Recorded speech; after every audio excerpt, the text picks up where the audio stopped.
What's up, YouTube? This is Too Raw for TV. All right. So let some of you guys get in here because, what I'm saying, try to get as many people here as possible so that people will understand what I'm talking about with this video. All right. So wait for some of you guys to come in. I know I don't go live all that often, but I need to go live right here. Okay. So if you've been following any of my videos as of late, all right, wait for some of you guys to come in here. If you've been following any of my videos as of late, you will know that I've been holding a firm line when it comes to LeBron James. Now, when it comes to a basketball aspect, if you have issues with him, I don't have no problems with that because this is one of the things about my channel. I try to allow people to be able to voice their opinions without disrespect, okay? But voice your opinion. Hey, 225 girl. What's up, R Jizzle? What's up, Bakari King? All right. Let you guys come in here. On this channel, I allow you guys to be able to discuss your differences about basketball because it's just basketball. If you don't like LeBron James, the basketball player, I don't have a problem with that. If you love him, I don't have a problem with that. You know what I'm saying? But there's two things that I've always maintained about this channel. Don't disrespect me and don't disrespect my subscribers. Okay? But there's one thing that I don't tolerate. I don't care who doesn't like this. When you start aligning yourself with the opposition, and when I say the opposition, I mean the opposition, okay? Those who wish to push us back collectively, push us back to a different time period, okay? Many of you may not be aware of what's going on right now, but LeBron James has become a lightning rod for the right wing, okay? I don't want to go too far into that, okay? But there's a lot going on right now where he's become the target of those who we suspect and the Chitlin Circuit Committee. That's what I'm gonna start calling them on this channel. You know what I'm saying? Can't use the other C word or they're gonna flag me. So I decided to call them the Chitlin Circuit Committee. Okay. What I saw yesterday was either members of the Chitlin Circuit Committee, arguing with you guys as well as me, or there are people pretending to be Chitlin Circuit Committee who are actually not even of our persuasion.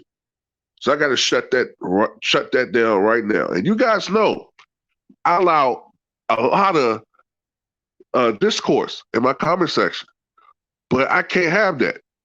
I have to stand in line. And from now on, if I think that whatever, I put it to you like this, when you are siding with people like Whitlock and Owens and Elder, I'm talking about Larry Elder, over LeBron, and you see LeBron is evil, and they are, correct on issues, bro, you part of the Chitlin Circuit Committee. Ain't no ways to explain about it. Get off my channel. This isn't forum for you. Go somewhere else. Go to some LeBron hate forum, okay? Where you'll be more welcome. I don't mind people who don't like LeBron James from a basketball standpoint, but when you start disliking him on a whole nother level, and it's showing how you really feel about us, get the fuck out!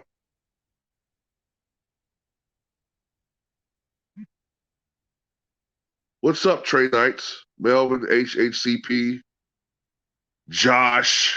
Let's look. Elijah. Josh will show you how tolerant I am. Josh is a Trump supporter, okay? But you know why I won't block Josh? Because I have I can't block him, but then have all these people who are Biden supporters, who I think is infinitely worse than Trump. The evidence strongly suggests that Biden is just as, if more racist than Trump. So if I block Josh, I got to block Biden supporters. So it's not about ideology. What my problem is this. I get the criticisms on LeBron James, but you can't sit up there and criticize LeBron, but praise these Chitlin certain committee dudes. You can't do that. You can't. Because those guys, they're getting paid to pretty much be on the opposite ends of every issue with us and basically be an amplifier for WS. And I don't even say that word anymore. You know what I'm saying? I can't even say that word anymore. What's up to all CNI? See, look, all CNI, we don't agree with everything. We go back and forth, but it's respectful. I don't want people to agree with me on everything. I want people to challenge me, but you cannot be disrespectful on my platform. I can't have that. And I'm starting to see people pushing that line, and I'm gonna have to kind of hold a line on this. Because a lot of people, I'm gonna be honest with you, a lot of people think that I'm too lenient. There's a lot of YouTubers, they block you in a minute. I used to be like that. I tried to be more like, okay, look, all right, let me be a little bit more lenient, you know what I'm saying? But see, the thing about it is when you do a video and you're objective and you do a couple of videos where you see something that LeBron's doing and you're like, okay, I don't agree with this. They'll take it as, okay, this is a safe haven for me to shit on LeBron all the time. No, that's not how it works. I try my best not to have an agenda unless I'm telling you I have an agenda. I hate Tom Brady. Okay? So if you want a channel that's a safe haven for Brady haters, then this is the forum for you. But I let you know from the front that I hate him. Okay? Well, that might be a strong word. I dislike him. Okay? And I let you know that. What I don't like is people who act like they have a problem with a guy for one reason, but it's another reason. You know what I'm saying? It's a whole different reason. And the reason that they dislike him is usually something that is far worse than the one they try to give a smokescreen for. Okay? So what's up, D Money, J Baby Ears,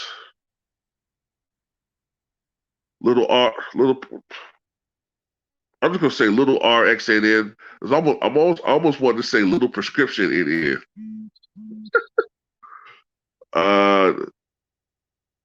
Buddy Hills, Hood TMZ, what's up? I mean, the top 10 is fair. That's fair. You know. I just think when everything's said and done, statistically, this is my thing. If you don't have LeBron as the GOAT, I understand that. I don't. Okay. Statistically, though, when everything is said and done, he might have a case. He might have a hell of a case, man. It's if you're just looking at stats, if you're just looking at numbers, he'll have a hell of a case. He'll probably be the all-time leading scorer. He's probably going to be top 3 in assists, you know, somewhere in that frame. Top 3, yeah, because I think Chris Paul is going to pass Mark Jackson and Steve Nash next year. So Chris Paul is going to be top 3. LeBron's probably going to be somewhere in that range, top 3, top 4 in assists. Then at the end of the day, LeBron's going to be top 50 in rebounds. You know, LeBron, if he's lucky, I don't know how his body's going to respond in the next couple of years because people don't understand. Once you start getting older, the chances, and I got a cold too if I sound kind of funny, but the chances of your body starting to break down year 19, year 20, it just shoots up dramatically. So, you know, we just got to wait to see what happens. But you have a case. What I don't like about some of these forums is that, like, when they, okay, like for instance, I saw an article criticizing Dr. J because he didn't have LeBron in his top two.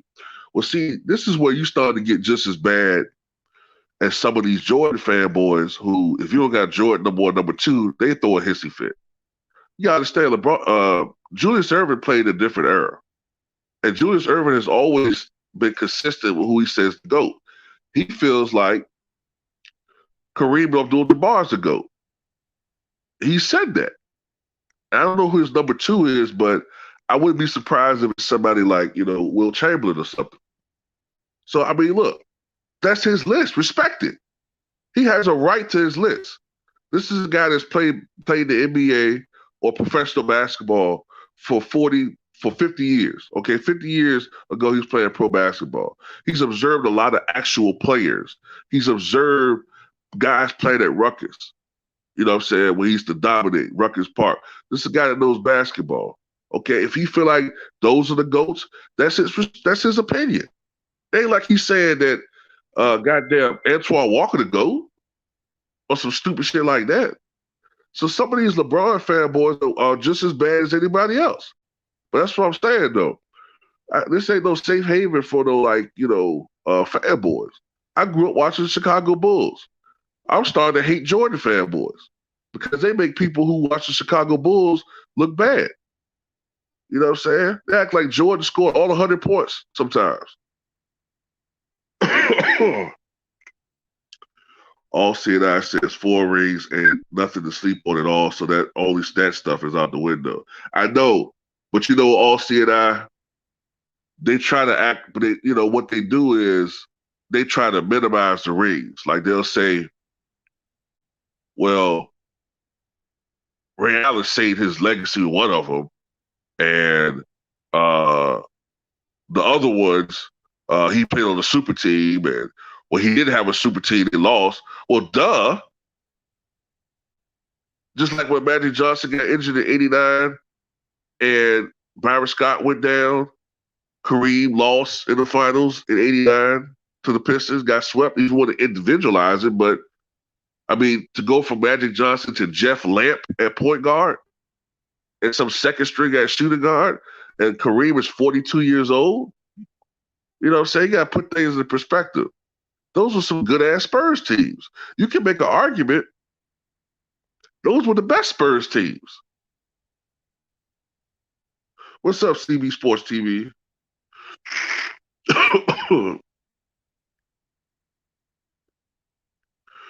Right. Look, I just have this is my problem, Josh, too. I have a problem with people who feel like, LeBron James is the absolute worst thing that happened to the NBA, right? They talk about the, him conspiring to join this team and that team and all that, right? And some of them make some points, So I'm not like saying there's no truth to some of that stuff, but yet these same people don't have the same smoke for Tom Brady. Like, this guy literally had to serve a suspension for cheating. His organization, former organization, got in trouble for cheating twice, and then in hindsight, it was 3 times because now they know that they cheated in the first Super Bowl against the Rams.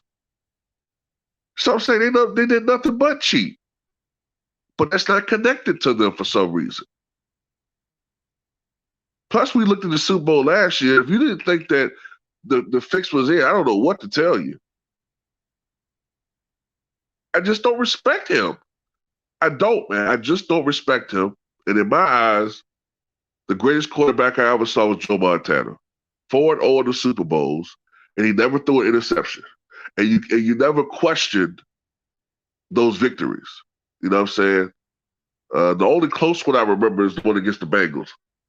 Other than that, all of them were blowouts, and he always played magnificently.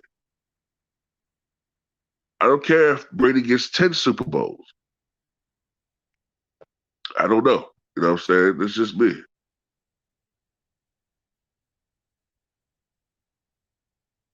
Oh, your name's Mike. Oh, okay. I'll try to remember that. I'll try to remember that when I'm dressing you. Right. That's another thing I don't get, Trey Nice, is that the NBA is a business, man. Like people used to, people talk about LeBron, they got to fix it for him. Well, they had to fix it for everybody. You don't think the NBA favored Jordan in games? Or they didn't favor the Celtics and the Lakers? You didn't think that in some of those games, especially when David Stern went to the helm, that some of those Lakers games in the playoffs, they didn't get some favorable calls? You don't think the Lakers, you don't think that the league uh liked that the Houston Rockets upset the Lakers in '86? No, they didn't like that. They wanted the Lakers and the Celtics to beat. But shit happens.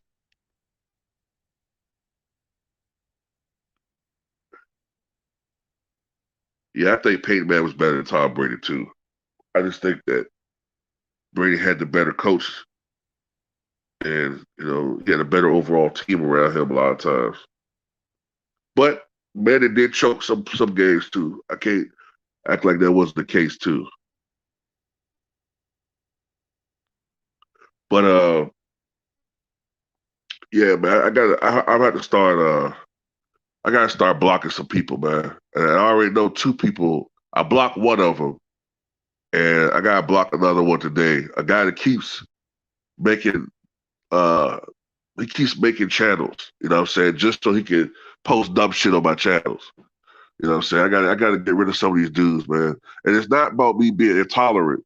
It's just that at a certain point, man, enough is enough. Enough is enough, man. Like it's too much now. It's too much.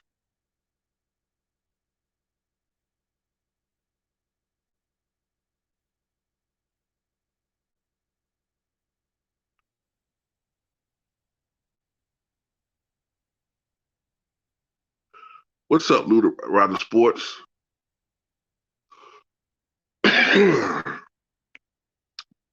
Yeah, I hate having a goddamn cold, man.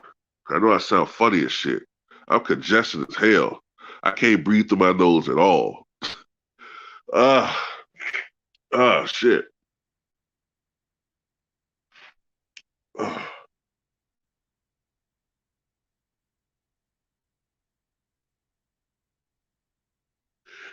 I did peep that out, 225 girl. I did peep that out, but you thought that that wouldn't matter, but that is true though. That is true. When you go back and look at things, the closest one got to beating him was Russell Wilson. And then inexplicably, that happens at the end. Like, oh, we can't have that. You know what I'm saying?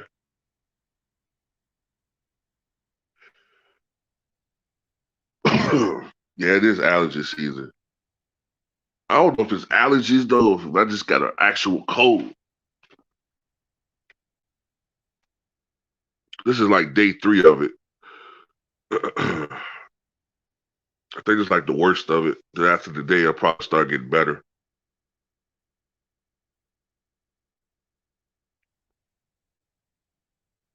But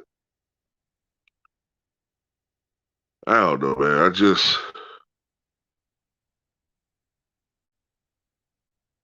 frustrated, man. It's just frustrating dealing with some of these clients on here, man. Like this dude's just some of these guys just are addicted to hating on people, man. Like, look, are there some things about LeBron I don't like? Of course, you know what I'm saying. I don't like how look, me personally. I don't like how he supports the Democratic Party. I hate that party. I think that they've actually done a lot of harm to the black community over the past 40 years. the family structure, all that shit. You know what I'm saying? Um, I don't think LeBron is as informed about certain issues as he should be, partially because he's an NBA player and that takes up a lot of his time. And maybe, he should read a little bit more about some stuff, some things, you know what I'm saying? But I'll say this though. I think that his heart is in the right place. Okay. And when people are constantly demonizing him, like, the thing about him being I'm just going to say, like, the thing some people are putting out there now about him being a communist, right? They said the same thing about Malcolm X. They said the same thing about Dr. King, a preacher now, a pastor. You know what I'm saying? He's a communist. The thing that gets me about saying something stupid like that is what, first of all, the communist system, right? There is no personal wealth in that system. Not a true communist system. The government owns everything. The government owns everything in the communist system. And it's not really a system that is defined by race or class. It's the government centralizes pretty much complete power of all the resources and everything, and it's really pretty much outside of like maybe the individuals in government. And very few exceptions. Everybody else is sort of like in the same category. It's not really like all these different uh, classes as far as wealth. The capitalist system, that's where individuals can really, build individual wealth. You wouldn't have the Jeff Bezos and all these other people in a true communist system. You didn't start really seeing billionaires in Russia until communism died. So when people like Jason Whitlock, all these other guys say these terms, they don't really know what they're talking about. Now, in China, that's an exception because they have a mixture of a capitalist and communist society. They're ruled by a communist party, but for all intents and purposes, their economy is capitalist. That's why you see these explosions of billionaires since the 1980s and 90s, because their system opened up. Whereas in North Korea, where they are truly a communist system, you see how their people are. They're starving. So when people like Whitlock talking so well, the elite are trying to push this communist. No, look, everybody in Washington, from Mitch McConnell on, to me at least, right? It's just my opinion. Josh might disagree. But in my opinion, everybody in Washington, whether you're a Mitch McConnell or the most far left congressperson, they're all corrupt. They're all getting rich off of insider information and other illegal methods and fleecing America. That's the capitalist system. So I don't know, man. It's just these guys are silly in the head, man.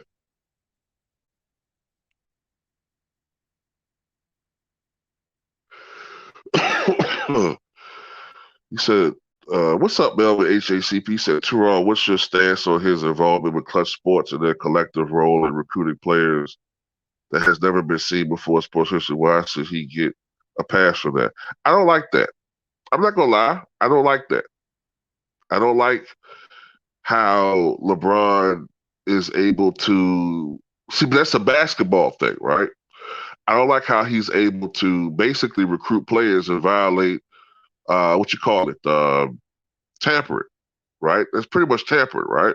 But the NBA takes they don't let, they really don't. Hey, he's a golden boy, right? But you know what though?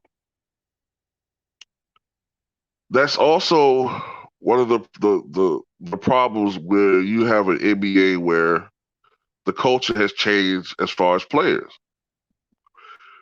The players have more power. They have more leeway.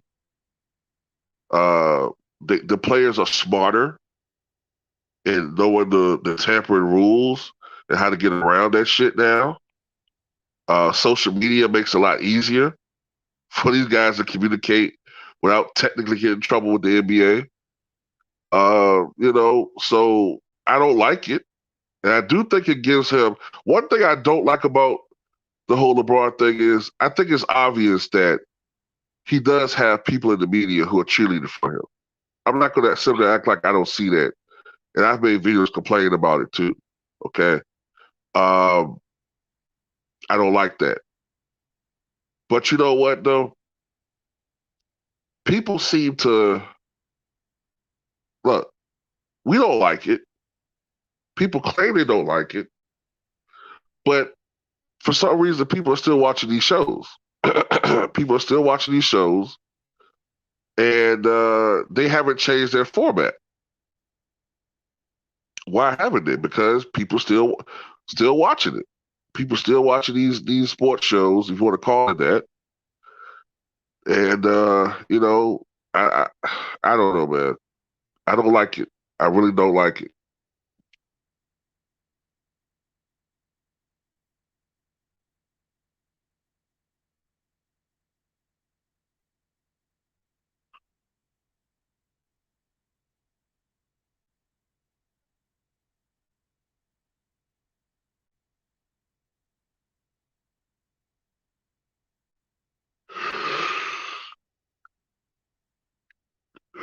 No, he's not, man.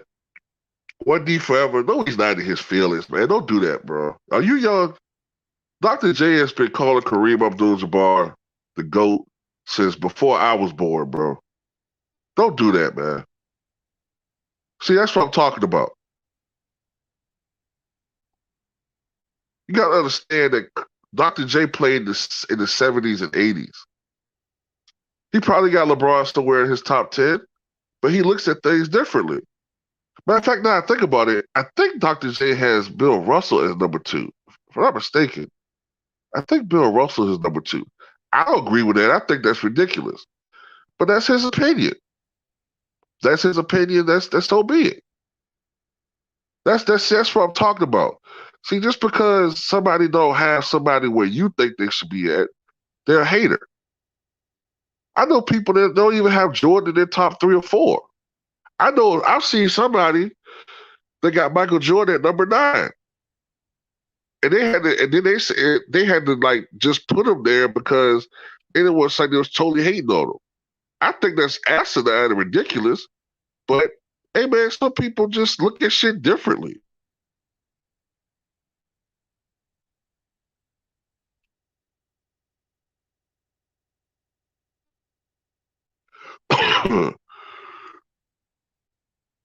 I think Wilt's the GOAT, right?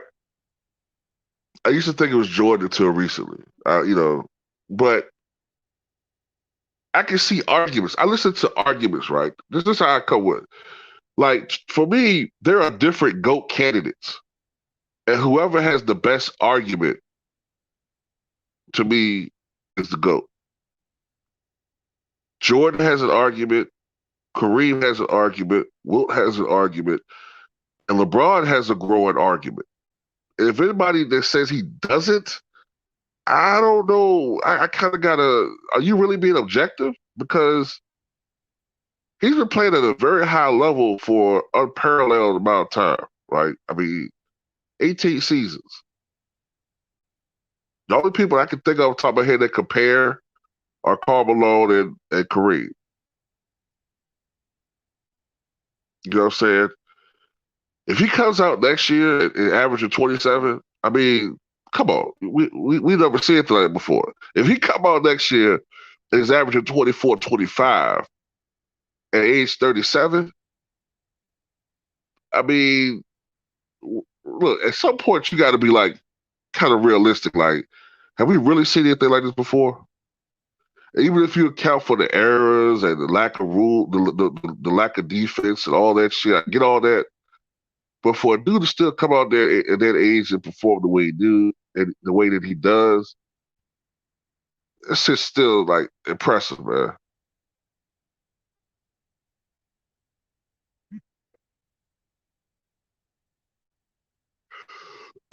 Oh, you're 41. Shit, you're older than I am then. I'm just 40. You said I had no issue with LeBron being left off top five by him, but Jordan is the issue. Um, see, all right. You gotta see this how Julius Erving explained it. All right, he grew up watching the 1960s, right? And I remember him, if I'm not mistaken, I want to say his top five is something like Kareem, Bill Russell, Wilt, and Oscar. And I thought I remember seeing like Larry Bird or somebody on his top five. Now, I know that sounds like hating, but you got to remember something though, man. Larry Bird, before he broke down by the late '80s, um, some people was thinking he was gonna be the GOAT, man. Like when he won those three straight MVP awards. I get the fact that he white and shit, but he was playing like at a very high level, bro. Like, and you know, in '86, after he won the championship, they had just got Len Bias, who was compared to Jordan in college. So, shit, if Len Bias never dies, they probably win the championship in '87, right? And then afterwards, who knows? Maybe because they got Bias there, there's fewer minutes for Bird and McHale and Parrish. Maybe McHale does. I know I'm doing a lot of what ifs, but maybe McHale doesn't break his foot, so he stays at a higher level for more years. Maybe Bird doesn't break down as fast. I don't know. The whole thing could be different. Maybe Boston wins a couple of more championships and delays the Pistons thing. Maybe the Pistons thing never really happens. I don't know. We don't know. I don't see how Jordan ain't top five though. That's just me though. You know what I'm saying? I agree. I agree with you. I agree with you, but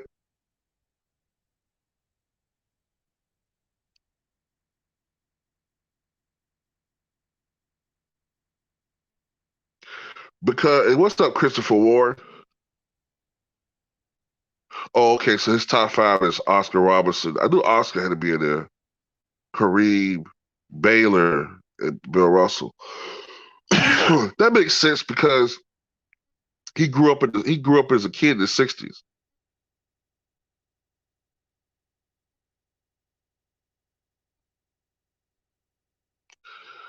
Yeah, I mean that's fair. That's fair, Josh.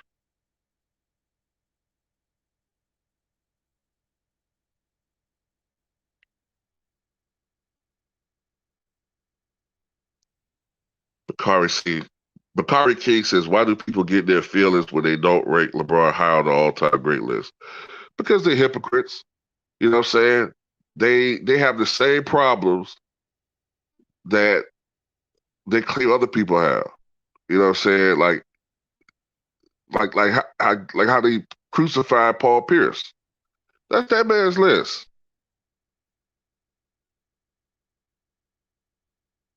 That's his list. You know what I'm saying? If you don't have LeBron on his list, that's fine. That's his opinion. Like you have to have LeBron in the top two, or it's something wrong. What the hell?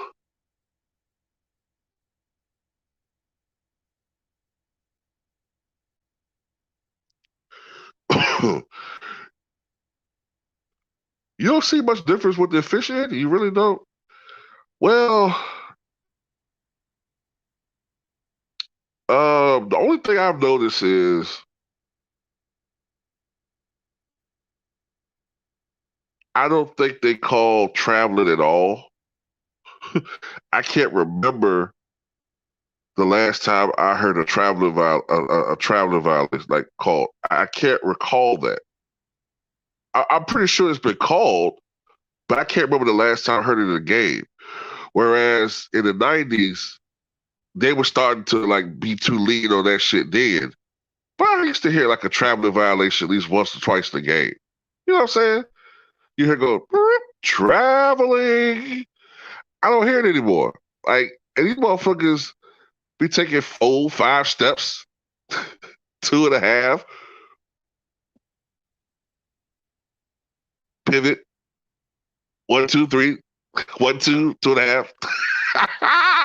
Nah, but I mean, that's one thing I know. I noticed that they don't call traveling anymore. But the game just isn't as physical. Like I know what you're saying. Like the officiating really isn't that different. I just think that they're quicker to call.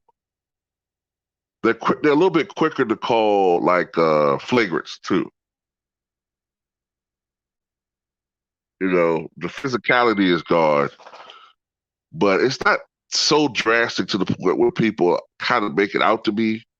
But it's different things. You know what I'm saying? It's more the rule changes to me than the officiating. The rule changes are more of a difference maker than the actual officiating.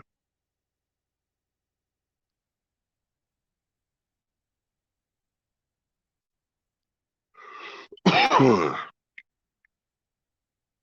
see a lot of those fights were in the playoffs. Yeah, not all of them though. The the Dr. J Larry Bird fight, I think that was the preseason, if I'm not mistaken. When the Kings got into a fight with the Lakers.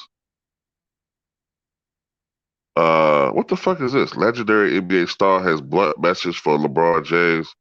Oh boy, probably some Bob Cousy shit. Look here, nigger. Okay, I haven't want to use that word. I haven't want to use that word. But she didn't get it right. Okay, the Bill Russell was a good one.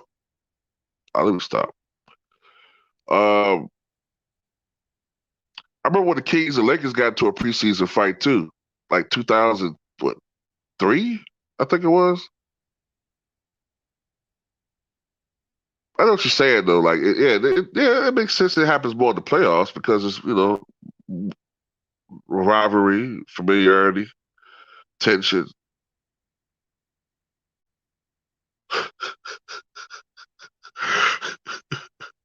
The 8 step dunk contracts in there.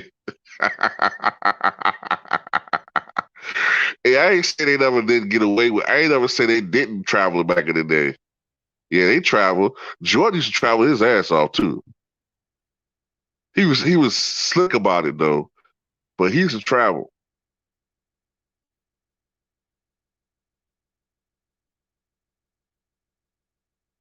Yeah,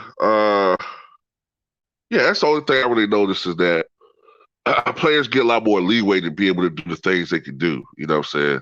Which has been a trend since the '70s anyway. If anything, I think officiating has changed more from the '60s into the '70s to keep up with the ABA because the ABA was allowing the players to do more shit individually, and the NBA was restricting players. Like the guys couldn't really do shit with the basketball.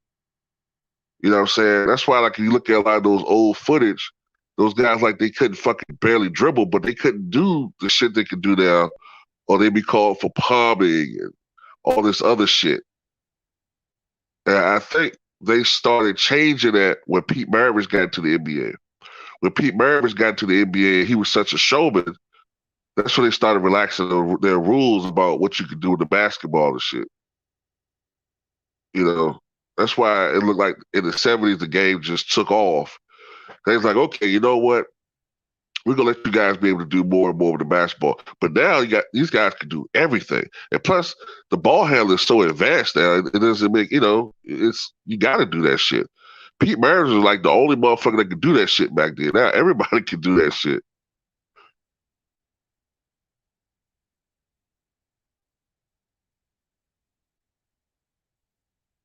Yeah, I mean, yeah. I mean, Josh, Mike, it's played up a little bit, you know. Like not every game was dirty. Not every game was like a hard foul. It also depends on who you played against because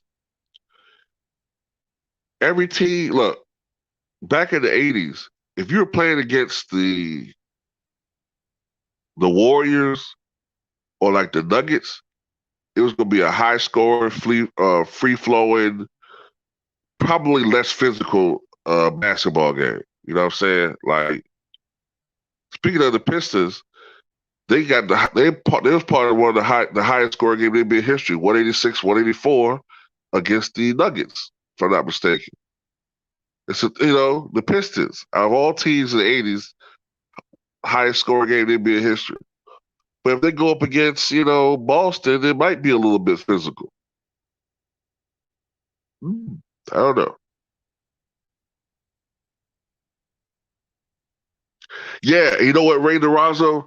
They let Bob Cousy do that shit. He was the only one they allowed to let do that shit. The late Vern Mickelson, right? Vern Mickelson was a power forward for those Minneapolis Lakers teams in the 50s. He complained about that to the NBA. Like, why is Bob Cousy allowed to do all this shit with the basketball, but anybody else does it, it's a foul. And basically, it's because he was a star. See what I'm saying? They let him be able to do all that shit. And also, the culture was different back then. See, if Bob Cousy was a black guy playing like that, let's be real. If a Bob Cousy was a Jerome Cousy or Charles Cousy, that's a popular black name back then. If he was a Charles Cousy or Archie Cousy, right, and he was playing like that in 1954, you know they'd have been fucking him up in the NBA. Oh, look at this nigga showboating around. Look at this uppity nigga. We'll teach him a lesson. But the culture didn't really allow guys to do that. The only reason why Red Auerbach let him do that shit is because it usually didn't get in the way of the overall game. You know what I'm saying? But even Red Auerbach didn't like it at first. The culture was different. Like the shit we enjoy now, you probably would have got an elbow to the throat back then. Dunking 360 dunks and all that other shit.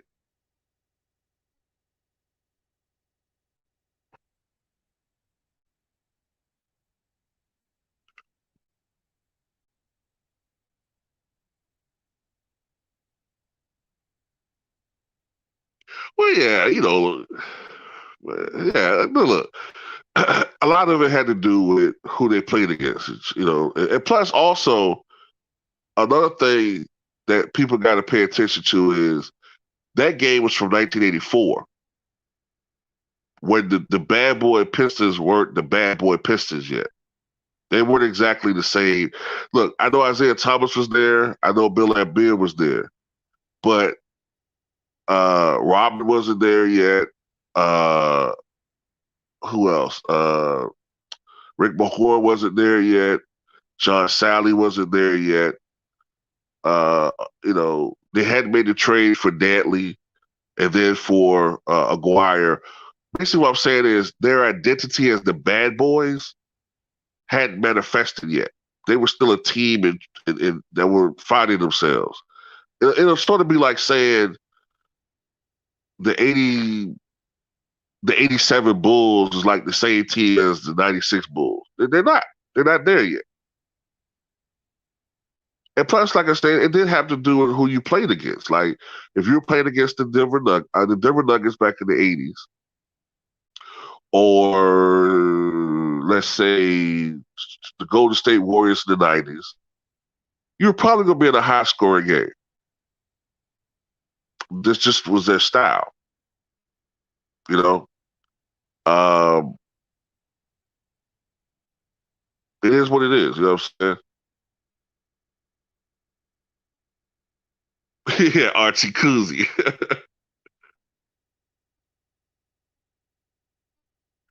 Legendary says, Turod, do you think after George Mikan, Bob Cousy was the second NBA superstar or Elgin? Uh,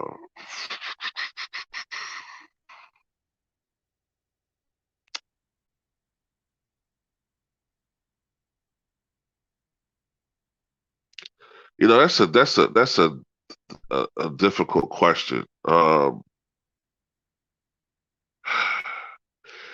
From today's perspective, you would say Elgin, but Bob Cousy was an all-star. Uh, that's a good question.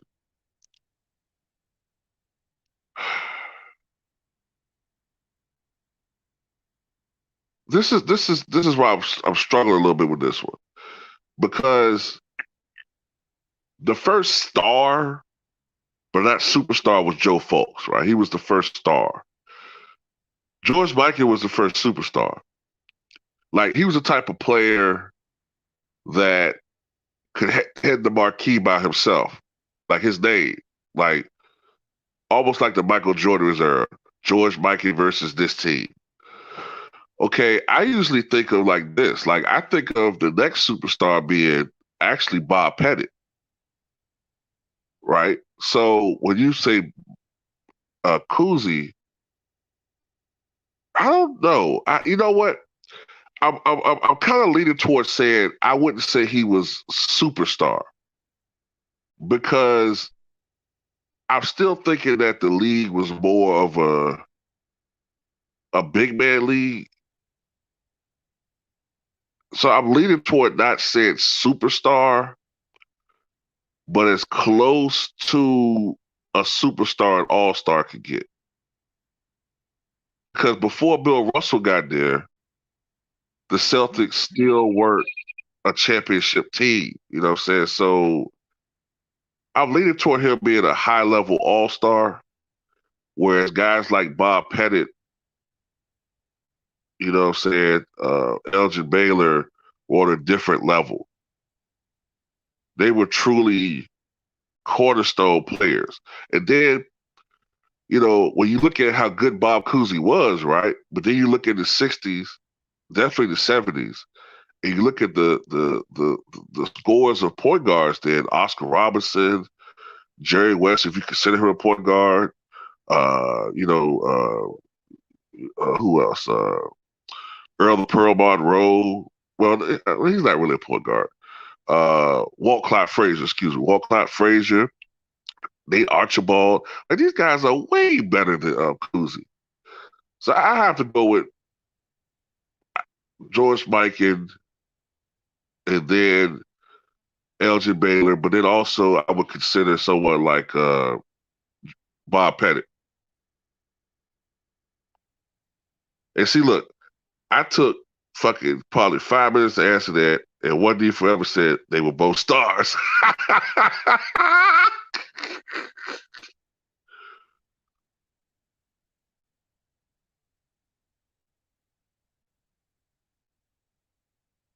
Oh, you want to come up? Oh, okay.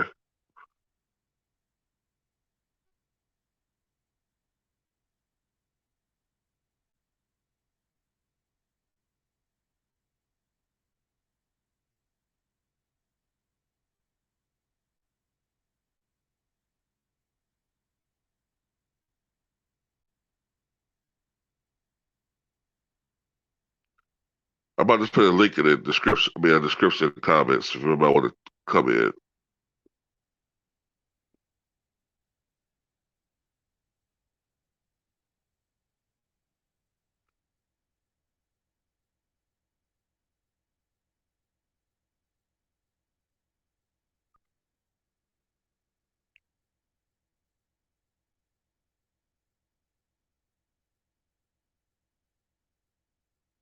All right, let me see. Raider Rossa says, who you think Michael is a top five most important Lakers since he was the Lakers' first superstar and started their whole franchise dynasty?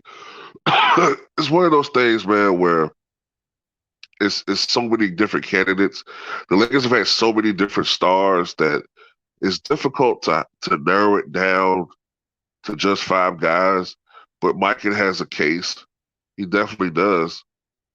Uh, Elgin Baylor. The one person who I think doesn't belong on that list yet, like definitively, was LeBron. Phil Jackson has a case. I just would have put Jerry West right there because I just think that Jerry West and Elgin Baylor were just more important. With West, as great as he was as a player, even more so what he did as an executive. You know what I'm saying? He made Pat Riley possible, you know what I'm saying, as a coach because he stepped aside because the Lakers are going to rehire him as coach. He stepped aside and eventually ceded control of the team to Pat Riley. And you know what happened after there. And he's the one that made a trade for Shaq. He's the one that made the draft day trade for Kobe. So I don't get how. Look, if Jerry Buss was making that list, her father, it would look totally different, totally different. But I understand it's a PR thing. I saw another question. B. Davis, 231. Hey, Mike, who do you think is the best mid-range shooter outside of Kobe, Jordan, Iceman, and T-Mac? Shit. Uh,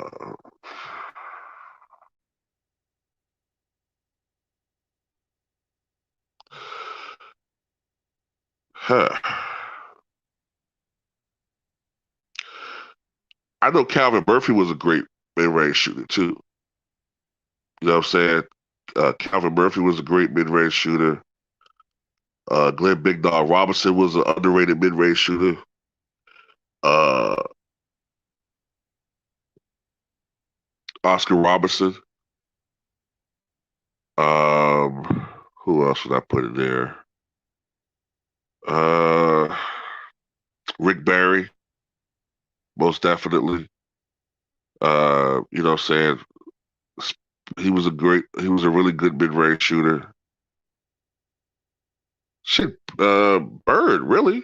You know what I'm saying? Bird could shoot from anywhere from 25, 26 feet in consistently. From 24, 25 feet on in, Bird was like sort of like his generations. Even though people compare Durant to Bird, to Gervin, they both were like these great all around shooters that could shoot from all over the court. Durant's another one that comes to mind.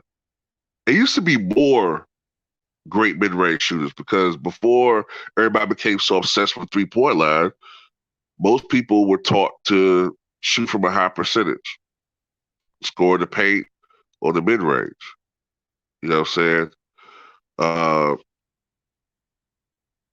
Adrian Dantley, I'm not going to say that he was a guy that could knock it down from everywhere on the floor, but Adrian Dantley had a nice, you know, little, mid-range jumper too. You know what I'm saying? If he got a good look at the basket, he could knock it down. You know what I'm saying? But most great scorers, perimeter, had to have some type of mid-range game. You know what I'm saying?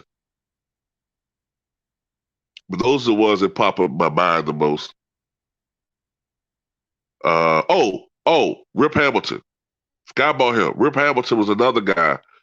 Rip is up there too. Rip Hamilton had a great mid-range game.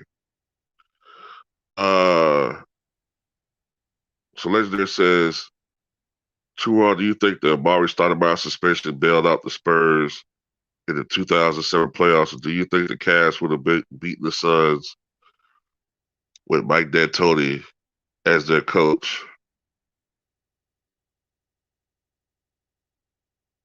When you say the Cavs beating the Suns, what are you talking about?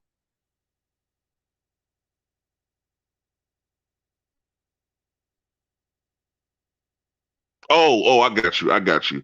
You talking about 2007? Okay, okay. I had to think about it for a second because you're saying like when the Spurs have made when the Suns have beaten the Spurs in 2007. So I got you.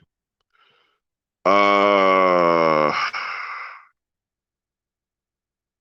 no for the Cavs. I don't think they would have beaten the Suns. And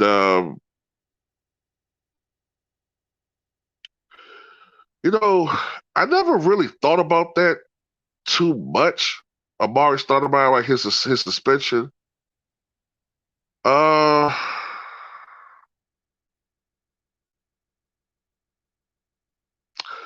I think that's the closest. I'll put it like this. If they had Amari Stoudemire, I would have given the Suns like a 55% chance of winning that series. I definitely do think it hurt them without having Amari Stoudemire on their team. I think that's the closest that the Suns would have gotten to a championship. So I do think that that suspension hurt them. If they played the Cavaliers as great as they were, even with D'Antoni as a coach, I think they would have beaten them. I think the Suns would just had too many weapons, and at the end of the day, I don't think LeBron would have been enough because you look at the teams that the Cavs played in the Eastern Conference that year. Let me see, who did they play that year? They beat they beat the Wizards, I think, right? Then they beat I can't remember every team they beat. I think they beat the Wizards. Who they beat in the second round? Was it the Nets? I can't remember. I can't remember every team. I just know this. Like I think in the Eastern Conference Finals they beat the Pistons, right? And when you look at all of those teams, they were mostly good defensive teams, but did any of them have the firepower like the Spurs, like the team like the Suns had? You know what I'm saying? Like I just don't know, man. You know what I'm saying? And I know that Cleveland had a reputation for being a team, a great team, a great defensive team, but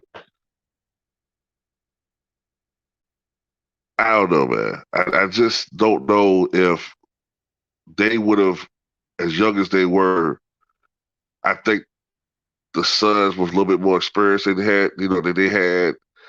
I think I think they would have probably beaten the Cavs that year. I don't think that they would have beaten them 4-0 though. You know what I'm saying? I think it might have been something like 4 games to 1 or some shit like that.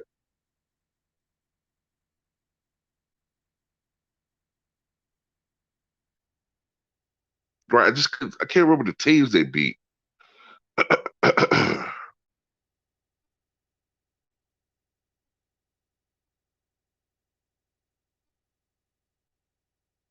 Yeah, DeRozan got a nice mid-range game too, and Reggie did too.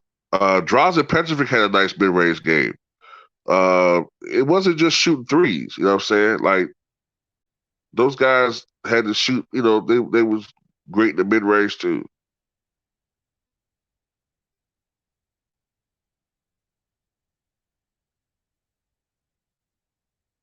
Oh, let me let some of these guys in, man.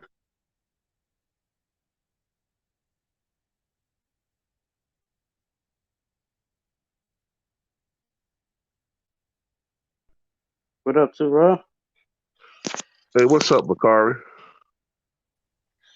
Nothing, man. Chilling. So what's the topic? Well, initially I'll talk about how some of these dudes from the whole thing is going on with LeBron James, right? And how a lot of people on the right are kind of Yeah. like coming at him, right? So Mm-hmm. look, I don't have a problem with people that don't like LeBron, from a basketball standpoint, some of the shit he do, but like I basically was saying, like, I'm gonna have to hold a line. Excuse me if I sound a little funny, but I got a cold, but I'm gonna have to hold a line, draw a line when it comes to like, look, we all know what LeBron was talking about, okay? And we can't sit here and deny that we have a problem with law enforcement in this country. Some people in law enforcement abusing their power. And what's getting me is you got some people who act like they don't know what he's talking about. Now, I get Yeah. that from people over there. I expect that Yeah. from The them. liberals. The liberals. Yeah.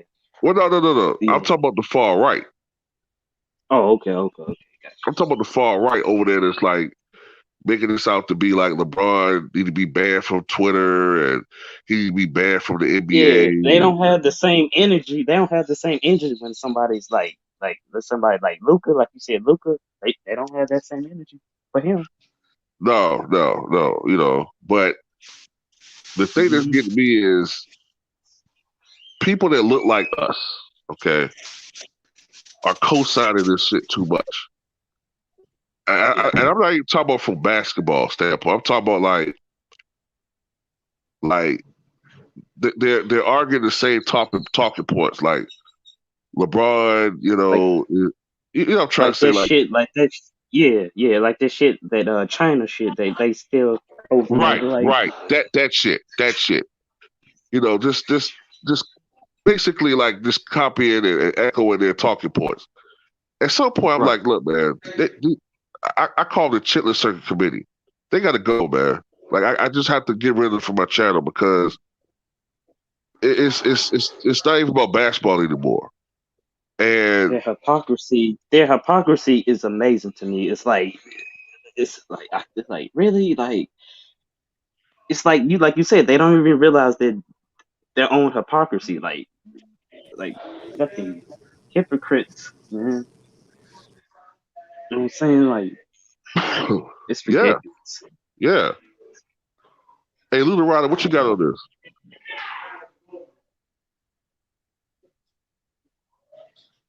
You there, Lou? Salute to Raw, man. Hey, what's up, man? What you got on this? For the last couple of days, I've been watching Fox News on some of the things they are saying about this whole LeBron James situation. And I look at these people like, hey, y'all woke up, man. Do y'all not understand what's going on in this country right now?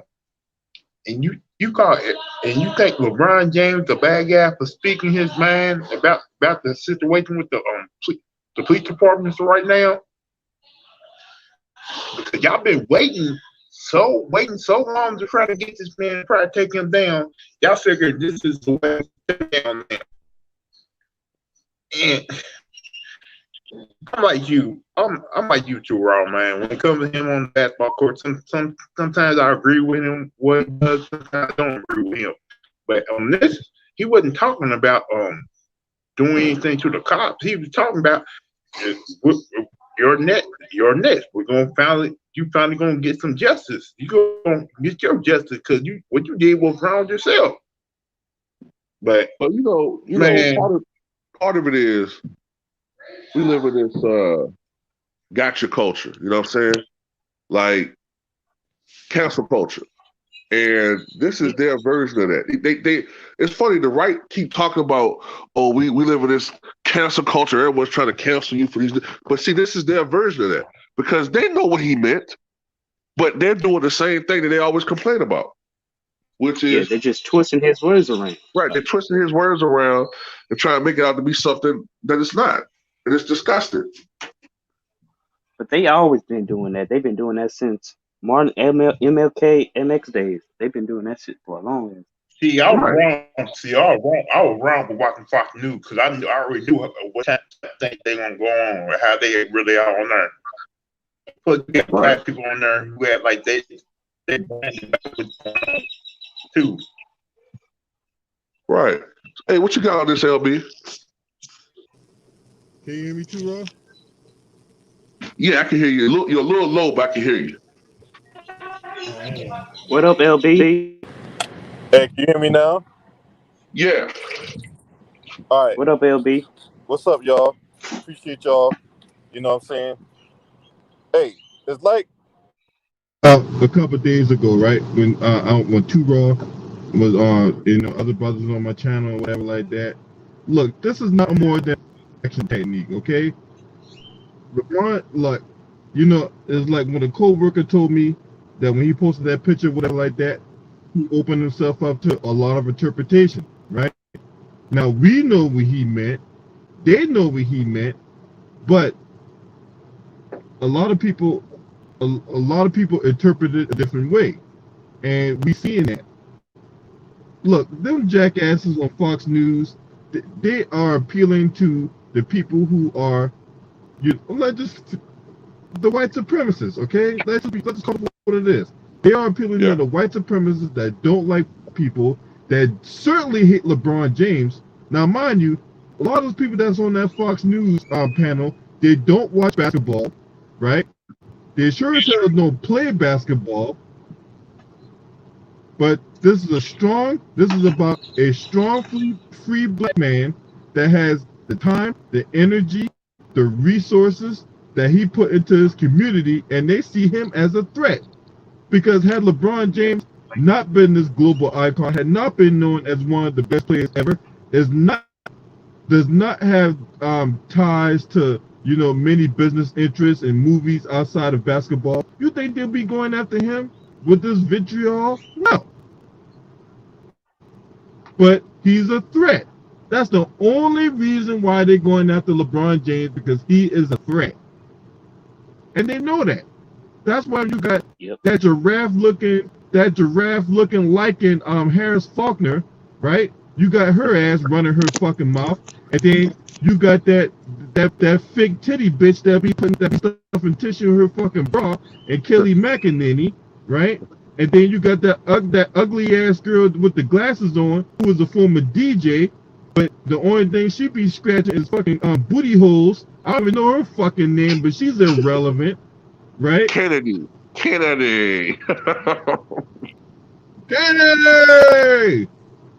Right? There's been all kinds of jackasses up here, right? And then you got Brian Kilmeade, that's that stupid idiot, and he was one of the ones. And then if you take it outside of the news media, right?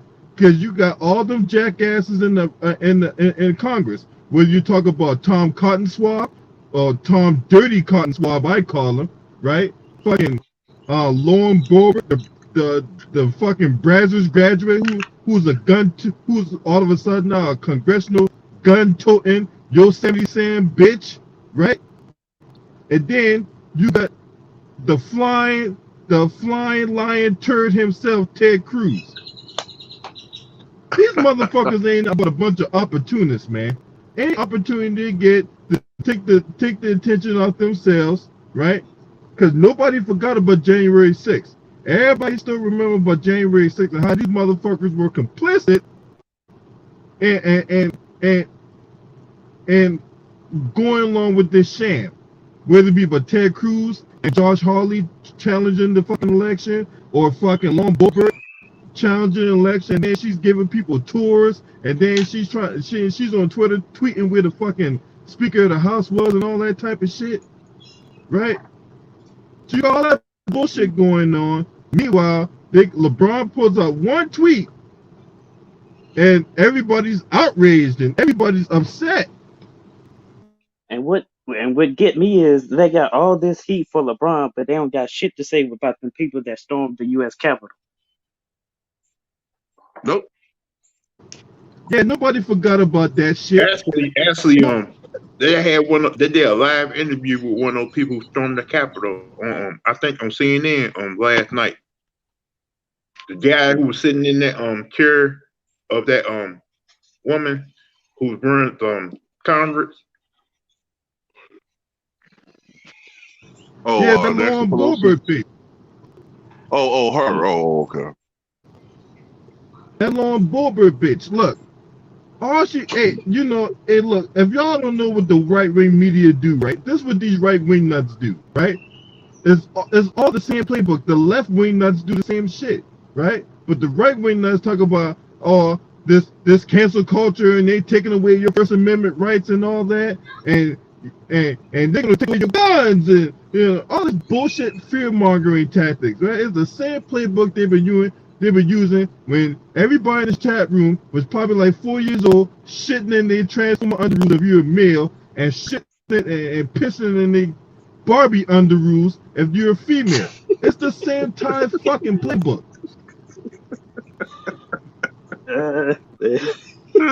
Right. Exactly. I had He-Man. Oh yeah, He-Man. He-Man. Yeah. Shitting all over He-Man.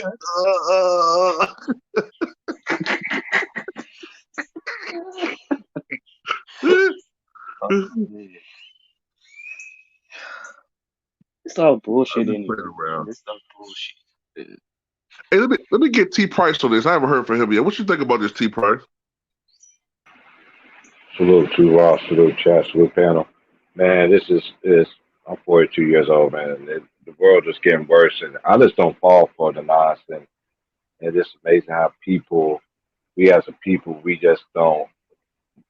Some of us don't understand, and then we got people that do understand, and it's just like I don't understand this LeBron thing, and and it's just like okay, he said one thing, and you down his throat about it, and you just want to dismiss everything that you got that we forgot about you. It's just like some people that ain't woke upon that shit. They don't understand. Like, dude, I remember all this stuff. That's why I don't get into it. I listen to it. Right, I know the ins and outs of it.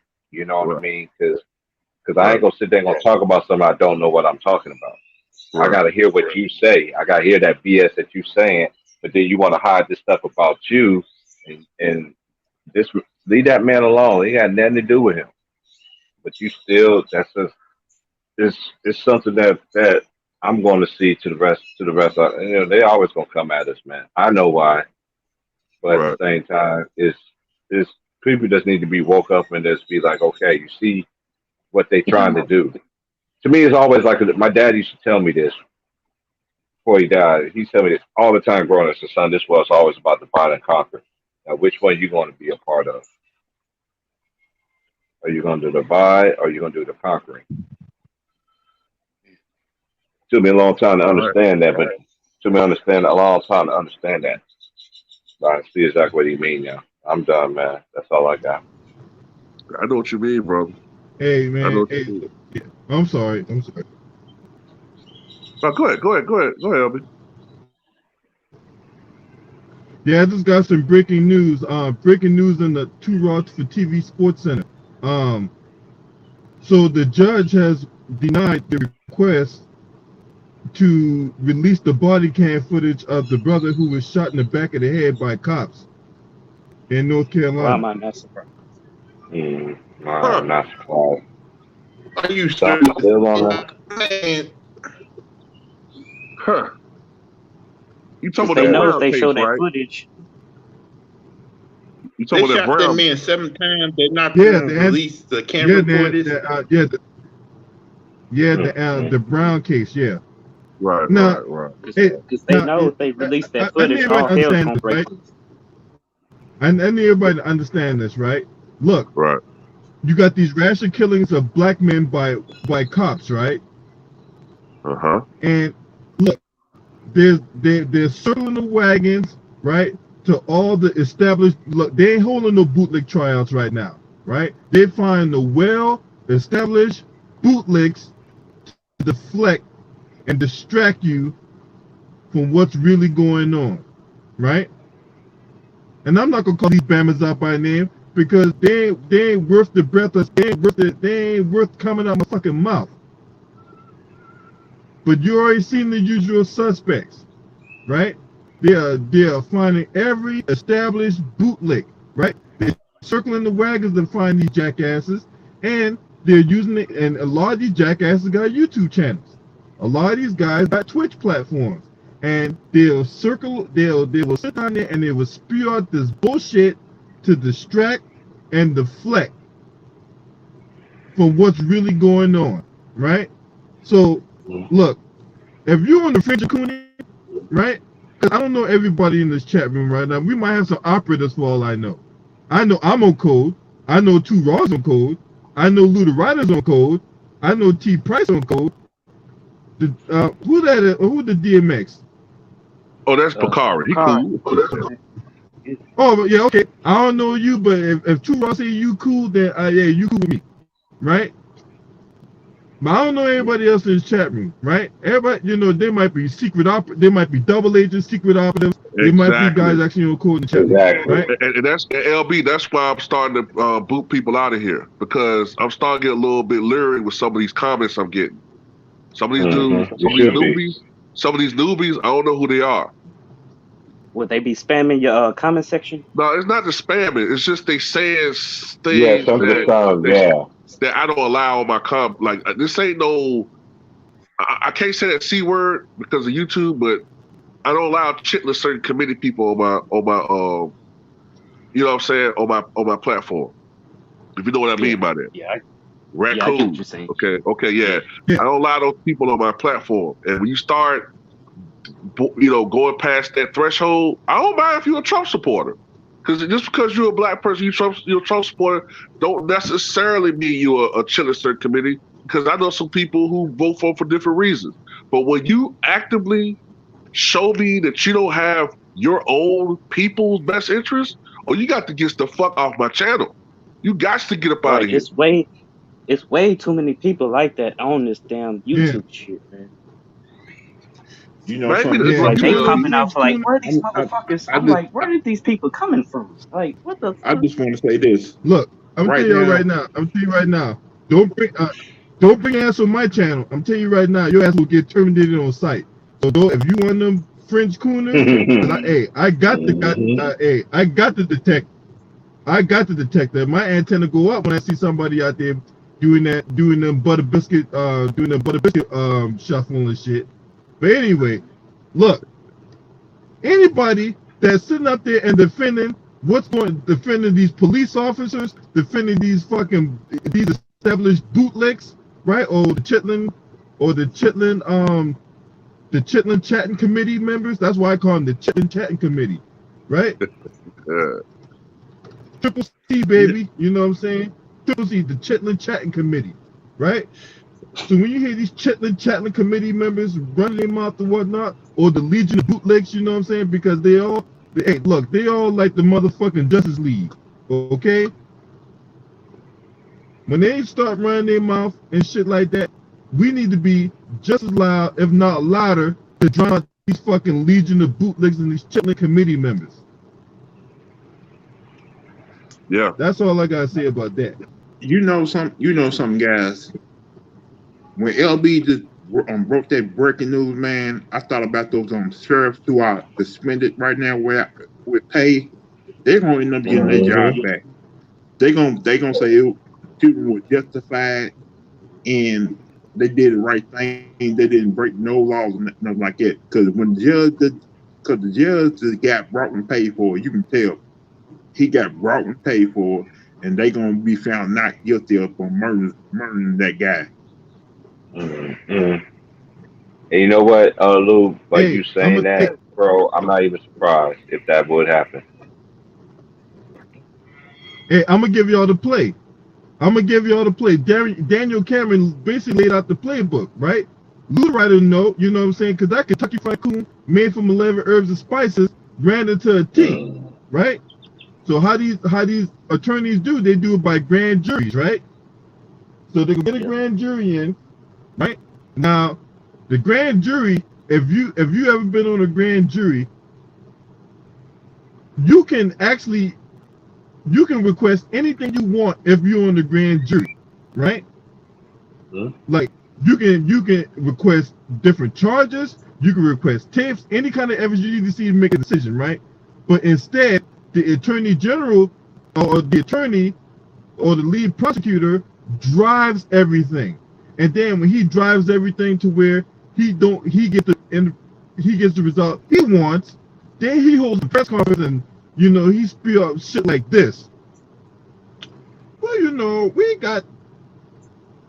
held a grand jury today, and we just couldn't find enough evidence to charge these police officers with, and it's a disappointing state of affairs because I really wanted to see this thing through, but we just don't have enough evidence to charge these guys. Now, unfortunately, gonna have to let it go. All right, I'm not taking any questions. I got another meeting at 3:00. All right, I see y'all later, and then that'll be it. Until you get one of them jurors that come out and say, that's definitely not how that shit worked. That motherfucker, look, they're trying to run some scam behind the scenes, y'all. They're trying to do this shit behind the scenes. Because if they really wanted to charge a motherfucker, they don't need no goddamn grand jury for that. If they wanted to charge a dude, they would have charged them already. Exactly. So don't let the media lie to y'all and tell y'all that, oh, well, a grand jury is, currently looking into the case of, of the police officers who was wanted in connection with the shooting of what's his name, Antonio Brown? That's his name? Antonio Brown? Yeah. Yeah. Yeah. So don't let them feature that bullshit. They don't need a fucking grand jury because they can charge their ass already, but they're trying to cover this shit up. Why you think the judge don't want to release the tapes yet? Because they're gonna try to redact it, and we're gonna get the Cliff Notes version of what really happened. Yeah, that we already got because they said yesterday they showed where he got shot. He said he got shot seven. He got shot 7 times. The fatal blow was when he got shot in the back of his neck.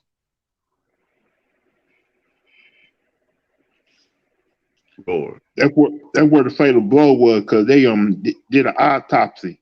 He got shot 5 times. He got shot 5 times in the arm. One time in the wrist, and the fatal blow was in the back of his neck. Mm. And he was unarmed in his car at that time.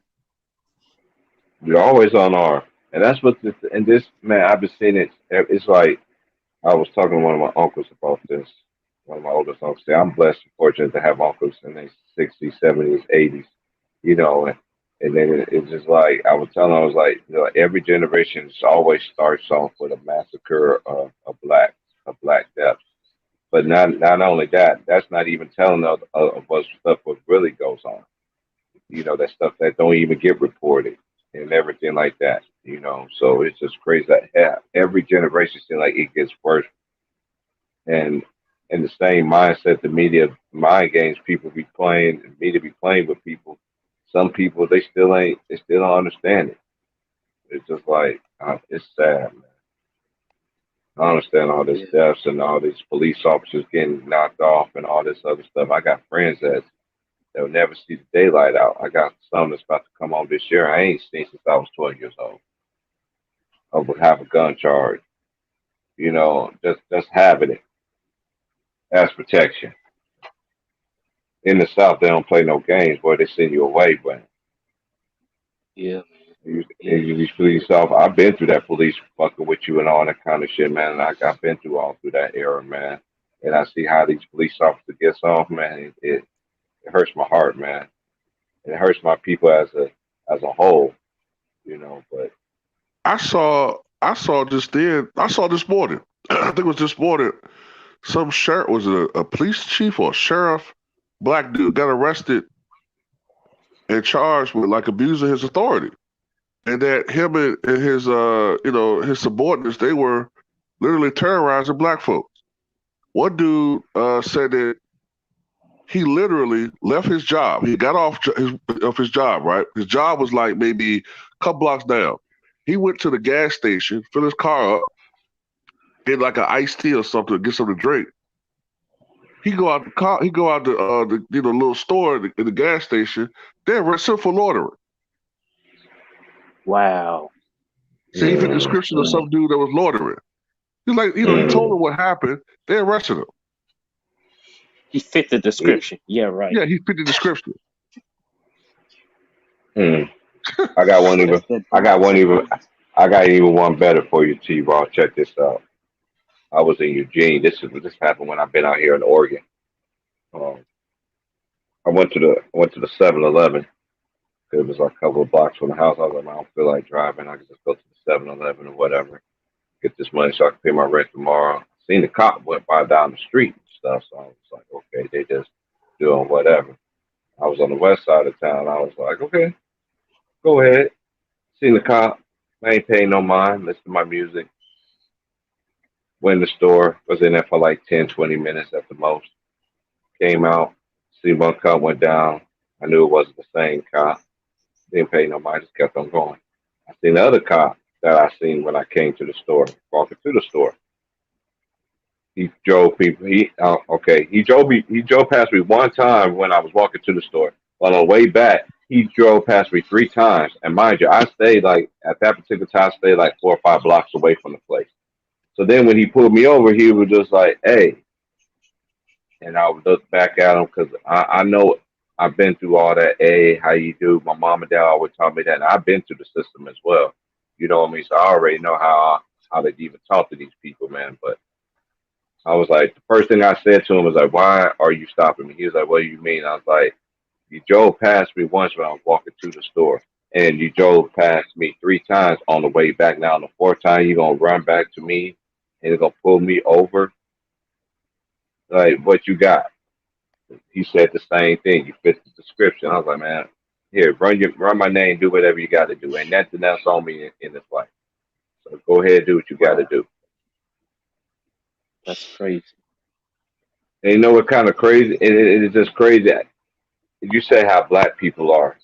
Like in Eugene, transit, they got transit police officers. They could lock you up, take you to jail, all this other stuff too. But the they only got one cool brother that works there. But all the other ones, they'll mess with dudes. Do you got your bus pass? Like, yeah, I got my bus pass. We always want to mess with black. I'll be just be like, in here in Eugene, I'll be like, in Eugene, I'm like, are you serious, man? It's not even that serious, man. The people that you should be messing around that's breaking the law right in front of your face, you ain't even fucking with them. But you got to prove a point. Mm. That's why I stay home. I work at Um, home. I ain't got time giving my energy no more. to be honest with y'all guys, I got like two guys who are cops who are my friends, and basically all the cops in there know me who I am. If they didn't know if you had a rookie or some other guy who didn't know who I was, they probably harass me or try to shoot me. Because Mm-hmm.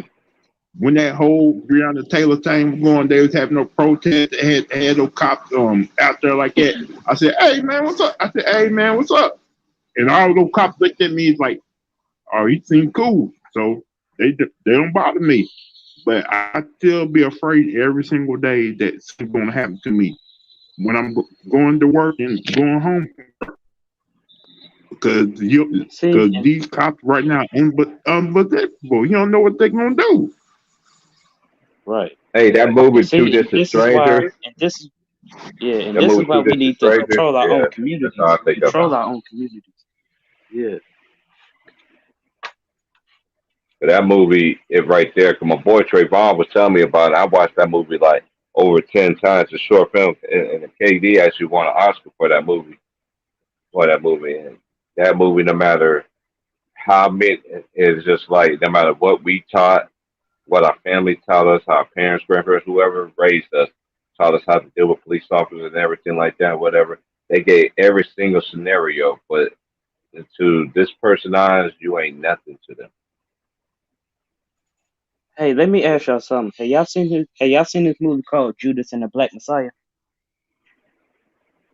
I haven't seen it yet. I need to watch it. Some of the Fred I Hampton mean, Yeah, movie. it's yeah, yeah, yeah, I haven't seen it's a it yet good either. I need to. It's a good one today. yeah, Yeah, y'all I yeah, watch a lot of comedy. I watch a lot of comedy. I watch a lot of comedy, and I like to watch real stuff. I'm an old head. Watch the old Sanford Son stuff like that. yeah, Well, I know what you're it's a talking about. good movie. It's gonna give you some emotion, but overall it's a good movie though. It's a good movie. Oh, I'll watch it out. I'll check it out definitely. Yeah.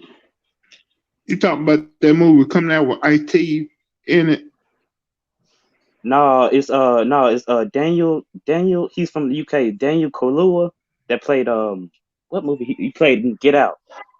Yeah, he played Yeah, I I know never, you talking about, yeah, man. I yeah, haven't I yeah, seen never yeah, it seen yet, that but movie. I've been meaning to go watch it.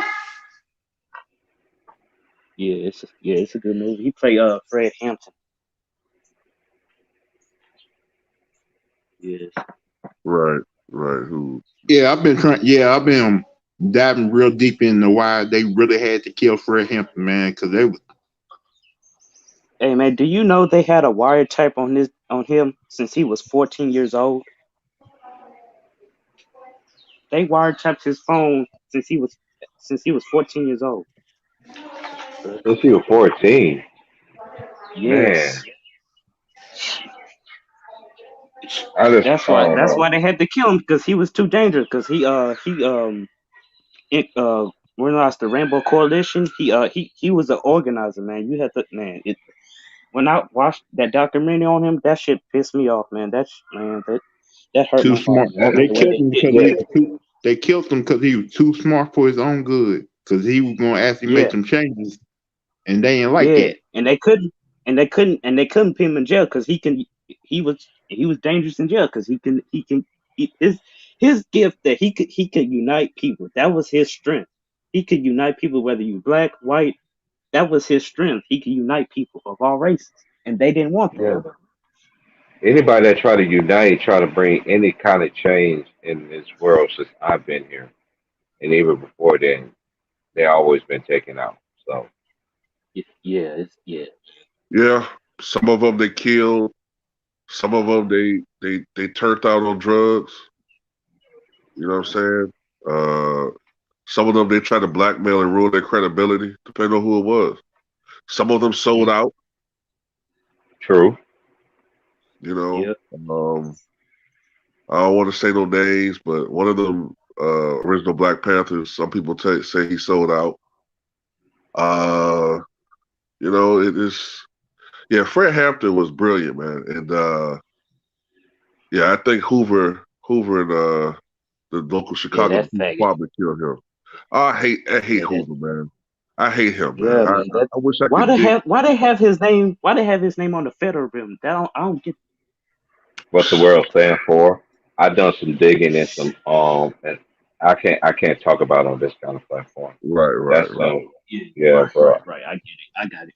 You know, I like honestly Andrew know. said, this I one, honestly know. I honestly know though too because see, I was the type person. I stayed in trouble a lot, but when there was one place I always kept my mind together was the library because I was always big on history and stuff like that. And some of the stuff that I seen that I came across in my lifetime, nobody can challenge that what I found.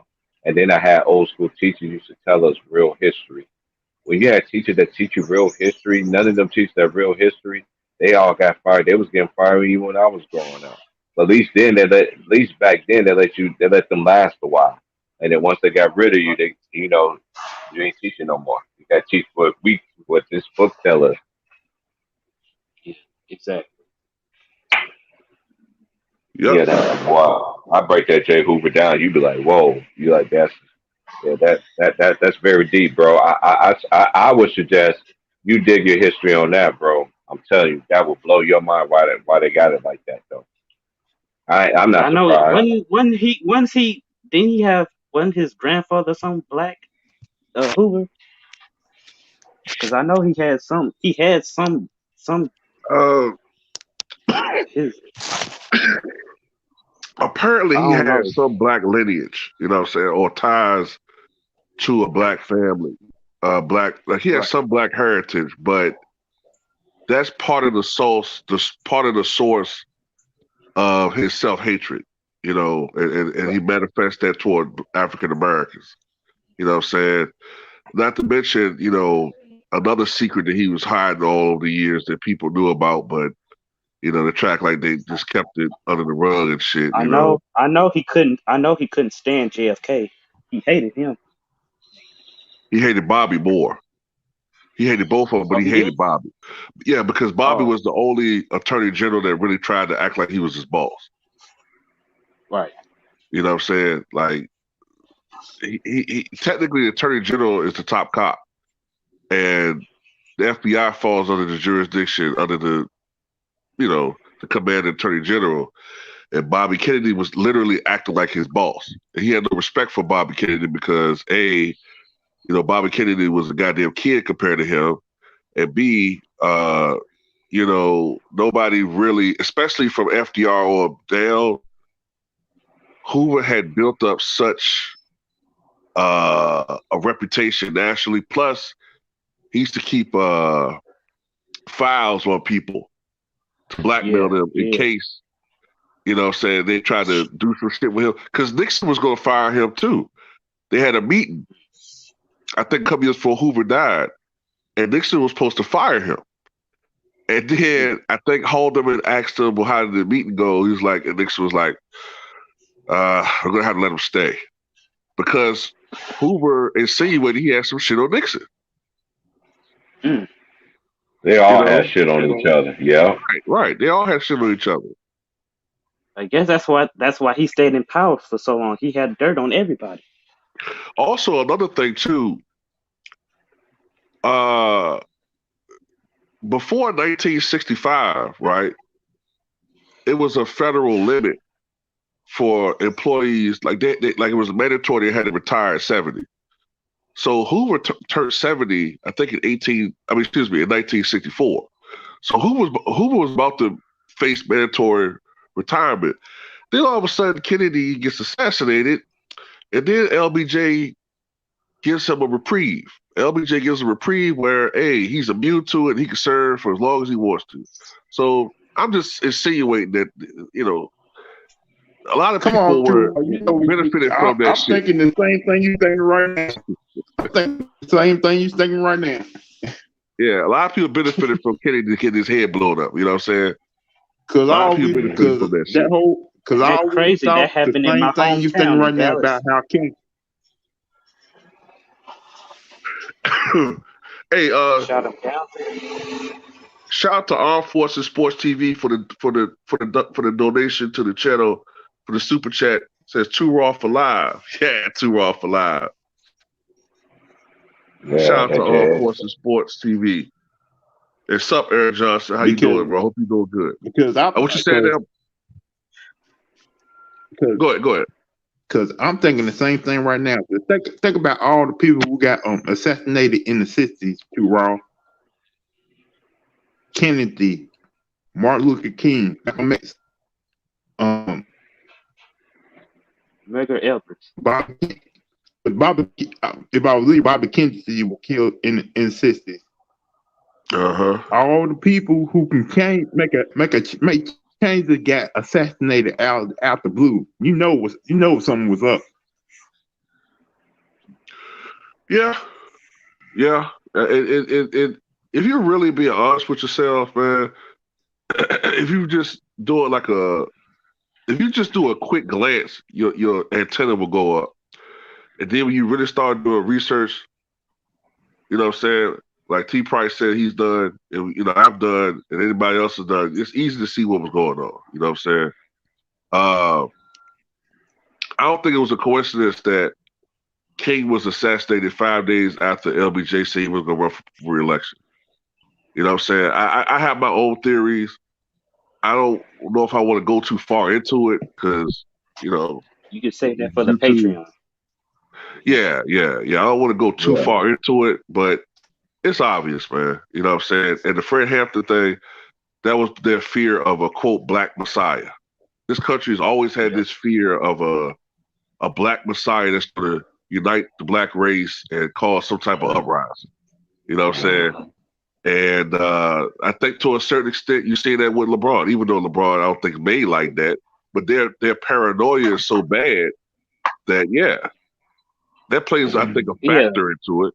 You know what I'm saying? Yeah, like with Muhammad Ali, like they didn't like Muhammad Ali back then. They hated him, and now they got all this love for him. Like he was like, man, that's We call that fake love. It's just like how yeah, exactly. it's just like how I tell people all the time on Ticker Stream when they want to talk about Kobe. I was like, yeah, I got MJ and I got, but also I pay homage to the old school players, man, like the Wilts, and we were talking about Jerry West, like players like that. We were just saying, I'll still take any of these players compared to the new era, this era. That's I was just breaking it down, and the disrespect that the old school player. That's why y'all would have like the John Morant, for instance. The man's been on a tear his first 2 years. He got his hip now. Quiet as be kept. He could have made it to the he should have made it to the playoffs last year. They would try to hype Zion to get up in there. They try to say this man was the MVP. How Zion was MVP and he didn't play the whole season. Right. It's just like the people. It's just like how the people don't get their credit. I don't get it. And then it's just like dude, it's just like a debate. They downgrading the legends to uplift the new guys, and that's not right. That's unnecessary. You don't have to do that. Like you can give respect to both of them. Like you don't have to downgrade the other to uplift the other. You know what I'm saying? You know what gets me too? You know what gets me too is like when they do stats like this. Most 50-point games since 1990. Yeah. When they I'm like, dude, like what? Go ahead. Hey, I already know where you're going to, Rob. Go ahead, finish just saying that. Yeah, I'll pick it up what you're gonna say afterwards. that shit pisses me off. They go like most 50-point games since 1990 or 1993 or whatever, right? And I'm like, okay, so basically you just sawed off all of Jordan's prime, knowing that you're gonna skew this to favor somebody like more recent. You know, like if it's James Harden or somebody. Like, come on now, like, or they always put this. Did they forget that Wilt Chamberlain averaged 50 points a game? Right. In the season. They didn't even mention Wilt. That's the most disrespectful part to it to me. This what they'll say though that piss me off. They'll say some shit like, look. I mean, look. We all know Wilt averaged 50, but look, let's be honest. I mean, that was a prehistoric era. He was going against 6'4" white guys, which is a fucking lie. Mm-hmm. Yeah, like that I want to shit choke that motherfucker when you say whoever be saying dumb shit like Nick, right? Like that's a fucking lie. Mm-hmm. You know what I'm saying? Acting like he played, and they believe it, and he do. And it's like with me, it's like it's new generation. I never seen people my age and even older still believe in everything this man be saying. I be like, man, you dumbing in a box of rocks. And now they starting to disrespect Kareem. We're like, hey man, wait a minute, man, y'all going too goddamn. He did the fakest. Nick Wright did the fakest apology. The rest of peace to Kobe, because you go in my bed and in my man castle is Laker everything, right in there, you know, and it's Kobe all up in there. I'm waiting on the posters I've been trying to get since last year, and I finally got an email. It should be here sometime today. Like, good, I've been waiting too much for it. Yeah, because I remember when Kobe passed, they couldn't. Right now, they making old former. Yeah. Mm-hmm. Yeah, like I was just Kobe gonna say passed, they're making all these old former players having to come out and speak about this, and that's really pissing me off. Like they are retired, trying to stay alive. They don't have. Why are you making them have to come out and speak about how these new age players are better than them in the past? Like Kareem, Kareem.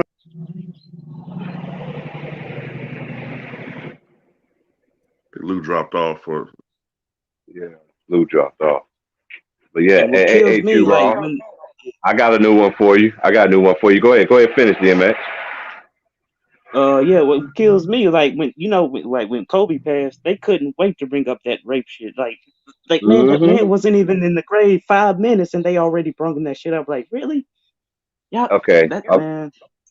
I'll go pick it back 2 things. I'll go hop over what you just said. Okay. I've been watching Kobe his whole entire career. Ever since he been in LA, this man always been the media. He always been the media bash boy. Ever since he played with Shaq. Even when he came back, I ain't even went to school out there. Fans training went out there to school, and they was still bashing. But everybody in the streets loved Kobe. Everybody in the media hated Kobe. I'm like, oh, but back then, that's when things started to change. You know what I mean? The media integrity started to change. We didn't have the Rahman Rashads, the Jim Vessies of the world out there no more.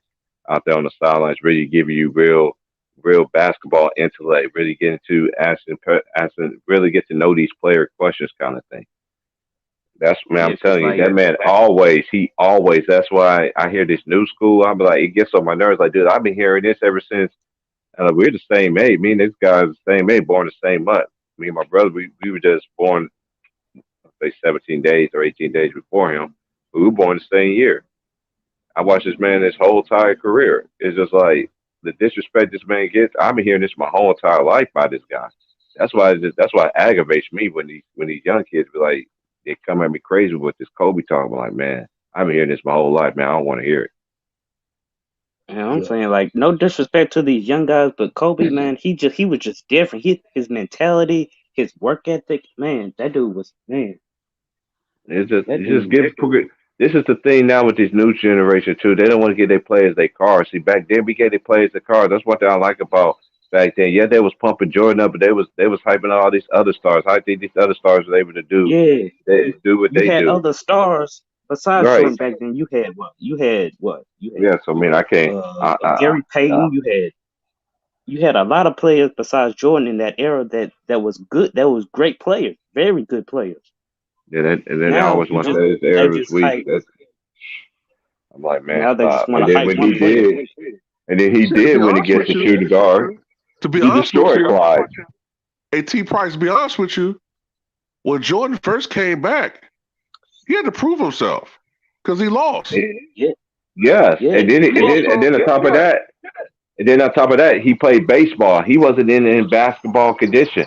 No, Yeah, When you he had play, no, yeah. He wanted himself. That's why, hmm like in games, he was, he was like in fourth quarter, his legs weren't under him no more. I was watching. I'm like, I said, damn, he looked like he tired as fuck. Had that no lift. baseball. Right.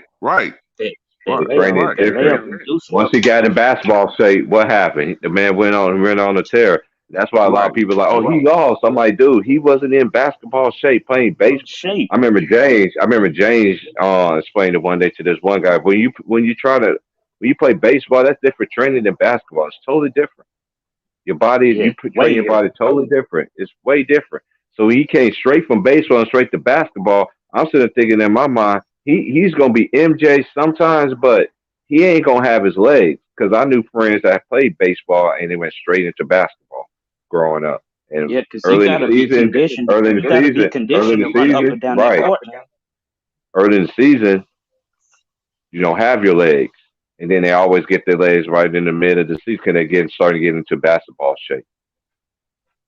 And plus, Right. you play basketball, NBA, they play 82 games a year. That's a lot of games, man. And It's Jordan almost always at least play 80, at least 79. At least that's one thing I like about them old school players too. Most majority of the players they play majority of the season and the playoffs. They didn't sit out. yeah. Unless, Right. you know what I Exactly. mean? Yeah. That's what I've been trying to tell them. Like, Unless dude, unless they were really injured or couldn't play. oh man, these But guys man, they're all on the line. They didn't even get man. I wish man they probably sitting there thinking to themselves, man, if I played in this era, let's say a Sean Kemp, for instance, because me and my boy, we were talking about him on the last. Let he play in this era with his skill set, he'd be the best power forward in the league, hands down. I hands don't care. down, man. Hands down. I don't care. You can get the little power forwards and little popping threes. Okay, how you gonna stop that? How you gonna stop that athletic motherfucker that could dunk through the motherfucking gym? And he had mid range, and he had a mid range game. See, that's one thing I like about old school players. Yeah, they could dunk through the gym. Yeah, they could shoot the three, but you know what? All them guards and even the small forwards, even the power forwards, even some centers, they all shoot the little mid range. That helps you a Man, lot. can you imagine a prime Real. Grant Hill today? Oh my Oh man. God, he's one Oh guy. my God. Man, it hurts my heart though to say, man, he was one guy, and just like T Mac, man, injuries, man, you Yeah. never know how good these players would have been, man. And I give Grant his card though too, though, 'cause Grant was a beast, man. Before he had them Yeah. injuries, man. Man, niggas be forgetting, man. Grant Hill was coming, bro. Yeah. Yeah, he He was. was coming. That boy was coming, man. I hate it. I remember I had them felines when he I had blame shoulders. Curtis Pippen for doing that to him. Yeah. Yeah, Grant Hill. I got a pair of Shit. At felines in the closet. one point, Grant was you could argue the most popular player in the league, even with So Jordan it played, is. because he got more All Star Mm-hmm. votes than Jordan. Good. Yep. Right. Grant was on the rise. Yeah. He was on the rise. It was so many people had it was so many stars at the time had the chance to take the throne. But who would have known who would have took it later on down the line though? You see what I'm saying? Yeah. And then Jordan stopped a lot of people. It's like I tell people, man, y'all can't hate the man, man. The man stopped people from getting championships. I'm like, it just happened Hey like man. that, man. I was He just watching the stopped. 91. I was watching the 91 playoffs with the Bulls and the Lakers, man. I was watching like Scotty defense, man. His defense on Magic, man. I was like, damn, he was playing I think it would have lockdown been as a defense. Laker fan, as a Laker fan, I think if the series would have been a different series, they would have had James Worthy because James Worthy was busting his ass, was busting Scottie Pippen's Yeah, ass. He, yeah, James Worthy was busting Yeah. his ass, and then once he went down, I was like, Magic ain't gonna win it. I sat there, I was like, I was mad. I was sitting there as a kid, I was like, Magic. I was T-Raw. I was T-Raw. I was sitting there like, cause I liked Michael Jordan, but Lakers was my team. I was like, man, I T. I Price, got to me, I I got think my it would Lakers. have been a 7-game series if James Worthy would not got hurt. I think so yeah, too. I think so too. Because Worthy added so much to that team at that particular time.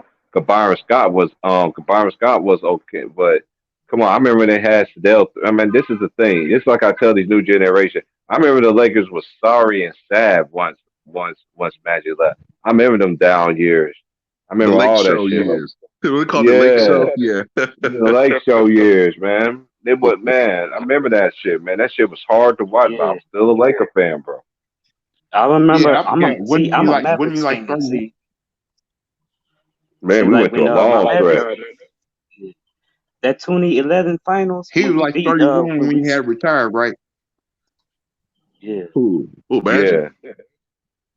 You talking Wasn't about he like Magic? 31 years old? 30, Yeah, 32. 32. 32, yeah. I remember when he came out. I remember when he came out and he retired. I was in middle school. I was sitting there, I was like, what? And then our teacher was like, we all gonna write letters to Magic Johnson. I was sitting there, I was like, and she looked at me, she was like, Terrence, I want you to write. I was like, he ain't gonna read my letter. I was like, man, all these man, he ain't. Hey, but I had to do it though. Cause that was, hey, back then the teachers was like, when they told you something, you do it. You know, they let you throw your fit out, but you know how them encouraging women are. They be like, okay, but this is gonna be part of your grade. You don't want me to call you daddy. I'm like, all right, I'm on it. Oh I, God, don't I want that. wanted Don't want it. I that. wanted it. And then it was kind of crazy though. It was kind of crazy because next thing you know, she came up to me like 2 weeks later. She was like, "Your letter won. You won a contest for this thing." I'm like, "For what?" I was like, "Your letter got chose to send out to Magic Johnson." I don't know. He ever never even read the letter or anything like that, man. I was like, whatever. She's like, are you happy? I was like, I'm just happy that I was able to get to the class. I'm like, I don't care if you read the letter or not. You know, I don't even know. I don't even remember what I wrote, but I know it was a long letter. I know that much.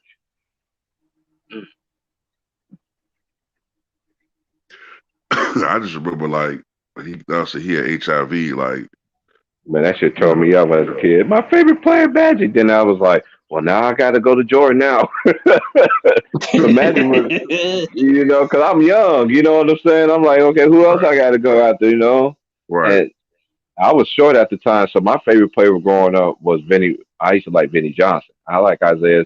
See, this one thing about me, I like the stars, but I also like the players that were just like stars that just help. Those clear glue guys and they right, get enough props and shit. But they could put 20 on the board any given night. They could put 30 on the board on a given night.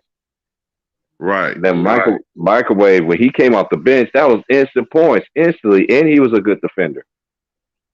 And I'm like, I just miss players like that. That's why I tell these new generation that I don't give players Back play then one side of the ball, two sides of the way. You got to play both sides for me to get a vote for me. Go ahead, Lou. back then, when when I saw his name Vinny Johnson, I said, "Wow, black guy, that's his name, Vinny." Because Vinny was only a white person's name. Right. Well, And I've heard yeah, about them back in the day, them training camps back in the day with the Lakers. I heard they used to go through hell in them training camps, man. oh yeah, especially in the Pat Riley era. Oh yeah, Yeah. that I heard Pat Ray used to work the hell out of them. that Miami mentality came from the Lakers, man. A Yeah, lot of people, a lot of people, a lot of people think Pat Riley won 5. He actually won 4 because that first, I forgot that coach was one at the time because Jenny Buss explained it on I watched her All the Smoke interview, and she was just saying about I think his name was Paul Whitehead or Paul Westhead. Westhead. I think it's Right. Westhead or Westfall. One of them. Yeah. I think his name was Paul. I forgot. Paul Westhead. Yeah. Something like Yeah, that. because they ended up going with Pat Riley and stuff, and that was the best decision they made, man. Because that's what Miami culture that came from the Laker, man. Pat Riley, You better he thank Jerry West for infiltrated that that. stuff back then, man. They trade camp was brutal. They was brutal. You better can't thank do that Jerry now West for because that. these players they gonna you can't do that now. What'd you say, Lou? Jerry West made Pat Riley possible because Jerry West when played a role in getting Pat Riley the head coaching job. because they was going to rehire Jerry West as a coach, but he really didn't want to coach, and Pat Riley was his assistant, so he pretty much just let Pat Riley have the reins, and the rest was history. Pat Riley became the head coach, and that was it. You know what I'm saying? Because Pat Riley used to play for the Lakers back in the day. He used to be a Laker. Yeah. He went to Kentucky too, because he lost to that black school. And national championship. See, you can't coach like that today. What Tim Hardaway went to school at. Yeah, I remember when coach these kids. Yeah, Percy Bedford said it was Westhead. I thought it was Paul Westhead. That was his name. Yeah, it was Westhead. Yeah, I get him and Westfall confused. I know that. I remember Paul Westfall. But you know, I think the first coach they had though, I don't think it was Westhead. I think that if I remember correctly, their first coach got into an almost fatal bicycle accident. Yeah, that's what they was talking about. That's what she was talking about. Right, yep. And then Westhead replaced him, if I'm not mistaken. But I think it was somebody before him. Percy, you know what it was? You know who it was? I'm not even on Basketball Reference. I'm outside on the court. Okay. I will look it up because we were just talking about it on Ticket Stream the other day. We was talking about me and Trayvon was talking about all the old school, all the coaches that went through LA.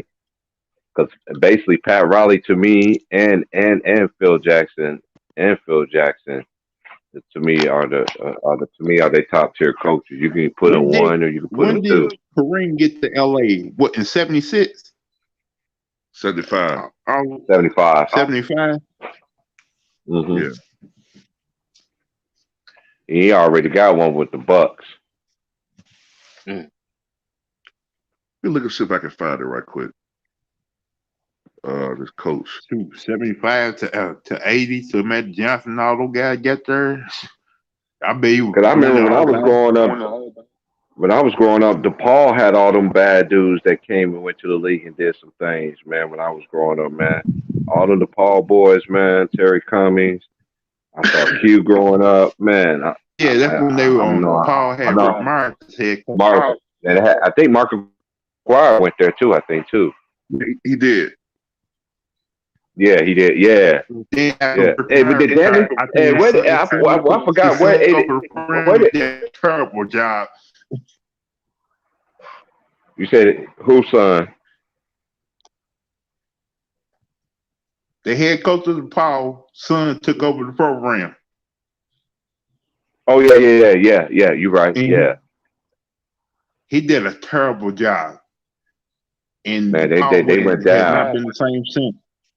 No, they haven't, man. They haven't, man.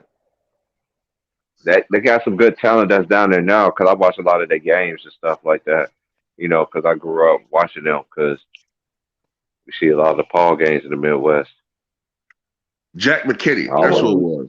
That's who it was. Jack McKinney. Jack McKinney. That's the one that was the original coach of Lakers. He got into a bicycle accident and almost killed him. Mm-hmm. And then Paul Westhead replaced him.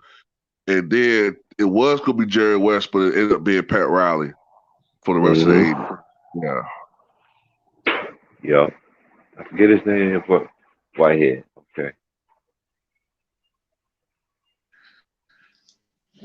Hey, admit to Raw and T Price. Jerry West kind of saved the Lakers from being a horrible embarrassment. Oh yeah, he did. Jerry, this is the thing, and this is why I try to tell this new generation about Jerry West. I'm like, dude, you can look him up. I'm like, this other than his first year, he shot 60% for the free throw line, but ever since then, he was in the 80s, up mid 80s. I mean, and he didn't even have a 3-point line, and he shot high percentage from two. Then Steph did. And it's just like, come on, like, and also he was the defensive player. You can't take away defense. Do Steph play defense? I'll take Jerry West too. I don't care about the 3 rings. That's one thing they do a lot of things too, Raw. They want to throw these rings. Well, he got 3 rings. Okay, so yeah, like that's the end all be all. Right. And this is to me. The Warriors have wet the bed 2 years in a row. and this is karma for Mark Jackson, in my opinion. Okay, and then on top of that, you, you drunk Tarantula off like he a bad habit. Y'all give D a silent and the Golden Boy, the assassin, more credit, and you only give Clay no kind of credit. And y'all going through y'all downfall. Yeah, they give Steve Kerr all the credit, but that was You know Mark what? Jackson's team. Hey, Hey, man. You know what? they It's not they Jerry give West. they You they know getting what? their karma You know what? from me. That's just my opinion. Yeah.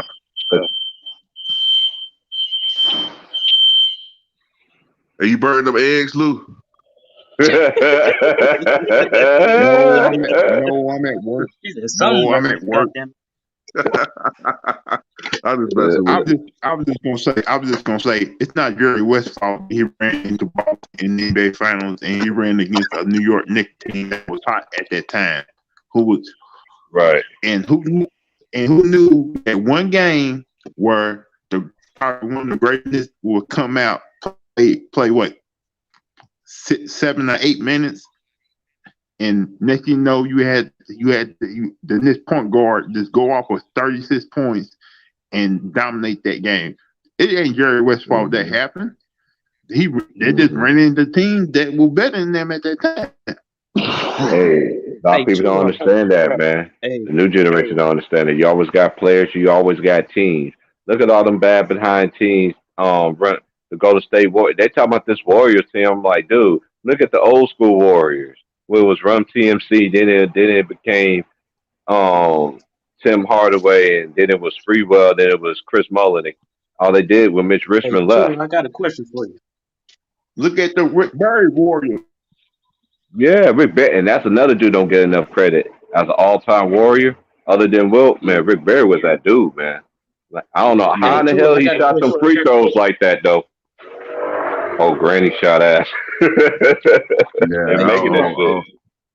That's that girly shit right there. Hey, Tura. Yeah. I was gonna ask you, when did they start implementing the 3-point line? Like, what year did they start implementing the 3-point line? It was in the 80s. It was in the 80s, and yeah, and Chris Ford was the first one to actually hit a 3-pointer too. Right. 79-80 was the first time right. the NBA Yeah. implemented it. Another thing they stole from the ABA. And that's a fact, T-Raw. Talk about it, T-Raw. That's a fact. Because the NBA back then was number twos. Back then was number two. They ain't even thought about the 3-point. And that's one thing I don't understand, that Dr. J get all this hate. Even the players that play in the NBA, like, dude, look at it. That's the NBA. They just come on. I'm like, look how they have the 3 and all this other stuff, man.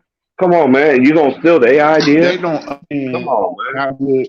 They don't understand, T. Price, how good Dr. J was in his prime in the ABA. Man, he was real. Dr. J, boys. Dr. J was man. I never forget. I was Like little though. When Jordan did, when he jumped on Cooper, and Cooper tried to duck his head like he didn't want to get in the poster. No, you got in that poster, buddy. You can't duck. Tried to get out that poster. Yeah, you can't. Hey, T-Raw, I was sitting there as a kid, like, oh, I knew how, people get dunked. I looked at my dad, was like, Dr. J just did a nasty dunk. And he was just like, yes, he did, son. Cooper trying to dunk his head, move. That's the funniest part out of the whole video right there, the whole game right there, where he tried to dunk his head, like, dude, you can't. Nah, man. We know who you are, Mike. Yeah, we know who you are, Cooper. I know old game films of Dr.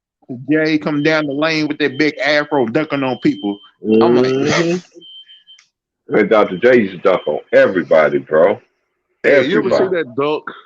I think it was in the 1977 finals when Julius Erving dunked on Bill Walton.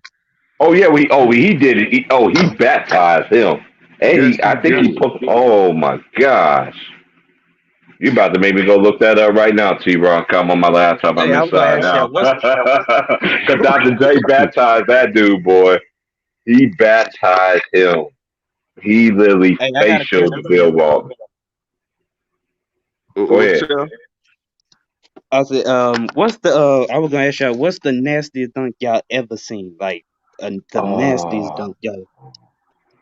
Okay, I'm gonna get mine out the way. I'm gonna get Okay, mine go out the ahead. way Go ahead. Go and, ahead. and get over. That see, when you ask a question like that, you gotta see me. You gotta break it in context. Like to me, Yeah. now the best Olympic dunk that I ever seen, and I can't put it in an NBA game, so I'm going Olympics. Like the best Olympic game, everybody and T. already know I'm gonna go with it. Is Vince Carter. Now you can Yeah. make that as the best in-game dunk. Now to me, it's Yeah. too many dunkers to me to To sit me, it's there between to Vince put. Carter.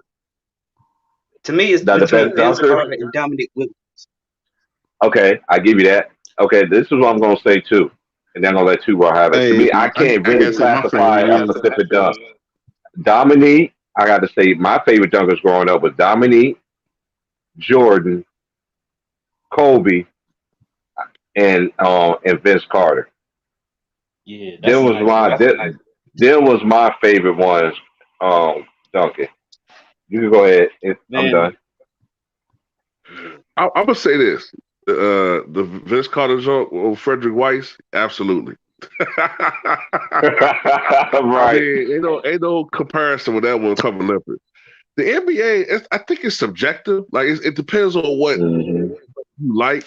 Like with me, it's the ones that always caught me by surprise. Like some of them, you can see it happening. You can see him driving to the basket. You can see he got a pathway to dunk, and you know the dude that's in the paint. In the paint, he challenges everything. So you can see it coming. But some of Yeah. them, I didn't see coming like that. Like I'm gonna tell you who used to kind of, how can I describe this? Sean Kemp Hmm. Oh used yeah, to that's another surprise one. me a little bit because I forgot about Sean. when My he bad, dunked on Sean. when Forgive he me. dunked Yes. on what's that dude man he dunked on Alton Lister. He dunked on Austin Alton Lister. Lister. Yeah. Remember where Yeah. he started off from? He won't in the Oh paint. my.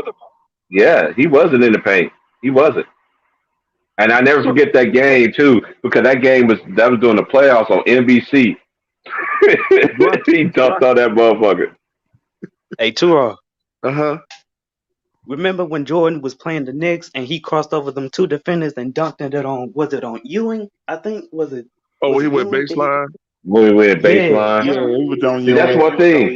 All I was these gonna say great my players favorite. that who I we was gonna say say have great dunks. I'm just gonna go out and I'm say this. Like I'm just gonna I'm gonna let you go, Lou. If you I had to was gonna force say me to say one of my one, favorite dunks was Pippen dunking on Ewing and I was getting ready to say telling that. Spike I Lee was shut getting up ready you to say little that. bitch. I was getting ready to Yeah. say that. Oh yeah. It We were just was talking about that the other day. That it one was was a good one the too. combination of how Pippen dunked on him, the dominance, physics, like the optics, the fact that Ewan fell, and the fact that Pippen pushed him hmm down. It's just such a disrespectful dunk. It's not the hmm greatest overall dunk to me, but the optics it's just nasty. Like, get out, you disrespect, fuck you type dunk. yeah, yeah. When Yeah, I Jordan put that dunked up on there. Alonzo Mourning, Hey, oh hey, man, Raw, that was a playoff game too, man. I was so heated with the Nets at that thing. That was a playoff game. He did that. I said, yeah, how you like that? And the Yeah. most disrespectful one too to me is in my picture when Kobe Black baptized Dwight. Oh yeah. yeah. Yeah. That Kobe and had a lot of LeBron them. jumping, That's one thing. This one thing LeBron. I was arguing with somebody with this the other day on YouTube on ticket shit, but I shut it down because they don't understand. They're gonna try to tell me that LeBron James is way better, have way more facial dunks than Kobe Bryant. I told the dude, shoot yourself, go look Kobe up. Are you On who? serious? Get What small the hell? guys. Small Kobe guys. dunked Oh, he on gonna try to Kobe. compete against a big Kobe guy dunked when he on jump ball. every big. Kobe dunked on every big man. I'm He, talking hey, about LeBron T. Price. oh, LeBron. all right, I'm talking about man. LeBron Who? T. Price. Talking about RoboCop? And you know, I'm I calling him have that seen name. LeBron dunk on small guys. Not Yeah, Oh, Kobe. He okay. didn't care who he don't care who was down there. He gonna And, dunk on and you. I just thought about this he has so many on. And this is one thing I like about Kobe too. That even all these great dunkers, when they dunk, when they came to town, you already knew you was gonna get a dunk. 'Cause Vince Carter had some nasty ones. Sean Kemp, Jordan, Vince. When Vince Carter got Alonzo Mourning in Miami, that oh my God, I almost jumped. I was 21, I think 21 or 22 at the time. I didn't do that shit. I'm like, okay, now I see what you did in the Olympics.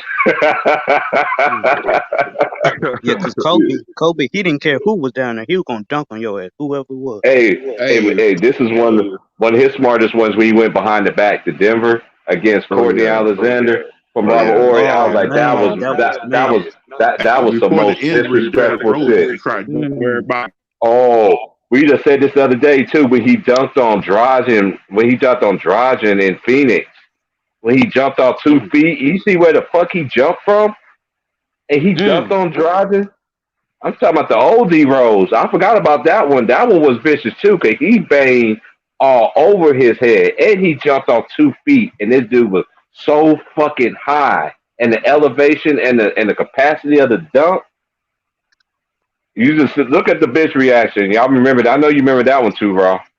Yeah, remember when he dunked on? If I'm not mistaken, did he dunk on Jermaine O'Neal? I think he got Jermaine O'Neal.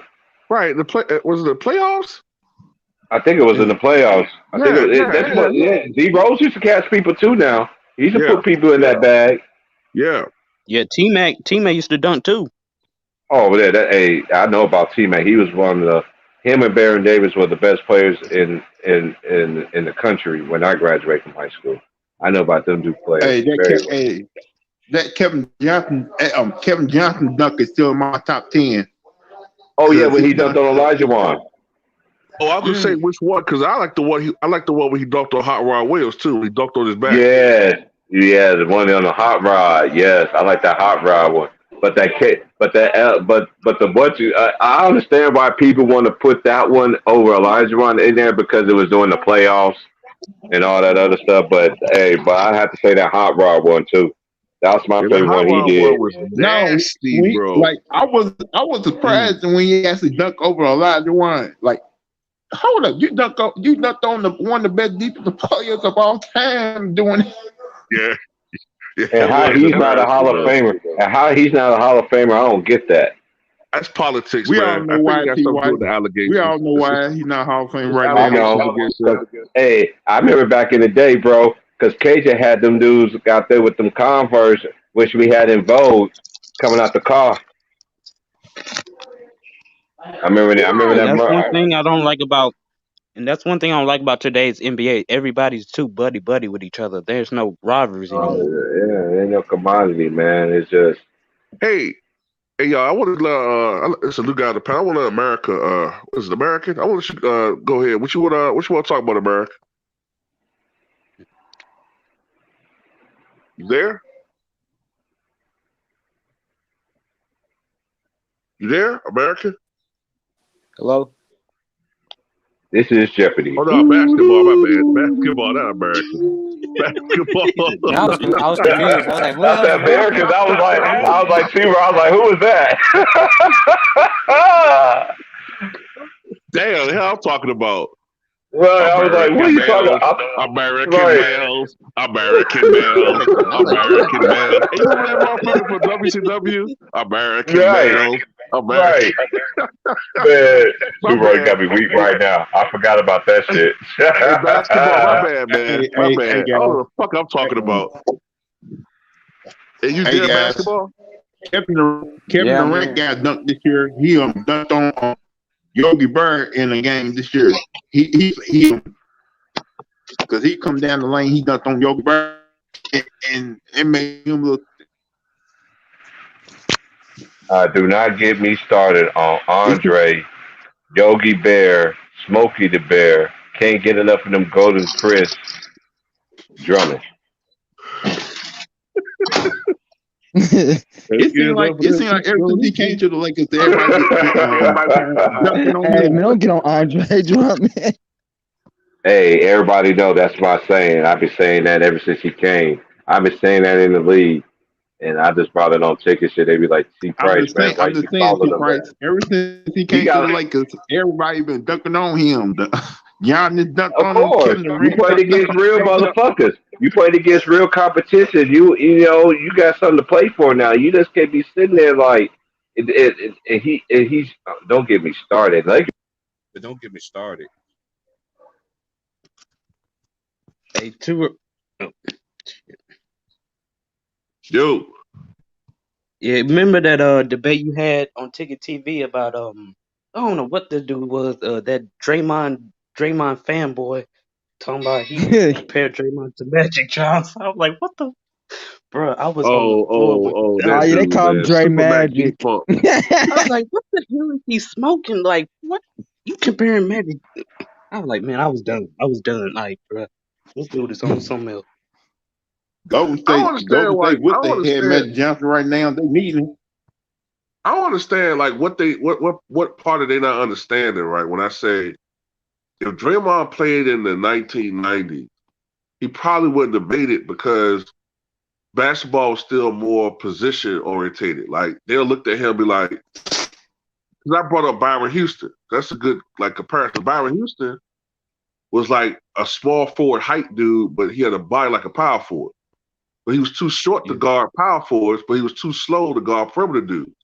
So he was a great college player, but they really he couldn't really fit in. Like he wasn't really quick, and like, It's the that's what I'm saying. triple Like with singles. Draymond, a 6'5" forward, I don't know. He can't score. He at his best he was an okay defender, but man, look, could he really guard the real good perimeter guys back then? Do we really think that Draymond would be able to shut down Allen Iverson? Hell And then no, he had the hell nerve. no. Then You know what Draymond I'm had the saying? nerve to talk shit to Charles Barkley. Like, oh, what, really, dude? You're not even Man, Charles Barkley would have averaged 40 against Draymond Green. easily. Don't get me started on D is silent. He remind me of Carlton. Hey, you remember that play early in the year when when D is silent grabbed the ball and he was trying to hit the game winner and hit the side of the backboard? That shit reminded me of Carlton from Fresh Prince of Bel Air. He know good.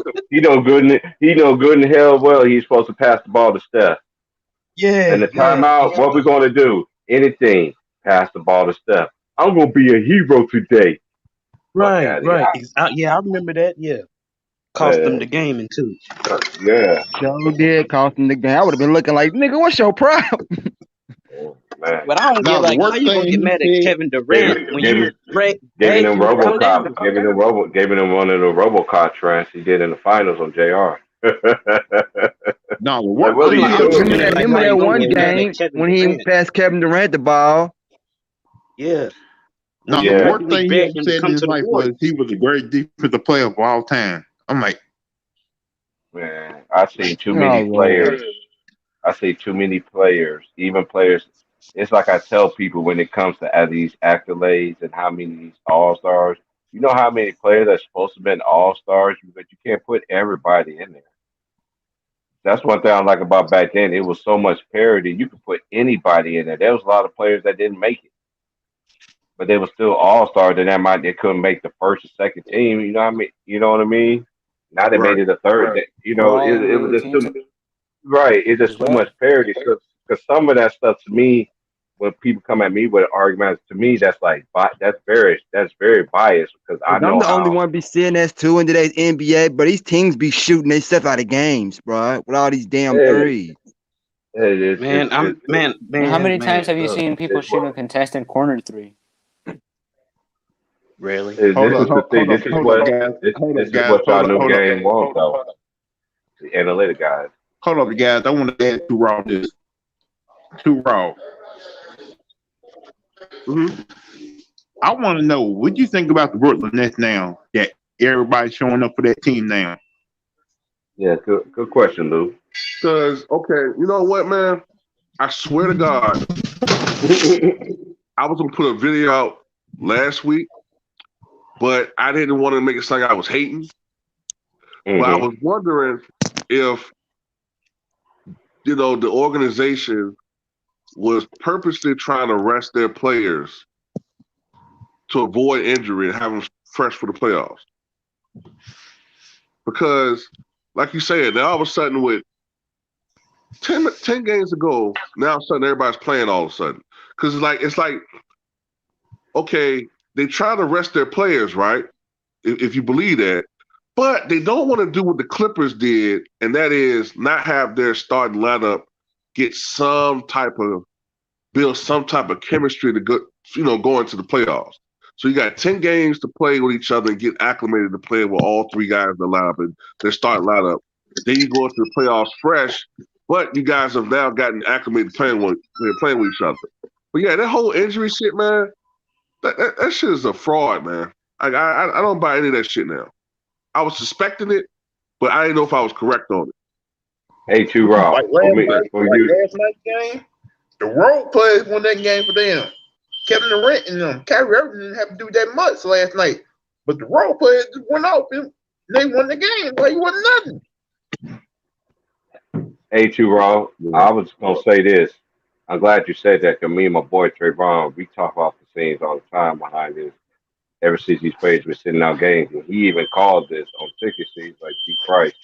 He's like, a lot of these players, they're gonna be sitting out, bro. Like, yeah, you're gonna have injuries, and I see the injury, but I don't believe in all this stuff like these players are really hurt kind of thing too. Because okay, but then at the same time, to get to what Lou was talking about, this is one thing I do like about Brooklyn this year.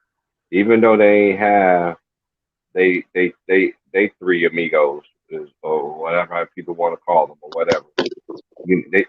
But these other players, they was able to still have the right players. And you see Reggie Perry don't play no more thanks to Ticket. Get him out the game, bro. Ticket that be dying with it. Get this dude out the game. He's a bum. He's a scrub man. Ticket was going in on him. Hey, Brooklyn must have been listening because they ain't been playing that motherfucker. And ever since and ever since then, man. But one thing about Brooklyn, man, like I was saying, they got so many players that fit their system. They getting these players that fit their system. They getting a lot of this burn. So I think continuity and having a team chemistry is really big. But if any team that can overcome that, I think it can be this. But we'll see. That at the end of the day, you still gotta go out and play the game. You know what I mean? So we're gonna see. James Harden got to show up. So we got the East. How the West is gonna play out? Because I'm looking at the West playoff pitch and I'm thinking like, damn. I think the West, honestly, in my opinion, is up for grabs. I know I'm a Laker fan, and this is one thing I do know. You can't be playing sloppy all year long and think all of a sudden that you're just going to turn it up. Number one, you don't have the same team like you did before.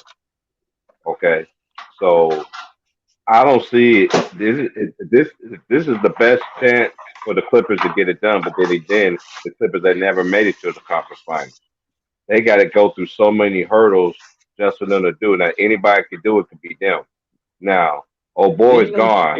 Jamal Murray is out. He's out indefinitely. So that opened up a lot of things too. Because the Nuggets was they still got old boy and everything, but you take Jamal Murray and they finally unleashing Michael Porter. They should have been doing that last year. You know, that's one thing about coaching. If you got all these stars and talent on your team, you need to utilize your talent. And that's one thing I do applaud Brooklyn and all these other teams too. You got it. And look at the Hornets, for instance.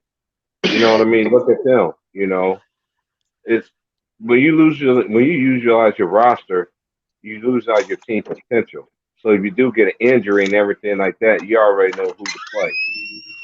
And that's one thing Brooklyn got compared to anybody else. They've been playing without their stars pretty much all year, and they still number one in the East. Man, hey man, I got to get card to them, man.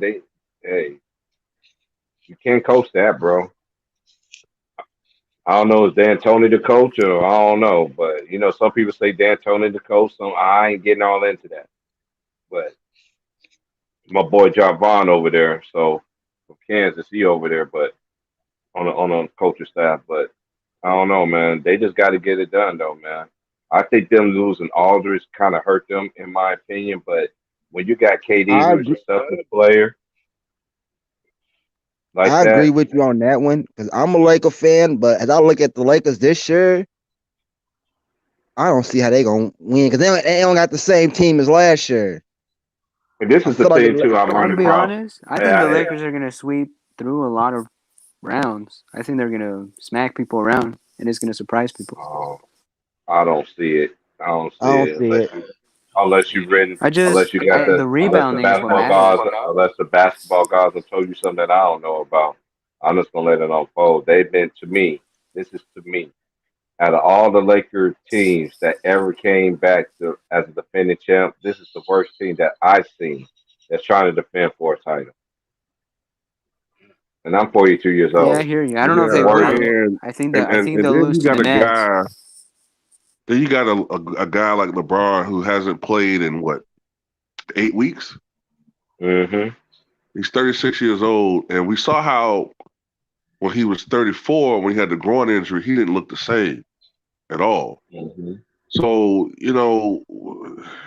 I don't know. It's murky. Like Right. I'm it's good. real murky. Like And it's crazy. People still think LeBron is in his prime. He's not in his prime. He ain't gonna play They forever still either. I they don't still know if Father Time is they catching up still with him or not. Father Time is yeah undefeated. It's not. It's undefeated, bro. yeah Yeah.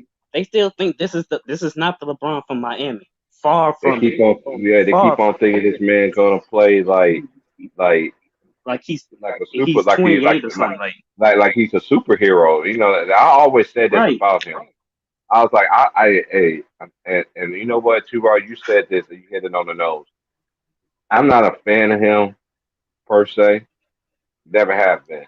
But one thing I can't do, I can't take what he did away on the court. I can't do that. I can't do that. Now he was on my team. Now ever since he became on my favorite team, and now I'll be on these platforms, and everybody be, I always have to separate myself. I am a Facts. Laker fan. I I'm a was gonna Laker ask you a question. fan, I, and I'm I not was a gonna ask you a LeBron. question. But he played for Yeah. my team. But it comes with the good and it comes with the bad.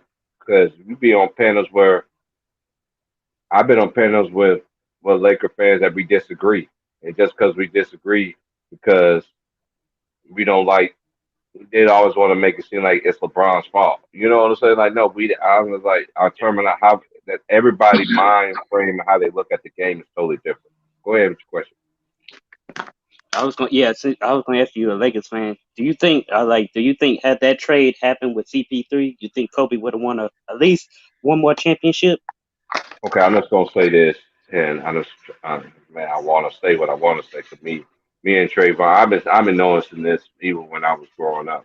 When that trade happened at that time, okay, this is me. This is me thinking from how the media, how everything is. Okay, at that particular time, Kobe was up there. It was literally up there. Like they was comparing. I remember there was arguments in the barbershop was who's better, Michael or Kobe.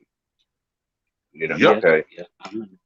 I Yep. remember Yep. them. I remember them conversations, and this is why I keep Kobe's name alive because a lot of people don't understand why I defend. I don't defend for him. I speak for him because this man been trashed in the NBA by the media since his. Yeah, you have some media people did like him, but majority of the media hated him. They loved Shaq, so he always got trounced. They started majority of the beats that happened was always was vindicated by the LA media. They could not stand Kobe. But guess who was the one that was going to the gym every day, every summer, getting right, better? This is my opinion. From And 2001, that maybe yeah, because 2001, that's when I think Kobe became the best player of the world. This is just to me. From Over Tim 2001, Duncan. no, I was talking about the best player in the world at doing that time. I'm talking about doing that time. Like to me, this is how I do Tim Duncan and Kobe. They the best. They're they're well decorated best players in their generation. But then again, Duncan won on every single decade. Only thing the Spurs never did was repeat it.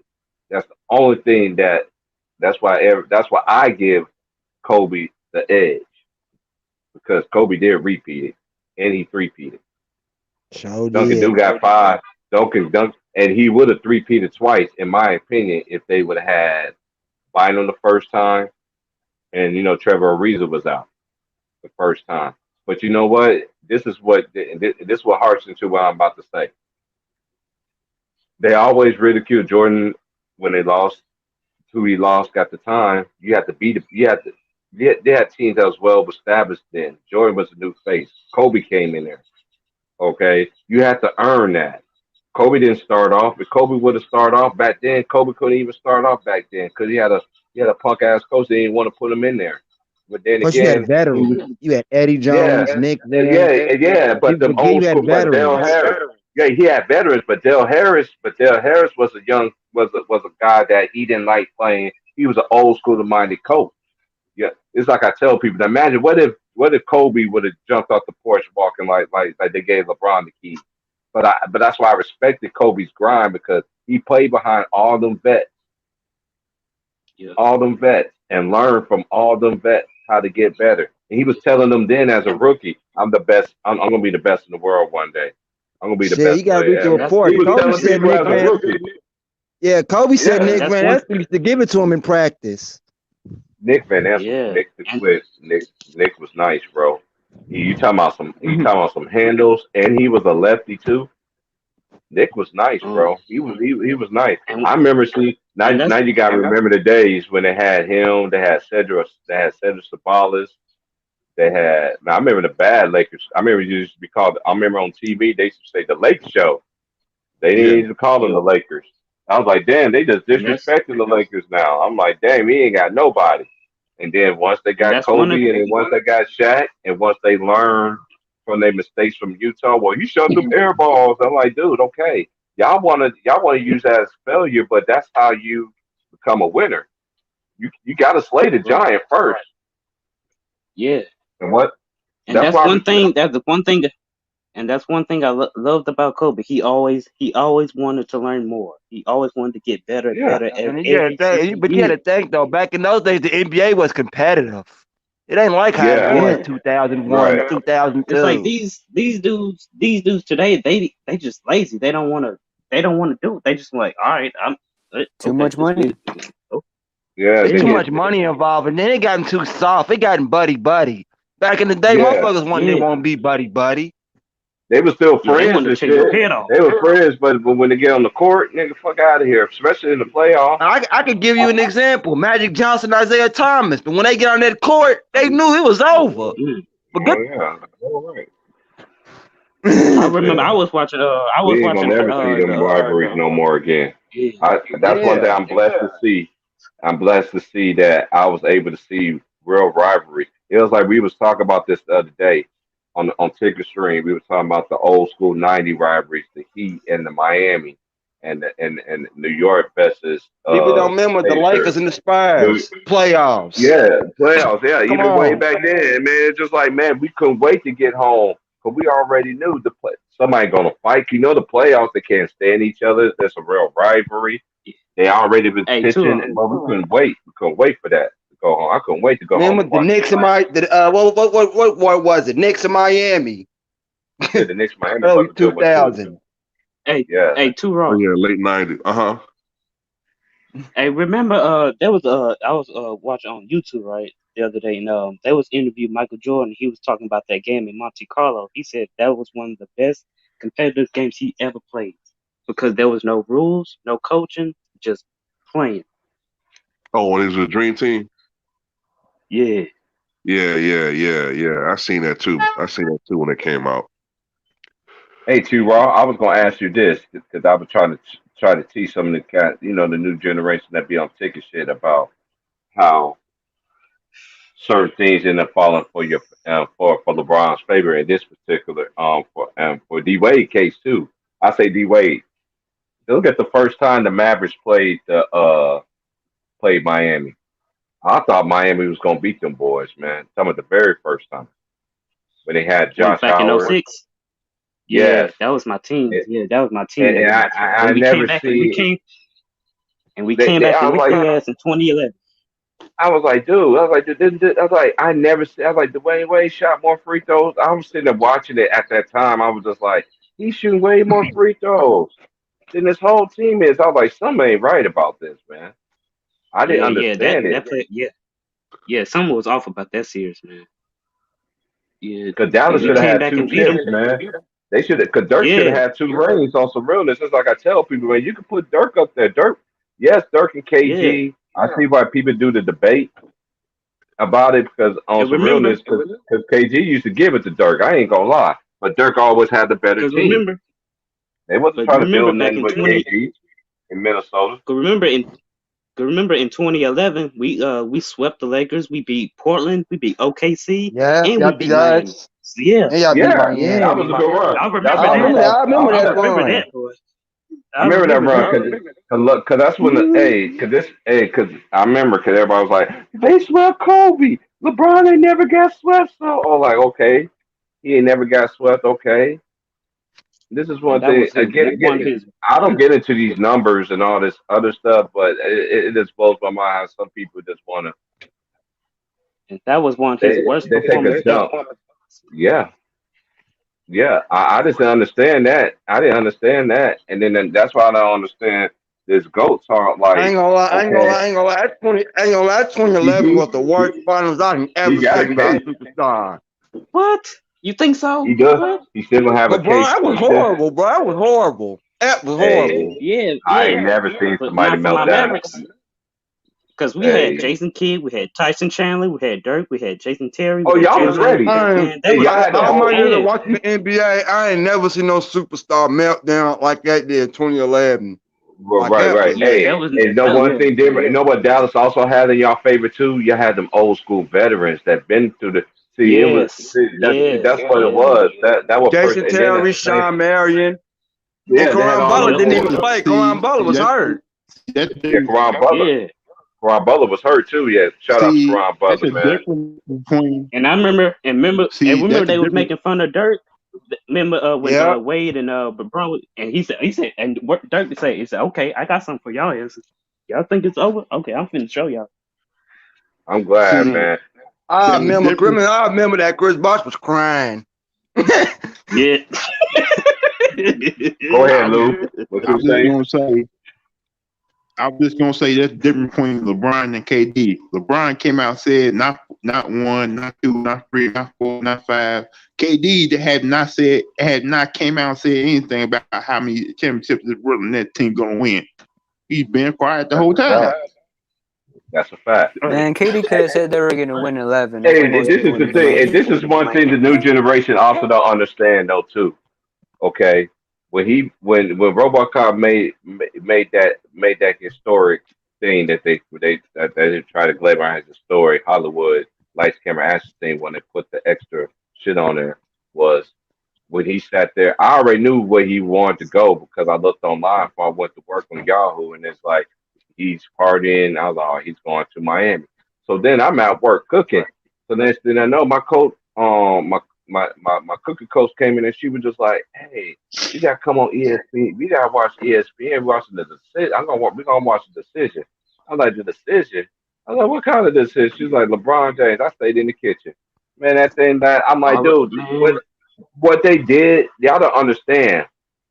What they did at that time was okay, you made a big old thing about that, about the decision. And this is what they did. And this is why I don't understand why the new generation shit on KD. Was if in fact ESPN publicized all of this. His decision, and even when they did their little appearance, and it was all on ESPN all day long, all day. That's all they was talking about.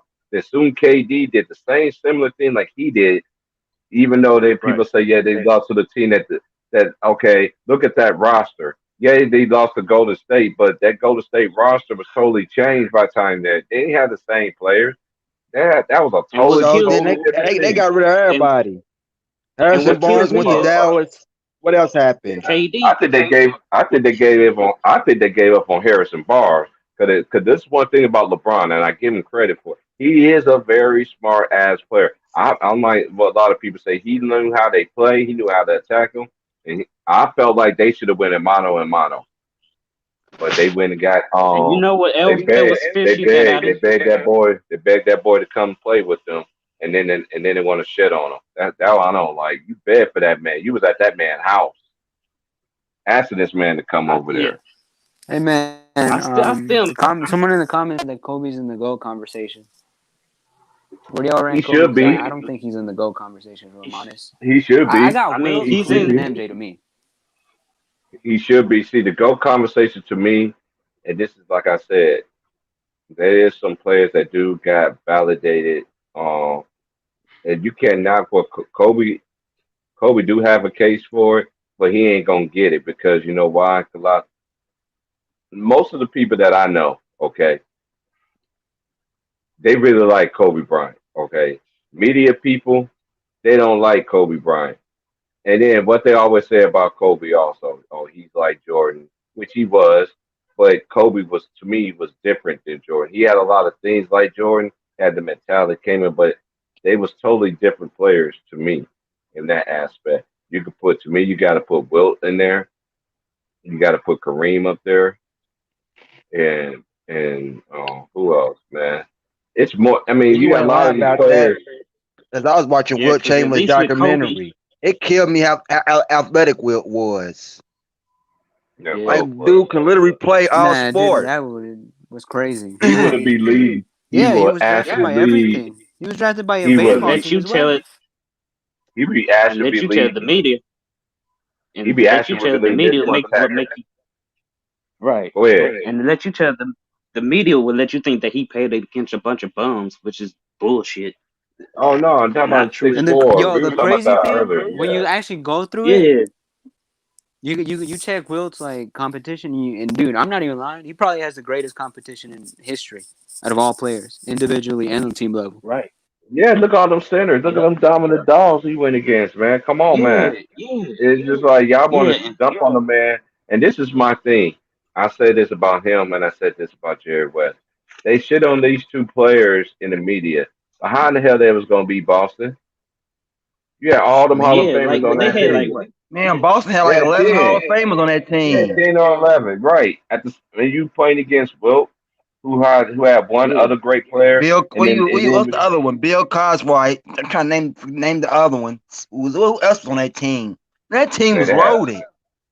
You know what they gets had me yeah, Sam about that? Jones, They Casey had Jones, Bill. They all that had shit. You know what gets me yeah. about that is with the Lakers. Okay, they had West and they had Baylor, but the real glaring matchup is those teams before they had Wilt. They only had like a mediocre center. Mm-hmm. So Bill Russell used to eat them up. That was the Bill Russell those were shot the series. 70% on them. Huh? What'd you say now? Bill Russell had a series against the Lakers where he shot 70%.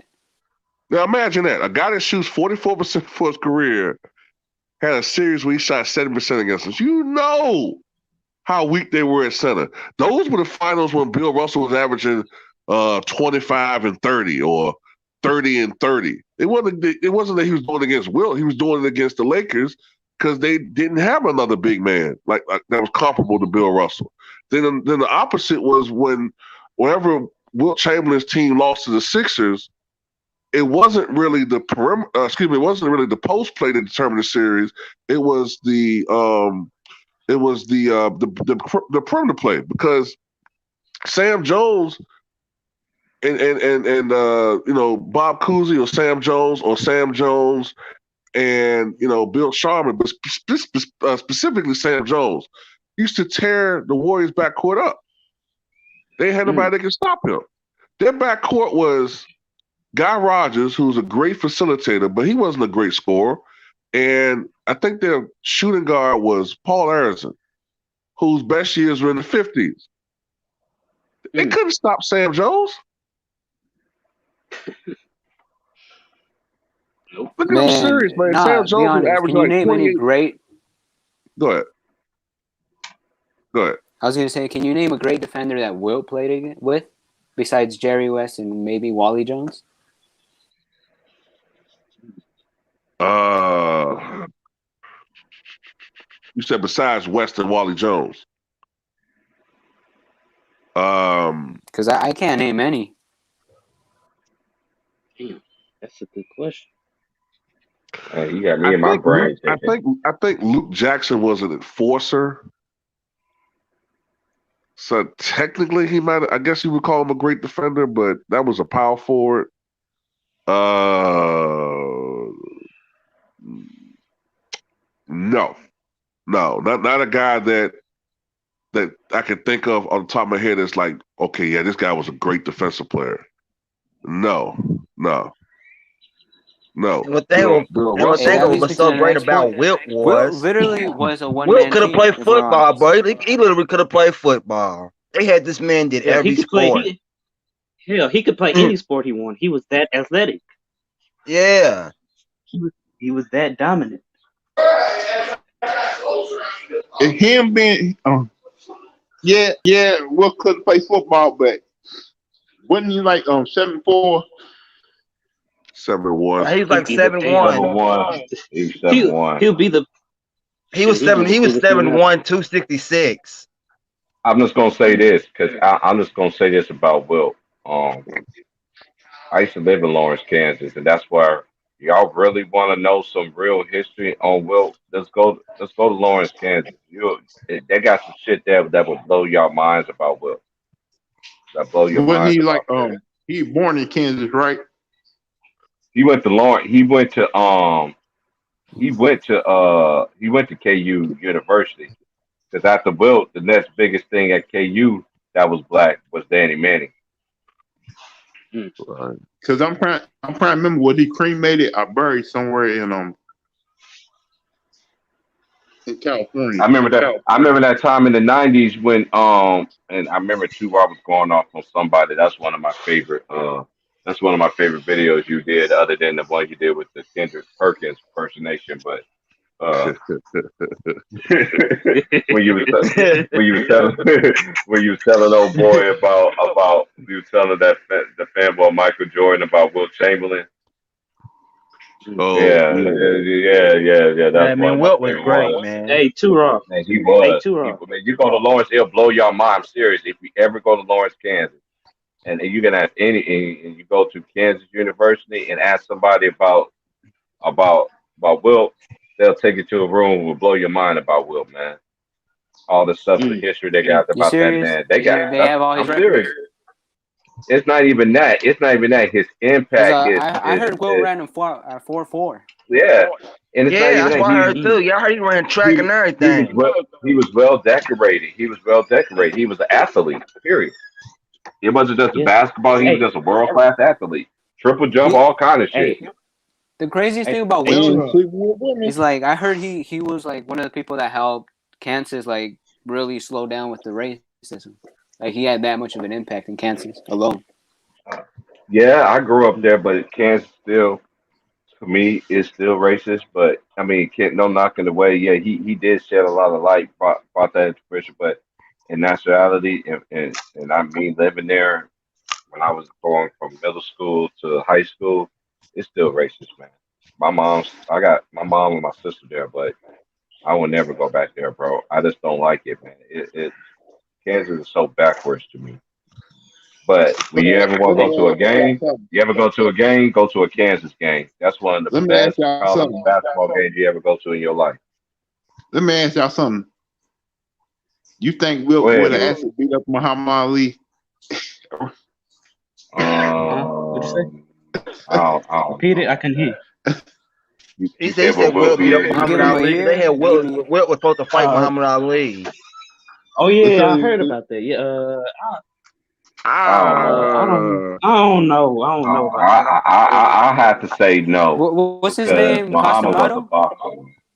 See, this told Wilt that this the thing. If he gave him 6 months, he could beat him. I don't know. This the thing.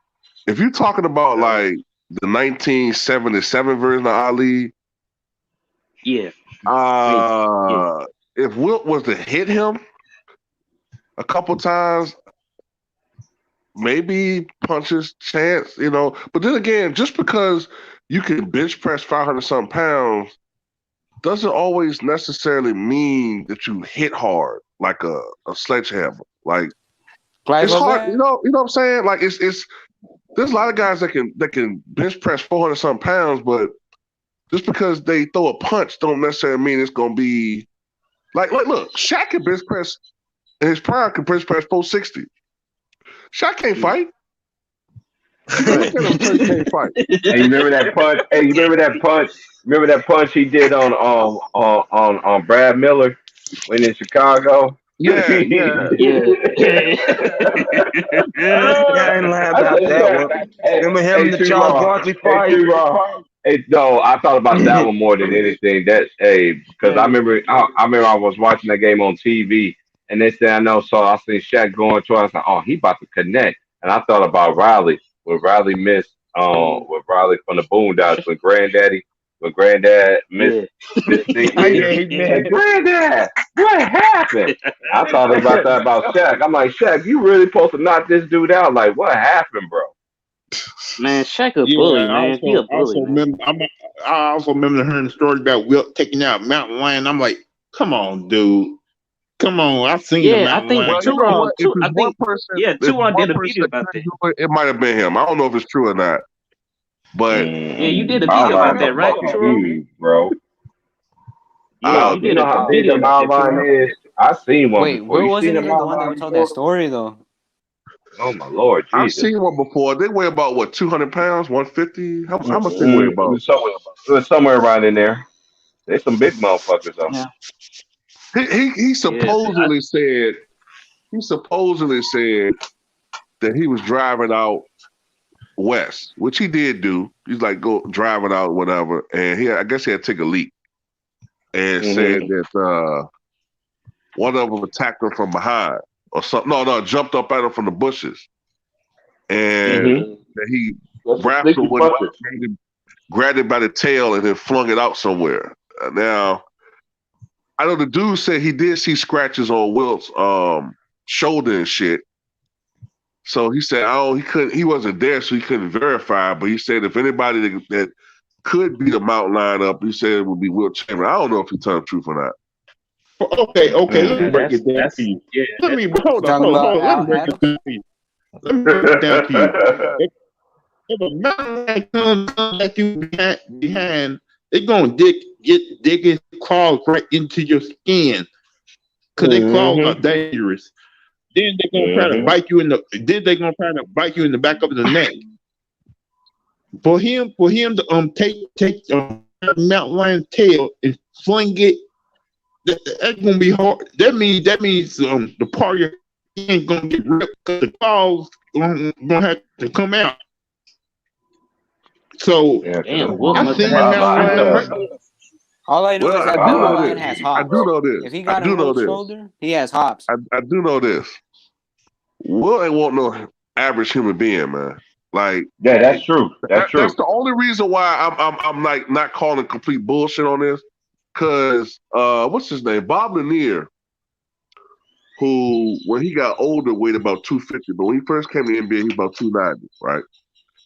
Bob Lanier said that when they were playing against, I guess it would have had to be the Sixers at the time, right? They were playing against the Sixers or the Lakers, one of the two teams. And he said that when Wilt thought the official wasn't looking to get better position on guarding Bob Lanier, he said Wilt just picked him up. Like, using his jersey. Just pick Bob Lanier up so he can get better position in guarding him. We talking about a man that's dead weight 300 pounds. Picking somebody by the fucking jersey. I remember that. Normal. You talked That's shit. not normal strength. That's Hercules type of strength. That's like superhuman. That's some natural strength, dude. Yeah, so that's the only reason why I'm not calling complete. It's a lot of shit I read about Wilt Chamberlain, man. What's his name? I'm trying to think of his name. He played in the ABA for the Indiana Pacers. And I think I know who you're talking about. I can't think his name. I know exactly. Mel Daniels. No. Mel Daniels. That's him. Yeah, it was Mel Daniels. Mel Daniels. Mel Daniels could scrap, and Mel Daniels was a strong dude. Like, he's one of those guys where if you shook his hand, like it'll hurt. Like, he could probably bench press like 3 something himself, like 350, almost 400. and he got into a fight back when Wilt was the head coach of the San Diego Conquistadors in ABA, and Mel Daniels was about to scrap with somebody from the team. And I don't remember every detail, but basically, Wilt told him, settle down. So Mel probably like, man, leave me the fuck alone, man. I ain't gonna do shit. Who are you to tell me that? So he said that Wilt just suddenly just grabbed him. And he said it was like a vice lock. Like, grabbed him and picked him up. And he could not get, like literally, it was like a fucking a vice grip. Like he couldn't fucking move. You was taking his trash out. Settle down, da. And I'll let you go. And then he left down. He was like, hey man, why y'all ain't fucking help me? He said, man, why the fuck y'all ain't help me, man? Y'all see this nigga? Like, man, I ain't fucking with him. Whatever. So I mean, I don't know. Can you imagine having? Go ahead. Can you imagine having that type? Can you imagine having that type of strength, man? That's ridiculous. Now the only thing I don't believe with Wilt though, and Legendary talking about it, I don't think he slept with 20,000 women. I don't think so either. I don't believe. Yeah, no, that's I don't believe that. That's a lie. That's the only thing I don't believe. They always try to make us like be the bad guys in the stories and all this stuff too. But I heard that. And then you remember he was on Oprah Winfrey? I remember he was on Oprah Winfrey talking about that. You telling me a man who's going on watching that shit? Don't get that many kids? Come on now. And not have no kids. He had a lot of kids. John Holmes. Exactly, man. John Holmes. Every kid in the country be his kid then. Shit. Man. Damn. You know how many women there is? 20,000 women. 20,000. They must pay that man to say that or some shit on some realness, bro. I know he was a jock, but come on, man. That dude, what you? That 10,000. 10,000 is pushing it. 10,000 is pushing it, but 20,000? Come on, man. I remember John Holmes, the porn star. I hope I ain't dating myself saying that name, but John Holmes, the porn star, whose job it was to fuck women. And if you believe the rumors, he fucked anything else too for money. Mm-hmm. But he said that he slept with 14,000 people. I know you're talking about. Yeah, I know exactly what you're talking about. Yeah. He was in our generation. That still sounds like right. That still sounds kind of far fetched, but I'm more willing to believe that because he's a porn star. But right. If you just say 5,000, okay, I believe that. 14,000, man. You pushing it now. I understand what that number means. 20,000. 20,000. When you say 14,000, to me, I'm like what the old folks used to tell us growing up. You sleep with all them people, you get their demons. So he's having 14,000 women. He got 14,000 different women demons. Just saying. Right, like it's a lot of child support. You ain't surprised he get blackmailed by a woman talking about if you don't pay me this money, I'm gonna. You don't see nobody claiming to get no money now. I never known him to have any kids though. I never known Wilt to have any kids. Wilt. Yeah, I don't think so either. And that's what's kind of weird. Like you fuck 20,000 women, and unless he was fucking unless he was shooting blanks. Unless he was messing with women that couldn't have no kids anymore. I don't have any kids. I'm 42. And this is the main, and I tell a lot of my homies this on there, like, T-Parv, ain't got no kids. Like, dude, when I was growing up, girls was getting pregnant 12, 13 years old, man. I didn't want to have no kids. And then once I got older and dealing with women that had kids, I'm like, I ain't having no kids. I got 3 nephews. I'm good. I don't need nothing else. I don't got none either. I'm right. I'm sure. I'm right there with you. I'm right there with you. I don't got none. 26 with none. Thank God. Stay with none too, bro. Hey, get your life together, I'm bro. Yeah, I'm 27 and no kids. Happy about that. No kids. I always said this. I used to tell my friends this growing up.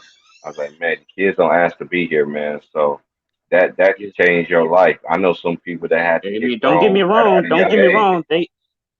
Yeah, kids are a blessing, but man, kids are a blessing, but boy, they will burn a hole in your pocket, man. I'm telling you. My saying is this. My saying is this. I used to tell my friends this all the time. Like, T Price, why you don't have no kids? Because you know why I don't have kids? That's like having a life sentence. For And the another rest of thing your y'all life, need to think about, guys. that's your responsibility to teach, Another to thing y'all learn, need to to think about, educate, guys. to Back in guide. the day, I was just gonna say this. Another thing y'all need to think about. Back in the day, it was illegal to sleep with white women at that time. Oh yeah, oh hell yeah, you already know. Yeah. So I was about to go somewhere else. I remember because I'm out here on the West Coast. I remember that. That's how they got all these blacks and stuff out here because they were spearmen. They try to put put us out here thinking they was gonna kill them, and the white girls fell in love with the dudes out here. You know what I mean? With the brothers out here, so you know what I mean. So that's why you see a lot of especially in Washington, you see a lot of blacks out there, bro. That stay in Washington out there. They love them brothers out there, man. You got something going for yourself, man. No matter what, man, they be all on you, man. Cause they ain't used to seeing no guy out there that's trying to do something with himself. You know what I'm saying? It's just crazy, man. West Coast is different, man. I miss the South so bad, but the only thing I wish the South had is the pay that they have out here compared to the West. The being compared to the South, it's not even a contest because they about to go up a minimum wage out here. And my boy was just telling me that he got laid off of his job and he's working at Taco Bell making $14 an hour. And his daughter won't sit there and want to talk crap on him. He sat down and I sat there, went over there to her house like, what are you talking crap on? My dad watching Taco Bell. He work at Taco Bell. Like, yeah, you got a roof over your head. Yeah, you got clothes on your back. Yeah, you got all the new gadgets and all this other stuff. Yeah, then what are you complaining about? Shut up. Stop being ungrateful. It ain't about the job. Get out that society. And that's another thing. These kids are so ungrateful, man. It's not even funny. Like, hey, T Raw. True. Hey, T Raw, you remember this, T Raw? Hey, you remember back in the day, T Raw, on all these little shows, what they always used to say on TV, you don't want to be a fry person, you don't want to be a burger person. They used to say it in all these little sitcoms and all this other stuff, talking to downgrading of people that work them jobs and stuff like that. Man, I know people that have successful. They just as successful than people that you know what I'm saying that's doing whatever their job they doing. You man, come on, man, you crazy can't people knock them. like, and this is how crazy society is now. Exactly, that's this how is it how is. crazy society is. People will clown you for having a fucking regular day job. Like, what's wrong with that? Like, they acting like something wrong with that. Like, at least he putting a roof over his head. He got clothes on his back, and he good. Like, so what's the problem? I'm gonna tell you a show that I couldn't. This is before y'all time. I know Two Rods don't know if you know about this. It used to come on every Saturday before the basketball came on. Lifestyles of the Rich and Famous. I couldn't stand that show as a kid because back in the days when we was growing up, that show came on right before basketball, and that was when cartoons used to play all day on Saturday. It's all them channels had cartoons all day, unless WGN had baseball and the Bulls have a Bulls game or something like that. Man, I never forget that, bro. They've been. I couldn't stand lifestyle, the rich and famous. I'm like, man, let's get to the basketball. I went on to watch cartoons to that. I just went on to watch cartoons. My mom be like, "Where you going? Let me know when the basketball game come on." I'm going back downstairs to watch cartoons. Shit, I still watch cartoons. Hey man, hey, I'm staying here, man. I'm an old head. I watch all the old. I watch cartoons, but nowadays I can't watch it nowadays because there's too many subliminals, and I'm like, it's too much gay shit. There's too much gay shit I see in that shit, and I don't agree with it. I'm sorry. Hey, they pushing that shit on our kids. Let me hit y'all on something. Let me hit y'all on something though. Y'all just think they just doing this now. They've been doing this since we was growing up too. Since I was growing up, there was a lot of cartoons that that was very subliminal. But it was one of the guys' favorite cartoons growing up. I'm not gonna start naming the names because I could go on and on, and people be like, I did not know that. Yeah, they had subliminal stuff going on. He-Man was gay. He-Man, G.I. Joe, He-Man, G.I. Joe. All them, and look at the signs, the symbols, man. I never forget this, y'all. This is a true story. I told James this before. I mentioned this a couple times on ticket shit. Then this lady came up to me, nice older lady came up to me. She's like, "How you doing, son?" I'm doing okay. She said, "Come here, let me talk to you." And I was like, "Yes, ma'am." See, I grew up in the era when somebody asks you something, you go up to them, see what they want. Even if it's bullshit, you still listen because you that's out of respect. So Shaka, I listened to her. She was like, "Signs and symbols were everything in this world, son." I said, "What you mean by that?" She said, "You're on the right path. Continue to do your research. What they say you do this and that." Because she noticed I was very different compared to everybody else that was in the neighborhood. You know what I mean? So she saw something in me. You know, she's the one that used to encourage me to go all the time to go to the library and look stuff up all the time. Is one of my mom don't even know this lady even helped me out. So I told her about the other day. She was like, "Really? Yeah, that lady helped me out a lot." That was where I was at the majority of the time. I was at her house. She was teaching me things. You know what I mean? Teaching me things about life that y'all don't agree with what's really going on. But now y'all open it up. Now my mama getting to come to me like, "What does this mean?" Who? Y'all still here? Yeah. Yes, sir. We still here. Yeah. My bad, man. If y'all didn't notice, man, my damn phone had died and shit, man. I was laughing at something that T Price said, and my damn phone shut off. Oh But man. it kept it going though. It kept it going.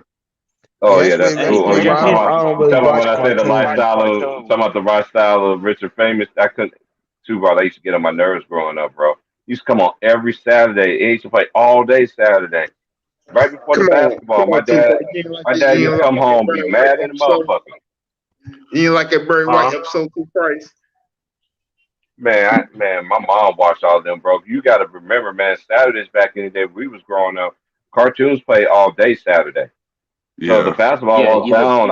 I went downstairs and watched as a cartoons. I was like, kid, "Mama, there let was me two. know." Yeah, as Hell a kid, there yeah. was two things: cartoons, or you go play Hey, outside. I don't care what That's anybody it. said. My favorite cartoon growing up was Danger Mouse. Oh, he's the greatest. Hey, they had so many legendary cartoons though, man. Cause we was getting on Sean the other day. Me and Wills was getting on him, letting him know how old he was. He tried to bring his generation cartoons, man. Then we start bringing us some cartoons. I told him I got some old ones that he ain't never heard of. I remember Mr. T. I remember really in a Chopper Bunch. I remember the nasty ass Care Bears. We care. We care. Yeah, Fuck out nasty of ass here. Care Bear. Y'all don't care. Uh, Grumpy and all them. They did have a show. Y'all remember Banana Man? Yeah. Hey, I remember the damn, Super Banana Man. Friends. I remember the Yep. Super That's way Friends. Super Friends. I Yep. remember. that's way before my I, time. I remember when Mr. T had his own cartoon. Mr. T. I remember he had his own cartoon. Hey, you remember back in the day, WGN? That's when all the networks had it. Cause remember WGN had the Transformers. They had that cartoon, The Mask, and they played GI Joe every fucking day. And they used to play Heathcliff.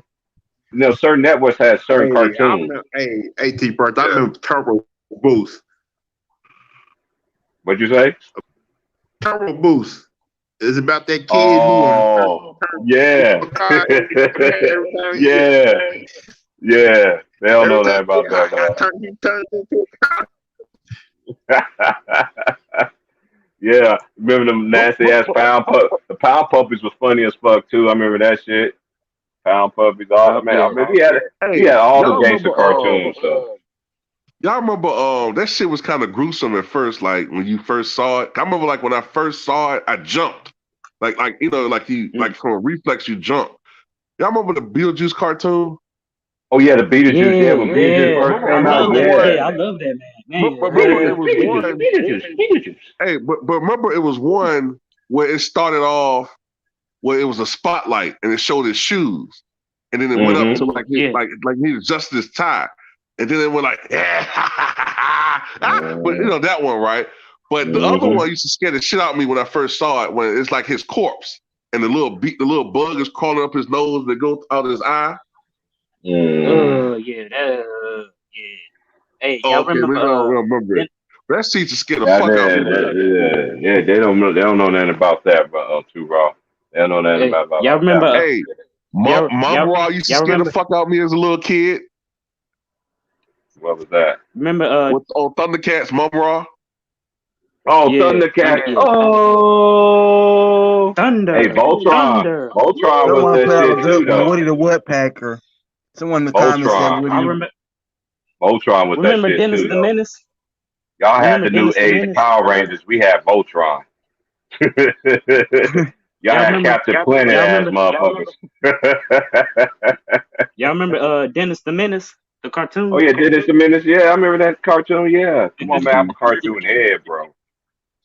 I'm a cartoon fanatic, bro. Hey, I remember. hey, T-Raw. I'm so old. I remember USA. I'm like the channel USA on Saturday used to play cartoons all damn day. That's how old I am. Oh, did they used to have they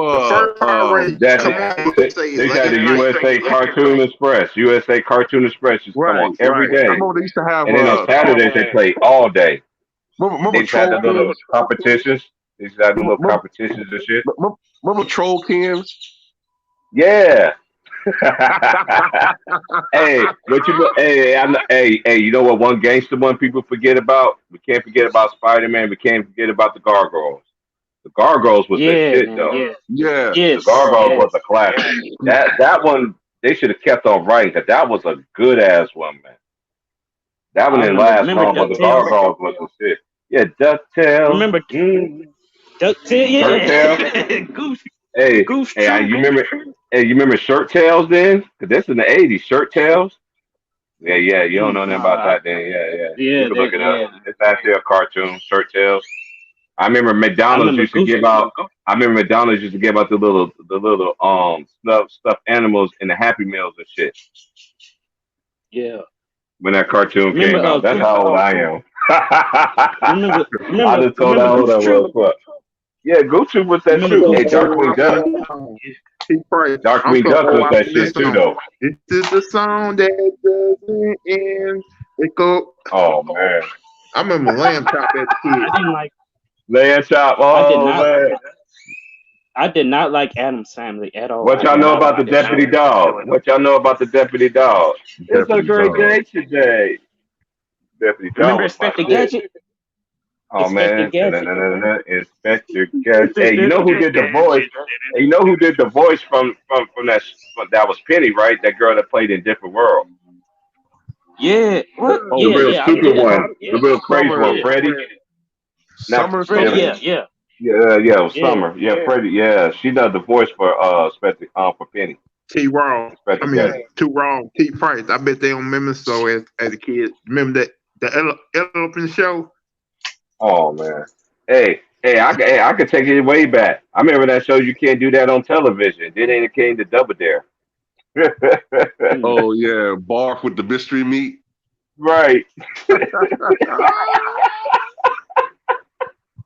Damn, y'all taking it way. You know what's funny? We had so many different cartoons. Y'all don't understand. Y'all generation got cartoons, but our generation would have y'all cartoons look like y'all cartoons ain't shit. Y'all just got more. Y'all have way more. Y'all have way more gayness. Yeah, we had gayness too, but it wasn't nowhere near bad as your cartoons now. It's so obvious. Yeah, man. Because I grew up in the late '90s, early 2000s era. That was my era. Hey, you know who my favorite character was with Danger Mouse? Who was that little dude? The squirrel? He always used to be like this. Yeah, Secret Squirrel. Hey, he used to be like this. Scrum. Like, shut your ass up, scary ass motherfucker. Hey, did y'all watch Batman? Did y'all watch Oh yeah, I watched Batman. The Batman in the 90s. Animated series. Yeah, I was in high school, bro. I was coming home from high school watching that shit. Hell yeah. That was my shit. He used to come on WGN. Right. He used to come on WGN. Do you remember they had WGN, then they came out with the frogs. WB. Shut up. Right. Yeah, I remember that. I remember that. WB Kids. Yeah, I remember that. Shut your ass up. Looking like a face. Right. Looking like a fake ass ginger snap. The old school Yeah, I remember that. I remember what was that? fake sugar snap looking ass. Y'all already mentioned the Bugs Bunny and Tweety show, right? Oh yeah. Yeah. Oh, I can't forget about the Animaniacs too. The Animaniacs was that shit too. Yeah. Hey, I'm gonna take it. I'm gonna take it a deep. I'm gonna take it a deep. Hey, they ain't gonna know nothing. They ain't gonna know nothing about this too, Rob. Probably, I know you and Lou know about this. They ain't gonna remember when MTV had their own cartoons with Beavis and Butthead, and they had the Aeon Flex one. Yeah. Hey, I ain't gonna lie. I used to kind of, That see, at that time I was like 13, 14. I used to look forward to Aeon Flux. Hey, that girl had that. Hey, T-Rock. Hey, they don't even know what you're talking about. Hey, that shit from Aeon, she had the stupidest long tongue I ever seen an animated character have in my life. I was sitting there like, what the hell are y'all doing? You know, hey, T-Rock. Hey, T-Rock, you know how she used to lick all of that guy's ear and shit? Yeah. I never forget. My mom was at my mom had a daycare, right? So this little 14-year-old kid was looking at me, watching, and he was just like, "Ooh, I like the." I was like, "Dude, that's a cartoon, you little nasty ass." Hey, y'all remember Wayne Head? Remember Wayne Head? Yeah, I remember that. Hey, with any cartoon, bro, I'm telling you, man. I'm telling you. Yeah, you had a lot of cartoons back then. Played like one season. Some. You had some that didn't play like multiple seasons. I thought the Critic was funny. I think I only played 2 seasons, but I like the Critic with John. Yeah, the Critic was funny. Yeah, that shit was funny. That shit was funny as fuck. He only played 2 seasons. Yeah. Yeah, but I try to forget. They this new cartoon too, man. Oh, you know, I'm glad you said that because I was just watching my episode before I went to work early this morning, and it was the episode 2 where when they found the bottle nipples on the front porch. And he came in the house. He came in the house. And he looked at it. He was like, and they was high as a motherfucker. He was like, "Hey, Ren, yeah, would you like some rubber nipple?" Boy, I laughed so hard. That was the shit. That was the shit. Ren and Stimpy was a classic. Wasn't Ghostbusters a cartoon show too? Yeah, Ghostbusters used to be a cartoon back in the day too. That's a fact. Who you gonna call? Ghostbusters. That was like early. I want to say early '80s or late '80s or early '90s. I think when that cartoon came out. Oh, Space Ghost was that shit too. Now, come on, man. We can't take that away from Space Ghost, man. Space Ghost was that dude. I'm telling you, the '80s and '90s. I say from the '70s. I said the '70s and '80s and '90s to me had the best cartoons. That's just my opinion. I didn't get into the new generation. Remember, was it Super Friends when Darkseid was like a pervert for Wonder Woman? I used to think the same thing, bro. Wonder the Super Friends? Yeah. Talking about the cartoon? Yeah. He sounded nothing like the Darkseid now. He sounded like he almost sounded like he almost sounded like that frog from Mighty Mouse. Not Mighty Mouse, Danger Mouse. Yeah, it's like he had like stage 4 throat cancer and shit. Wonder Woman. Y'all should watch it. Justice League, Apocalyptic War. That movie right there, man. That shit right there is crazy. Justice League. I heard about that. The one with was it Supergirl? No, it was it's Superman. Yeah, Superman. It's called Justice League Apocalyptic War. It's where they went to Apocalypse to fight Darkseid, but it man. I saw that. Hey, I got some more. I got some more old school ones for y'all. We ain't said yet. We already said DuckTales. We said Scooby Doo. Tiny Toon Adventures. This is the 80s and 90s. Teenage Mutant Ninja Turtles. Yeah. Pinky and the Brain. We said that. Thundercat. Chip and Dale. The Jetsons. The Jetsons. Transformers. Willie and the Coyote. I already said Darkwing Duck. The X-Men animated series. I remember that shit. I was in the Chipmunks for sure. Tailspin. The Smurfs. The smart, yep. Rev Rat. The Flintstones. The Rev Rat. That was my shit right there, man. Muppet Babies. Muppet Babies make all dreams come true. Shut your ass up. Yogi Bear. Hey, boo boo. Fraggle Rock. Y'all don't know nothing about Fraggle Rock. Y'all know nothing about Fraggle Rock. Fraggle Rock. Fraggle Rock. Hey, T-Ron, they know shit. They know shit about Dexter Laboratory ass motherfuckers. Hey man, that's my shit, man. Hey man, don't be talking about Dexter, man. Come on, man. Hey, on some real shit though. You know when Dexter Laboratory first came out though?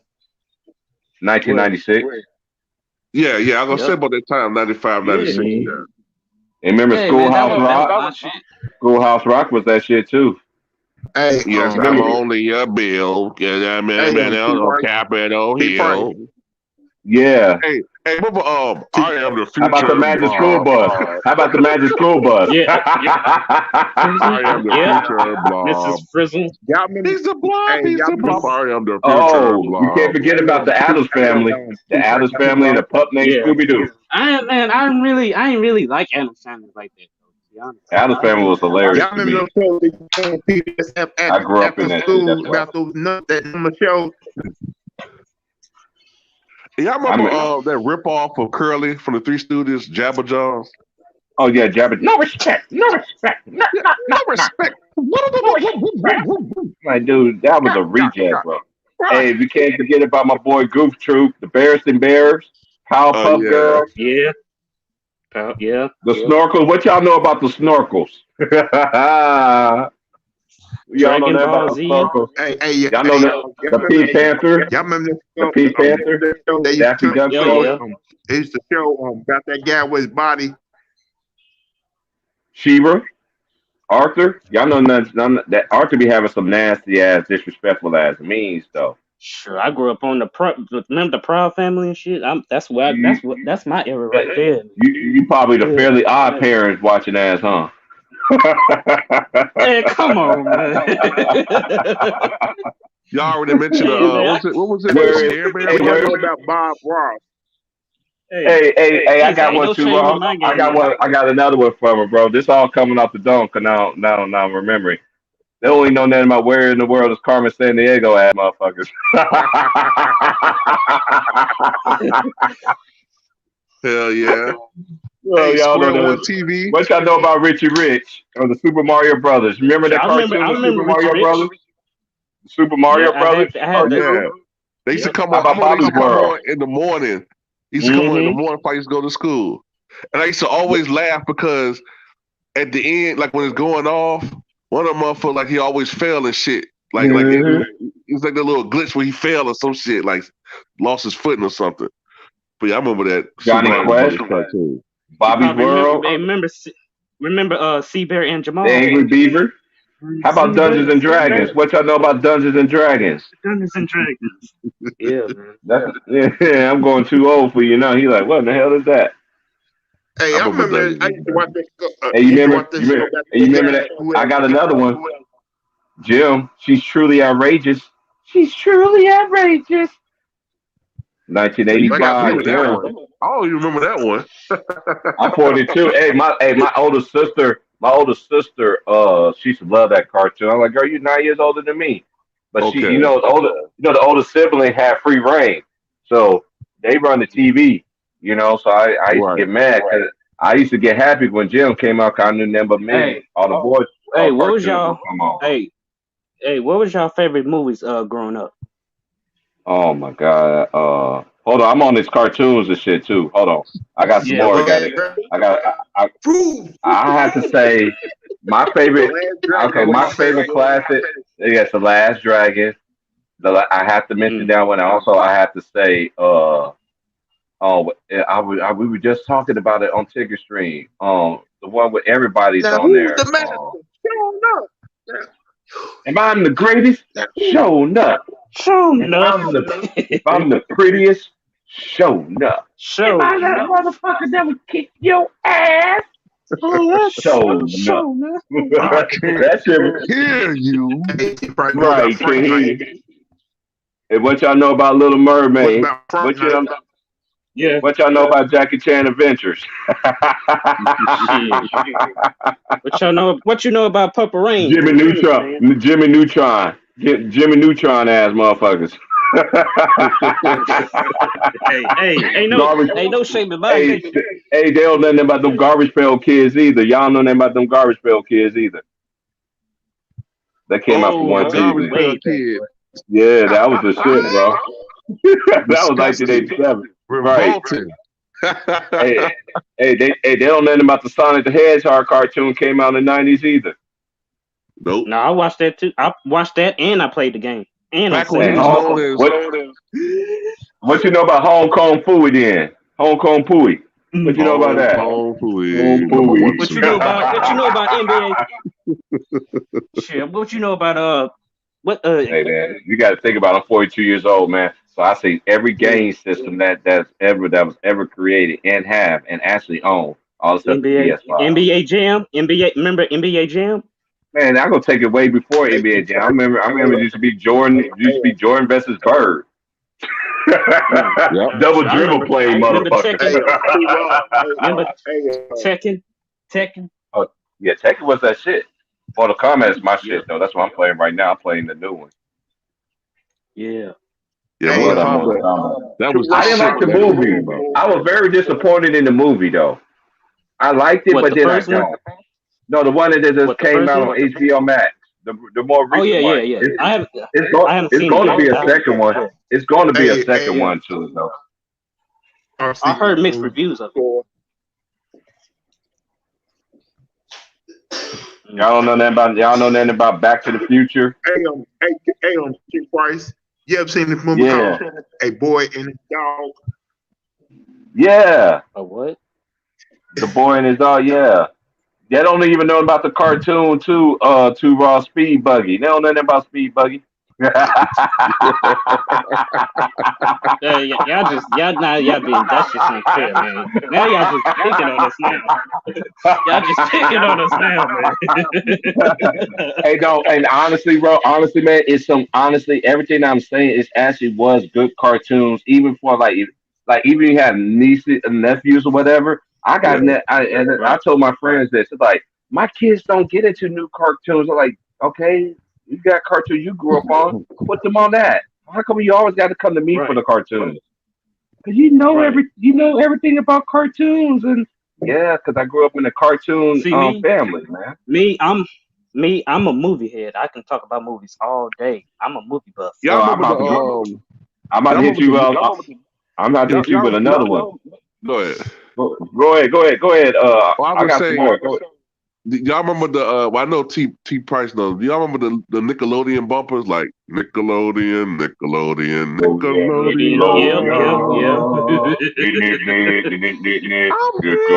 Yeah. Then old dude used to pass away. Nickelodeon. Yeah. Right. Didn't that dude pass away? About that shit. I think he passed away. I got some cartoons for y'all. All right, hear me out for a couple seconds. Y'all, I know two are gonna laugh when I'm about to bring these up. So I honestly I had to look these up to make sure that my mind is really correct here. Okay, they don't know nothing. They don't even know nothing about this either. They don't know nothing about Double Dragon either. Remember that cartoon Double Dragon? The Adventures of Flash Gordon. Y'all know nothing about that? Y'all know about y'all don't even know about. You don't even know about Mummies. You don't even know about the Mummies Alive cartoon, motherfucker.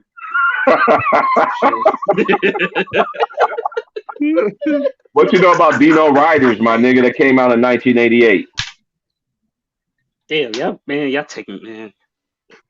Hey, I got one for you. Hey, Bucky O'Hare and the Toad Wars. What you know about that? Man. Oh yeah. Remember it was another Ghostbusters before the real Ghostbusters. And actually, a lot of people don't understand this too. Mortal Kombat even had a cartoon in 1996. Mortal Kombat Defenders of the Realm. That's tight. Don't even know nothing about Rupert either. Rupert. Y'all know nothing about the cartoon. Y'all know nothing about the raccoons either. Y'all don't even know nothing about the Get Along game. They came out in '84. Yeah, he's taking it back now. The Get Along game. Now God with cartoons, damn. You got me. But when movies, that's more my speed right there. Okay, now you talking about movies, and hey, trust me, man, I'm an old head too. I do like the movies, but I'm a different kind of movie kind of person. I like old school, true black movies, and I like the underground movies as well that never made Hey, it to y'all the box remember office. And I love comedy movies. Tombstone? You gotta make me laugh. Oh, Tombstone was the shit. Come on. I'm your Huckleberry. Man, that was nice. I'm weird. I just watched that yesterday. I'm weird. Like when I was growing up, I like comedies. Me too. So I watched I could watch something like I'm Gonna Get You Sucker, right? But then I could watch Horse Feathers from 1932, the Marx Brothers. You probably do this too, right? Sometimes I say things on my channel and they think I'm originated, but I'm really just mimicking older comics.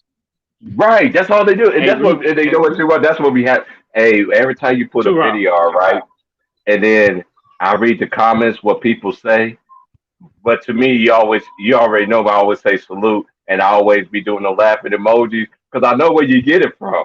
You know what I'm saying? So it's so much funnier to us, and they don't get it. Yeah, they don't get it.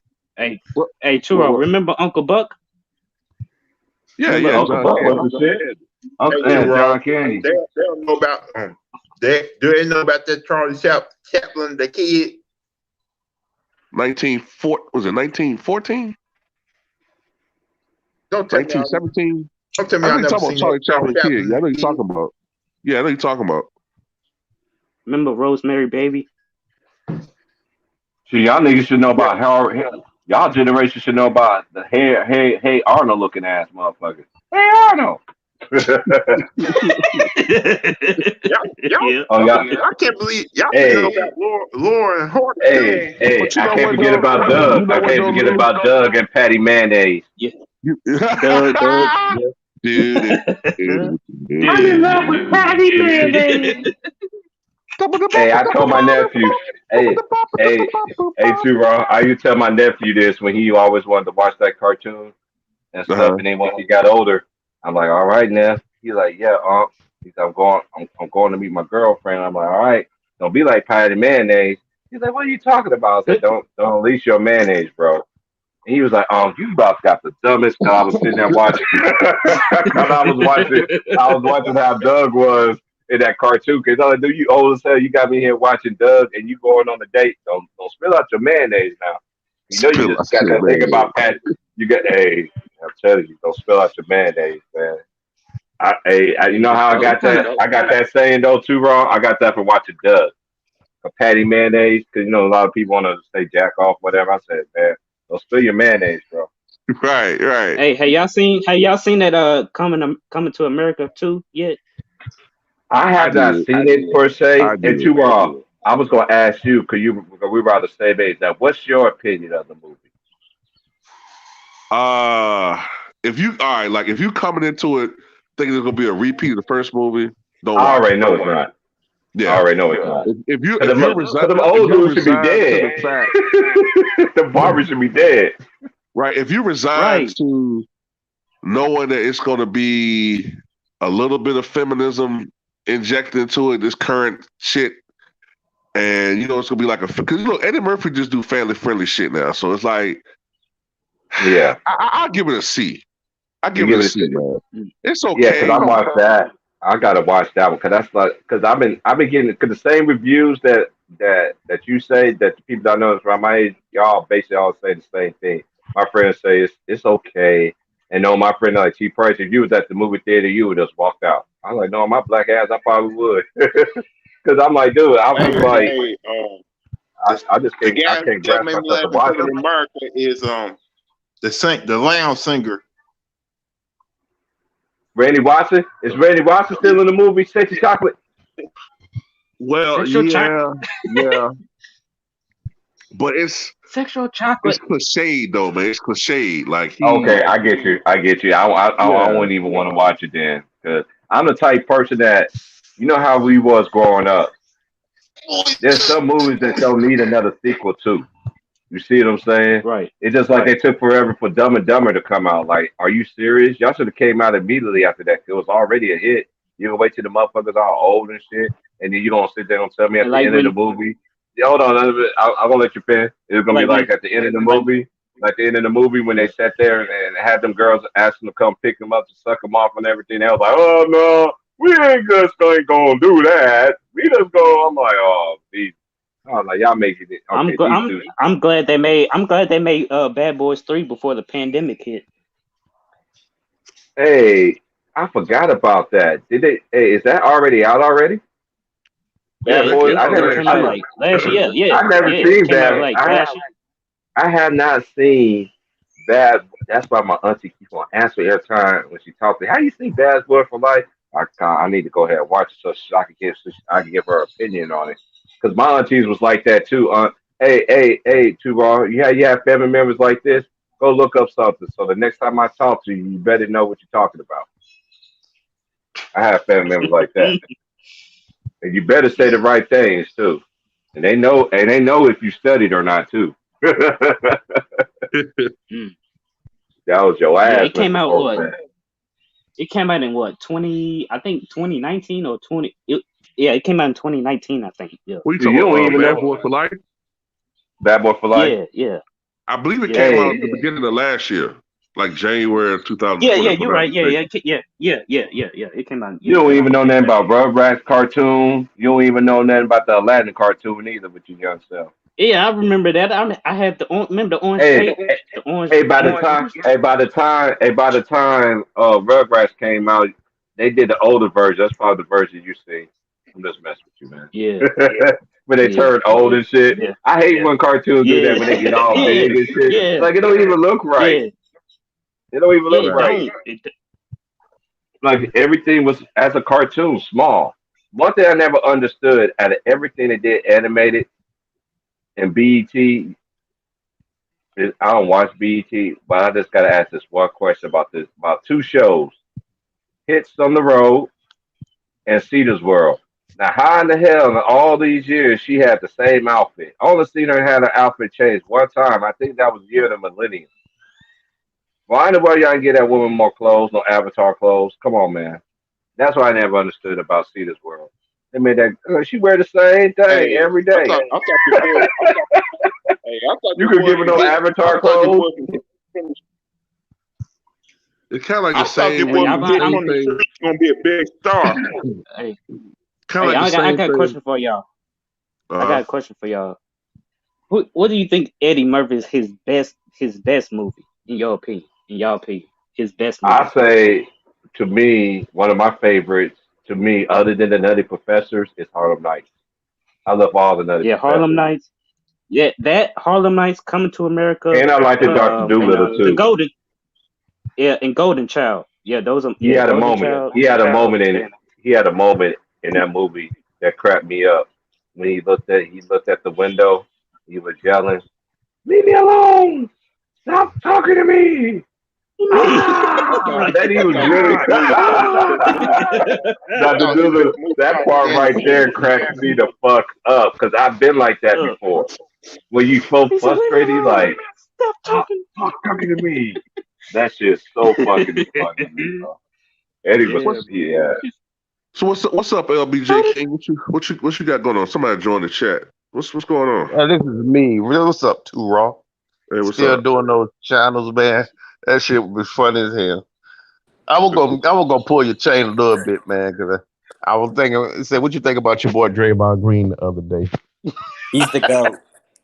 Draymond Green with the 19 assists and 11 rebounds. Draymond. Hey, somebody said this earlier on Chicken Stream. I think it was Anti. He was like, Draymond in the last 3 games, he averaged over 15 assists. I'm like, yeah, but how many points he put in the hole though? Yeah. Triple single. That's my thing. I mean, 19 assists and 11 rebounds is good though. You only can good. What you call him? If you had 2 to 4 points, you did your job. Hey, put it this way. Triple single Put it this green. way. I mean, He it was could a score double. That's he what I'm could score saying. He does 24 what he points and does. they still would have lost by Triple. 16. True. Hey, Tua, what you call him? Triple single nigga. I said Oh my triple single God. green. I'll call him D as silent. That Only was reason last I, year. Green.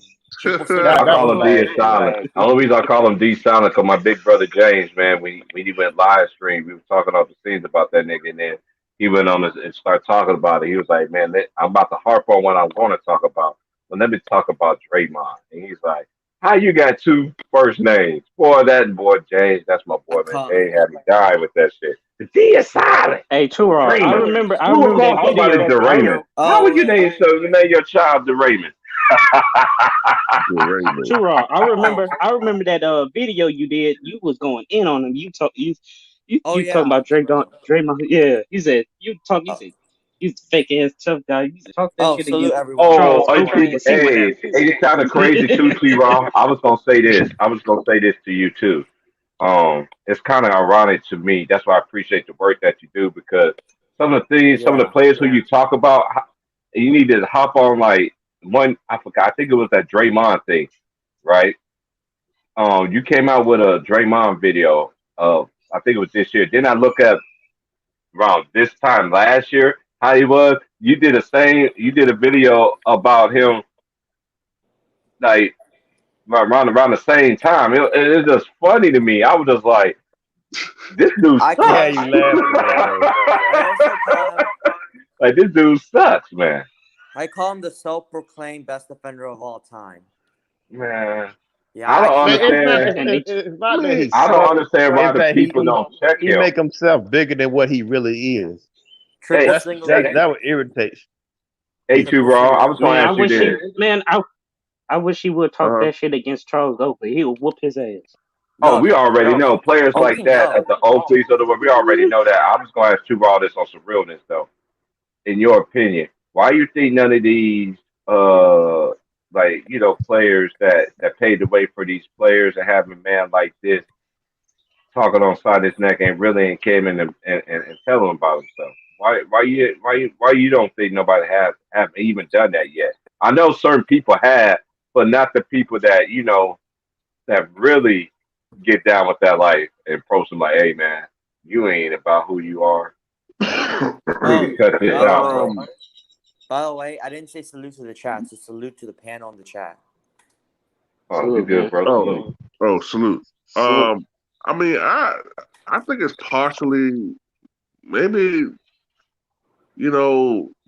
Maybe some of them just don't take them that seriously, man. You know what I'm saying? Like, true. Yeah, I think so too. I mean, They probably feel like they're not worth it though. They probably feel like they're not worth it. Okay, like if Dennis Rodman or Ben Wallace has said it, that's something that you would take serious, and probably more people would speak on it. But this dude, like, come on, man, like this ain't worth my time even put anything out. Why nobody ain't challenging him? This is one thing I don't understand about this era. The integrity of the game has totally changed. And why would somebody would show Draymond like that? Draymond was actually did challenge him. Robin did come out and challenge him, T Price. He did come out and challenge Draymond Green. Hey, why you Hey, that is true. Hey, short story about Draymond. Short story about Draymond. I've been watching this dude play when he was in high school. Okay, I was living in Michigan at the time, and there was this one player. I can't think of his motherfucking name, but he ended up going to the University of Michigan. Him and Draymond was the best players. So I watched him play at State. I'm like, okay, he's okay. He wound up being player of the year. I'm like, okay. I thought he's gonna be like he was at Golden State. Then once I said he wasn't doing that, I'm like, dude, you is not nobody to talk, and nobody's not. This is one thing I don't understand about him. I'm just gonna leave it alone. There's no way on this good great earth that I will let RoboCop slap his NUTs, rub them all against my head, and I'm gonna go sign with the dude. We're gonna be buddy. That's all I gotta say. Yeah. And you know what's crazy? And he's probably gonna get in the Hall of Fame. That's what's so damn crazy about it. No, man. If he does, it'd be a technicality. Right. In that case, they might as well put my boy Barry Bonds. They might as well put B Bonds in there. guys, They might as well put Bonds in there. They need to put all the cats that deserve. Hey, and There's why the so many hell NBA is not Chris players that Webber? deserve to be in the. What? There's so many players that you know why? Because the integrity of the game to me, this is what analytics, and you got all these different new kind of minds and all this other stuff is thrown in it. And look at the integrity of the media. They don't respect history. It's just like that big stat. I was going to say this earlier, and I finally found out about it. That big stat they said that Steph broke. Too raw. You was talking about he broke and like he ended a month. They said the last player to do that was James Harden. I was like, okay, it was James Harden, and it didn't happen then since the '90s. Kobe Bryant. I'm like, come on, like when did y'all start adding this stuff up? When did y'all start making this stuff a stat? And people be using it as an argument. I'm like, dude, you sound dumb. Wait, guys. I like James Harden, but I think he wouldn't be James as one. Harden. I just can't see him as one of the greats. This is my opinion. I still This can't is my believe. opinion. This is my opinion. I'll take James Harden over Steph right now. You know why? Damn. He know how to lead a team. He has led a team, even though he failed. I read it because one thing he can lead. Hey, James it wasn't. Harden just one of Hold many. on. I knew you was gonna say that. James Harden shoot all the 27 3-pointers. Oh, yeah. What are we talking about? You when y'all say that, you make it seem like that this man shot all 27 Oh, three-pointers. no. I meant to say the team did. My bad. Hey, because I know who bust their ass. It was Corey Brewer and Josh Smith. Yeah. They went crazy hot. Yeah, They failed. I meant to say They failed. In my opinion, they would have beat Golden State if CP3 was playing in Game 7. Probably. Yeah, and I'm that sorry. They was gonna miss it. They was gonna. Hey, that was just. It's just my opinion. Hey, James he's Harden good, man. good. He's gonna prove it this But year. he won't Everybody be wants to talk about great. him. Paul George got to prove something too. You know, everybody got something Too to prove. raw. Everybody got I'm gonna something to ask you a prove. question right now. Right. Do you think in the let's say even the 2000s, do you really think James Harden will be great on the great level, or just be one of many good guards? He won't be no first starter all-star. You know, let's say I don't think he'd be playing the same way he's playing right now, though. Like, I don't think so either. I agree. Remember when he was playing with Kevin McHale, and he was more like a 28, 29 point per game guy, and he shot some threes. But, you know, he also kind of mixed it up more in the mid range. I think he still would be a great play. Well, I still think he would be an all-star level player probably, but you know, this guy's jacking up 20, 25 threes. No, not then. Yeah, and he would have had to. And plus, he don't play no defense either. I think he'd be a different player then. You know what I'm saying? Like that. You know what? Who does play defense in y'all life? When y'all say play defense, this is what y'all don't understand. When y'all say Kevin Johnson don't play will bust defense, his what do ass. y'all mean? Like he's a scrub, like a Steph Curry don't play defense kind of shit. He'd be like John Bagley back in the day. That's what I see. Hey guys, who's a better defender? Hey, you said John Bagley. You took it way back there, bro. I remember John Bagley. True. Who's the better defender? Hey, do y'all think Mark Price can play in the league today? Hell yeah. Yeah. Hell yeah. He can. Whoever say he can't is dumbing in a box of rocks. No, he can't play today. The man made money. That guy. His free throw percentage was just as good as Steph Curry. Exactly. I remember because a lot of people. Hey, T-Raw, I'm so old that I remember that if it wasn't for Ron Harper injury, Ron Harper was the closest thing that Jordan couldn't even have troubles with back in the day. Ron Harper used to get Jordan's fit. I'm so glad he admitted that in his documentary. How would you? I knew Jordan was going to keep it a buck. I knew he was going to keep it a buck with Kane and Ron Harper because he played with him and then also he played against him. When you played against a player like that didn't back down from you back then, you can't help but to pay homage and respect that person. Hey, how you think Madu Rauf will fare in this era? Oh man, Chris Jackson. I knew him as Chris Jackson. and then he had to change his name. Chris Jackson would kill. Look what he's doing in it. He's dropping it. He's dropping it in the big three like that. It is like I try to tell people, man. He was the original Steph Curry, man. That just and that was. I'm telling you, y'all just think that Steph Curry could shoot threes all way back there and shit. Okay, the reason why it's like that because 3-pointers is more into the game now than the twos. I think Pistol Pete can play in this era right now. Yeah, man. Hey, heck yeah, hey, I done my history on Pistol Pete. Wait, who do you think is the better? Pistol Pete was a cold. He lost his life too soon, but Pistol Pete was a bad man, bro. Like a lot of the greats, even and Tubar said a player who I used to love growing up too, Draza Petrovic. He had a 3. Yeah. He had a 3, and he had a mid, and he had a mid range. About the European player. You know what kills me? You know what kills me too, right? People get mad. Like all right, we all kind of agree that Giannis is still somewhat limited in some ways. He's still a dominant player, right? Yes. Okay, but if you say that Steph Curry is still dominant, but he has limitations, people call you a hater, right? Yeah, because they don't know how to break it down. They're too sensitive. Man, right. But you know man, that if you look at Curry's points, right, for his career, you know that 46% of his points comes from threes. Exactly. Damn, man, 46%. That's hey, almost half of the points. That's hey, T-Rock, you got me laughing because when you said that. You think Jerry West would have had those stats if they had 3-pointers back then? Somewhat. Man, his numbers would be crazy. And he was a defensive player, and he played defense. Jerry West was a great defender. Period. That's one thing. And then you just say Jerry West, man. Jerry, and this is what I say. It's just like this is one thing we try to tell some people about. People that have an open mind here. If a person like a Turon, even myself, we really watch the game and we really know the game.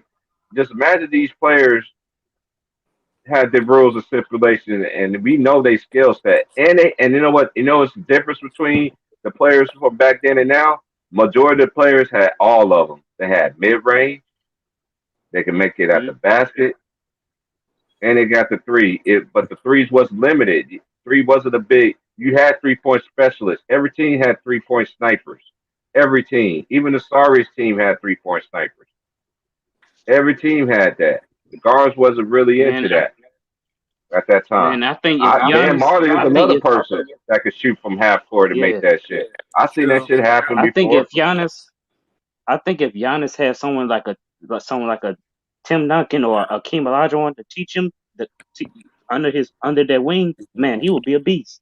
Oh, he was. This is the thing. I'm just gonna say this. I'm just gonna say this about him. I like Giannis. This is the thing with him. Okay, how he is. He's a great player. You don't have to drive every time. What you need. See, that's one thing about old school players. Even when I learned the game of basketball, you know what I learned how to do in the summer? The whole summer was work on my weakness, work on the shot on the floor. That because you got to improve your game. Because he got the form, you got the game, you got the whole package. But it's just like, dude, you need to when he come down the floor when everybody think he's gonna go to the basket, he can just stop and shoot that mid range. He needs a jump shot. That's what he needs. He needs a jump shot. Hey, I will say this about Giannis in his defense. He shoot way more jumpers and threes than punk ass Ben Simmons. Oh damn. Damn, just called him that. God. Hey, he's a punk to me. He's a punk to me because he got to play better, and I know he can do better, and he got the skill set, so it's no excuse. Who's a better defender? That right there, the reason why they're not going to beat Brooklyn in the playoffs because Ben Simmons is going to hold them back. Ben Simmons. Exactly, and they're going to blame it on Embiid. Yep. That was Sean wanted to do. Shout out to Sean that he always wanted to jump on Embiid neck, right? He telling him some of the denominator is Ben Simmons. I think Odu you got a question. Somebody had a question. Tuval, you fell back. You back in? No, I didn't have a question. People depend on the perimeter. I'm gonna go back to the 1988 Olympic game, back when they had Sabonis and all this. They were beating up on Robinson, and they had a good style. They had old school style, but you had centers who can pass like a really great, like Sabonis, for instance. He was the best passing center I've seen. I wish he would have came in early. Vision. Right. And it started to spread a little bit. He just came at a time that he came too old. It was open. Yeah, it was more on athleticism and explosiveness to the basket. But he when the 88 team beat that even though they were professionals, they beat that 88 Liberty team. They had John Thompson was coaching them and all that. They had Robinson, they had and a couple of other people, and they were killing them. And this is the reason why they put the Dream Team on there, because they were fighting. They were going to play their pro players, which was unmatched back then. So the thing about it is that when the Europeans play, they found another way to play ball. I never seen nobody who played with finesse like Sabonis, even though he was a big dude. He had decent post moves, but most of them he used to pass in the paint. He'll look at a guard cutting to the basket, he'll flip it. He had a decent mid-range game. Yeah, he was nice. Yeah, but even when he had old knees, you can tell he'll pass him. He'll flick a pass right there behind his back and make it look good. Like somebody like Steve Smith, somebody cut to the basket. He made it look good. He passed like a guard. He was a very skilled man. He was a very them two at the time. To me, at that time, I thought Sabonis was him and Shaq was the best passers in the game at that time, along with David Robinson and them players that actually could pass. I think Sabonis had David Robinson, but I think he came to the league. It was like that. Sabonis was like a natural passer. If he had handles like that, like Magic or something, he'd probably been a guard, but it was a center. Yeah. You know what I'm saying? And he was well rounded at that, but he wasn't the best all time. My best all time to me, in my personal opinion, the first top two of centers, it got to be Kareem or Olajuwon. Kareem or that's King. not a bad. I think that they're better than Wilt and Russell. I mean, they have that thing. Yeah, that's not a bad opinion. And but I don't think Wilt would have gonna stop Olajuwon. Bill Russell would stop Olajuwon. Maybe, yeah, but that's not a bad opinion. I think Kareem's the GOAT of center. Hey, how you think someone like Isaiah Thomas would do in this era? Like Zeke? You talking about the Zeke? Yeah, man, he will kill. Oh, he will kill. He will kill. He will kill. He was a bad. And all these and this is the thing. And this is one thing I will say. And then this is one thing people forget about him. He was a good defensive player too. You have to play defense to play with Chuck Daly. You know what I mean? Yep. That's how that was a man. Zeke would kill. He would kill, man. I could see Zeke. That's one thing. I could see a person like Zeke, like shutting down like a person like Trae Young. You think you're gonna do all this crazy stuff, handles and all this other stuff? Zeke would get on you, man. Points a game today. Zeke and don't even get me started on Gary Payton, man. Ooh, man. Oh man, he's the glove. Yeah. Hey, I'm out here in Oregon. I went to Oregon. He would play mind games with these kids, man. He went to college at. Christ. They got this big old. They got this thing about him at Oregon State when I go to the arena. Excuse me, y'all. I had somebody call me. Anyway. Oh, you good? I don't know why.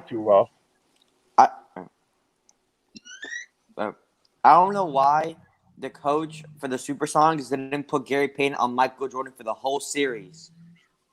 Right. It really killed them. I swear. That wouldn't have stopped them. I mean, you can't stop Michael Jordan at that time. No, you can't stop Michael. But he did struggle. I mean, Gary, he came close, but he didn't. Yeah, he came close though. Man, Michael Jordan would have judged. Michael was not going to be denied. He was not going to be denied. But look at Look at the stats when Gary Payton was guarding Michael Jordan, though. Just look at the stats. I'm sorry, people.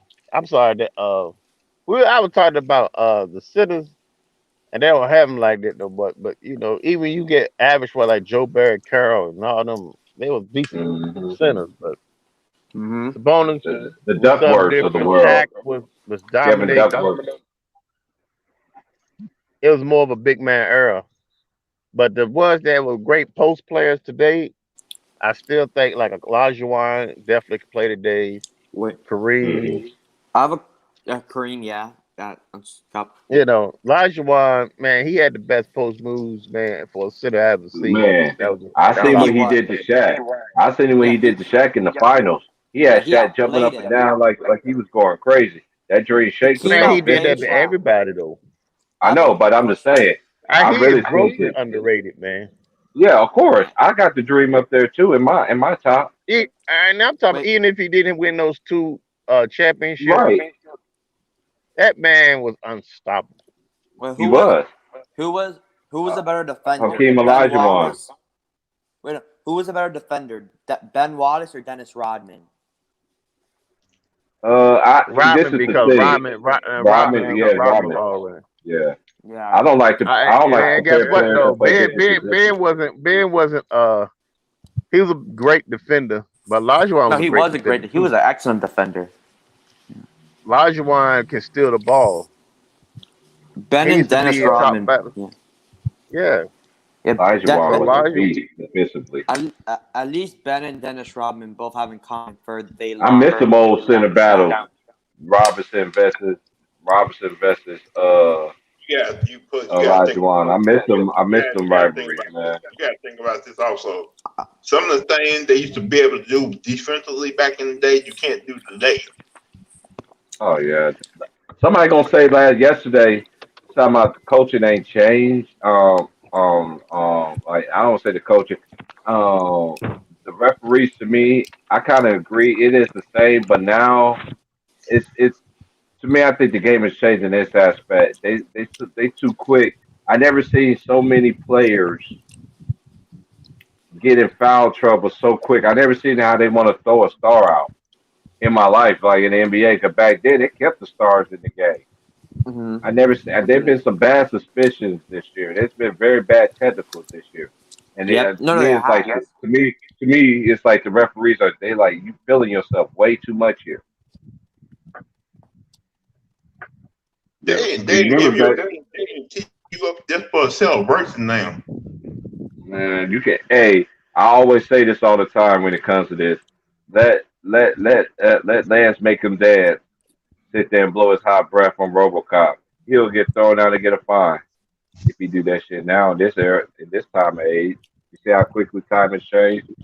You can't even blow your breath on motherfucker while I get some shit. These referees getting crazy in the game, though, man. It messed up the whole game. It messed up the flow of the game. It messed up everything, man. It's just like, Yeah, and I don't like this bigger, stronger, faster argument. I don't like that. Yeah. Oh man, they need to cut that out. Talking about, this era is so much better than no. Okay, I give y'all can have all of that, but at the same time, then I seen some of the best athletes that was more durable, that played with injuries than y'all players, and these players, and they led a franchise. They played over 70, either they played either 70 to 82 games a year. But true. Who do you think? Go on. Who do you think? What? Wait, no. How good do you think Larry Bird will be in today's game? Bird will be a beast. Bird would go crazy. Bird would go crazy. He would go, and a lot of people forget this now. A lot of people forget this. They almost want to say Steph Curry didn't use this. You're the better, unanimous thing to throw it. Yeah. To me, I'll just say it to me. What two rods? Me personally. That's a disrespect. Because there's so many great players that I've seen that should have been unanimous. True. But you gave it to him. Okay, I'm not minding having it, but a lot of people want to use it in their argument. Like, dude, that right there is to me is like the old Chick Curry used to say. You just let the mustard out. You can't forget the mustard and the hot dog without the hot dog. You have Shaq 2000, LeBron can't be doing that. 2013. To me. You have a lot of guys. Go ahead, T-Raw. No, I was just saying, like, Bird, shit, I would even wonder if he would damn near average a triple-double now. Because he's going to give you 20, 25 to 30 points. Yeah, 20. I'll say he's going to give you probably 10 to 11 rebounds. True. He averaged 6 assists back then. He's going to average triple-double. He averaged 6 assists back then. I'm thinking he had the ball in his hands more. Yeah, and a lot of people. This was before he got the back problems. Bird was he wasn't no slow ass motherfucker. Some people think he was. He would before. Man, you put the 86 version of Larry Bird in the league today, he would kill it. 84 version too. 84 version too. Bird was slow, but his pass, his anticipation, and his recognition of the court, man, made him great. His IQ. That's coming to basketball. His IQ of the game was so amazing. His brain. And then he could shoot, and his free throw game was on point. He ain't gonna break 2 free throws. And he was going to knock him down points in your face. He gonna try to talk to me the whole time. I give you my dark horse in this. I put Dominique in his era, even though he ain't had no rings. He would kill. Dominique was totally killed. He would have so many posters. You think I think I've seen posters before. Man, he will really be baptizing these dudes, man. Man, Penny Hardaway, if it wasn't for them injuries, man. Man, don't get started on my boy Penny, man. But I'm happy University. I'm happy for University of Memphis, man. People get mad at Draymond. I can't see Draymond stopping no Dominique, no Charles Barkley, and he got his ass. Oh no, Charles Barkley, he would whoop in his the finals. Ass. He would slap that ass. No, you could stop him. You could stop him. And this is the thing. This is one thing I always stress to people about. I like players I love and gravitate on. They play both ends of the floor. It wasn't no one-sided of the ball. You can score. Okay, you can score 40 points, but then again, you have to guard me on the other end. How much you gonna stop me from scoring? It's hard. And plus, you play deep. And plus, everybody back then played. If you guarded me on one end, you guarded me. If I guarded you on your end, you guarded me on the other end. You don't see that no more. It's always the best shooting guard have that best assignment. You rarely see point guards actually go guard against actually a point guard anymore. That's been there. Don't even get me started if you put Reggie Miller in the league today, man. Oh man, Miller and that's another person I don't understand. Don't get his respect either. Reggie Miller was a beast, man. Reggie was, but he wasn't even better than his sister. He wasn't even better than his sister on some real shit. If they had a WNBA when Cheryl Miller was born, man, Cheryl Miller had every WNBA record. Right. Hell, his sister would kill it today. Am I right, T-Raw? Yeah. Wait. How good? Look at Cheryl Miller. Cheryl Miller, man, she was gutter. Reggie used to follow behind her to go play ball. How good was How good do you think Horace Grant would do today? Horace Grant. Oh, he'll eat. He'll eat. Yeah. You know why? Because you know why? Look what Draymond do, but he's a better defender, and he actually give you rebounds. You know what thing he'll give you? What Draymond won't give you? He'll give you some. He'll give you double-digit points. Right. I guarantee you that. Hey, too rough. Horace Grant's underrated. Yeah, you talk about you still away from the NFL draft. I mean, you don't really talk about the NFL. I don't really talk about that too much. Yeah. Oh, we'll get it to the NFL. Okay. I don't even watch NFL no more, man. Last time I watched the NFL game was the lights went out, and I thought Kaepernick was gonna win the Super Bowl and shit.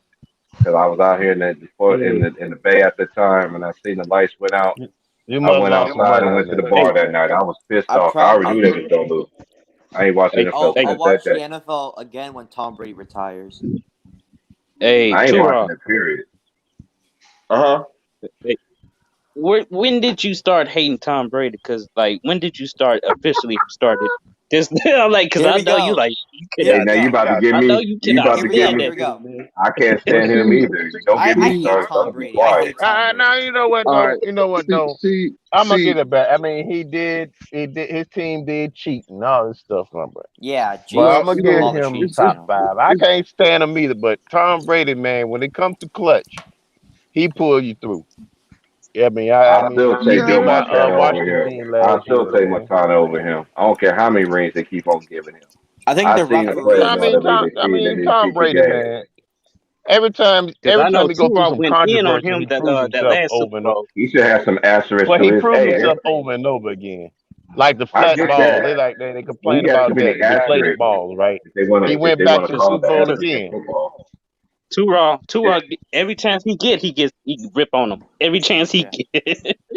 The referees bail him Hey, out. and The he went to referees bail him Michigan. I out. remember when he played at Michigan. He Michigan is one of my few favorite college teams. You know, I remember him. He was at Michigan. He played behind Brian Greasy. That's when Brian Greasy's son was playing at Michigan at the time. He got hurt, and next thing you know, it was Tom Brady. Next thing you know, he got drafted by the Yeah. Patriots. So I appreciate his grind, Shit, but I call him I Brady just don't like Bunch. how they I cheat call for him that Brady man, Bunch. man. That's just obvious, Yeah. man. I'm a Broncos fan. Hey, so you already know Hey, about the man, Chiefs and Broncos. Broncos Hey, fans. No, Yeah. Chiefs and Broncos got a stiff rivalry because I used to go to the games when they had when Joe Montana was there Yeah. with the Chiefs, when they had Priest Holmes and Tony Gonzalez. Yeah. We just could never beat it. It just like we always lose to Denver. That's always been Kansas City kryptonite when it came to the playoffs was Denver. Yeah. Yeah. You're right. I mean, we're yeah, young that's right my now. team. That's my Denver. Yeah, that's my Yeah. team. Hey, bro, we're young right Yeah, now. Tay. I think Two Rodgers hate him because he a Bills fan. He that started it. couldn't wait to get him out of the AFC East. That started it. Yeah, because that was our division. Mm-hmm. So it was on that level. Then it turned personal because it went on a whole different level. When True. his Mm-hmm. fan Mm-hmm. base started, wearing sheets. Yeah, I mean, they act Mm. like Tom Brady did everything. I mean, Tom Losing their Brady man always I there. mean, had good teams. I'm gonna tell Right. you about He always stacks the America. If deck. y'all ever worked in advertising, it's always like if you got a fairly good looking white dude, man, that's balling, man, winning ring, So they they're gonna say. advertise them because white people gotta be recognized. You ever seen professional wrestling? The reason why it was more white people in those kind of things because it represented them the big good. They represented that masculinity. That's why Ric Flair was so great. You know Yep. what I'm saying? Even Hulk Hogan, they represented Middle America. But it goes across different demographics. That's gonna be part of the world of entertainment and marketing and Mm-hmm. imaging. You know what I mean? That's in the America DNA. That don't mean I Yeah, didn't watch like wrestling you when I was said, growing up. image is everything. Image is everything in this country. Yeah. But see, True. with wrestling, you could tell. You actually had members of the KKK wrestling, the people that we cheered for when we were young. You know, the Yeah. people, man, they know the Grand Wizards of KKK. Dusty Rhodes, They Jimmy Fly that's Snooker. before WWE when they had the territories. Mid Atlantic Hold on, Wrestling. hold on, hold on. Uh, You say Jimmy Fly was a KKK member? No, I just said the who? old school wrestlers, Yeah, man, a man. lot of wrestlers was KKK members. Look it up. Yeah, I think They used to do prank. Okay, they I used to think do this old prank on Anderson Tony Act. wasn't he a member? Old Anderson?